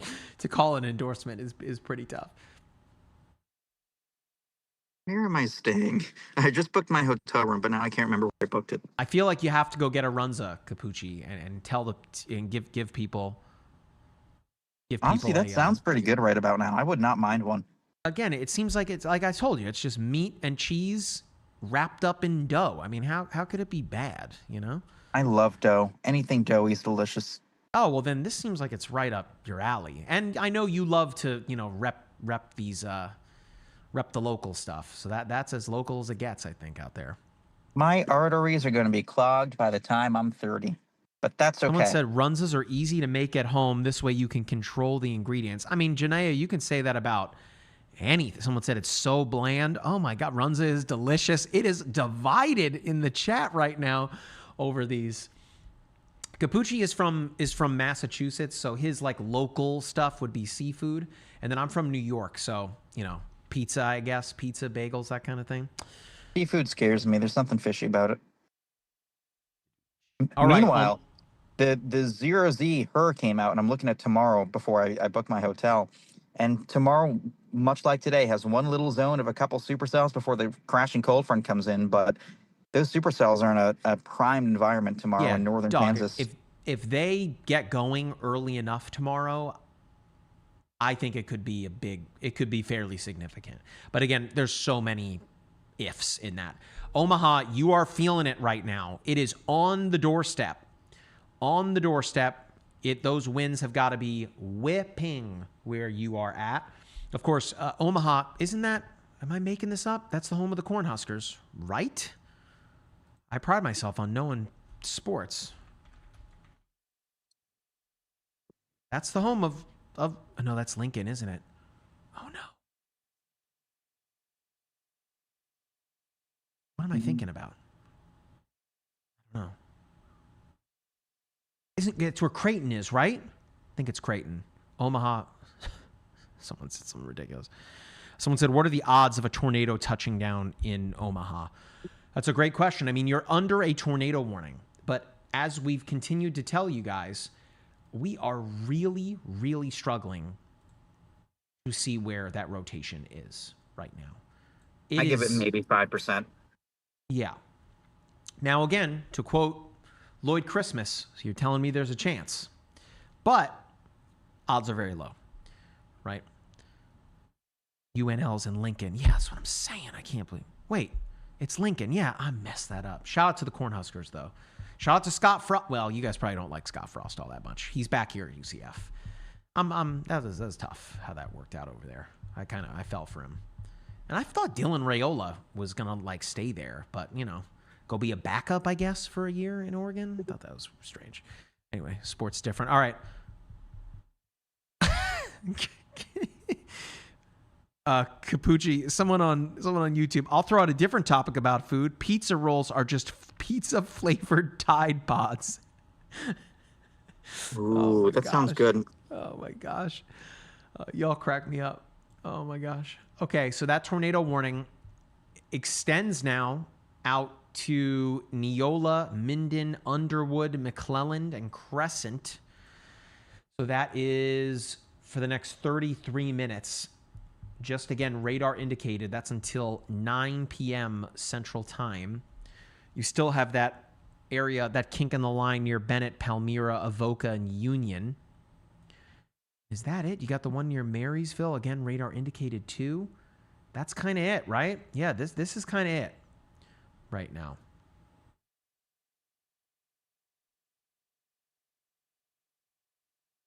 We'll stay here. All right, it is now pouring rain over Omaha. You know what? Let's see. Golly, I mean, there's so many things in the app,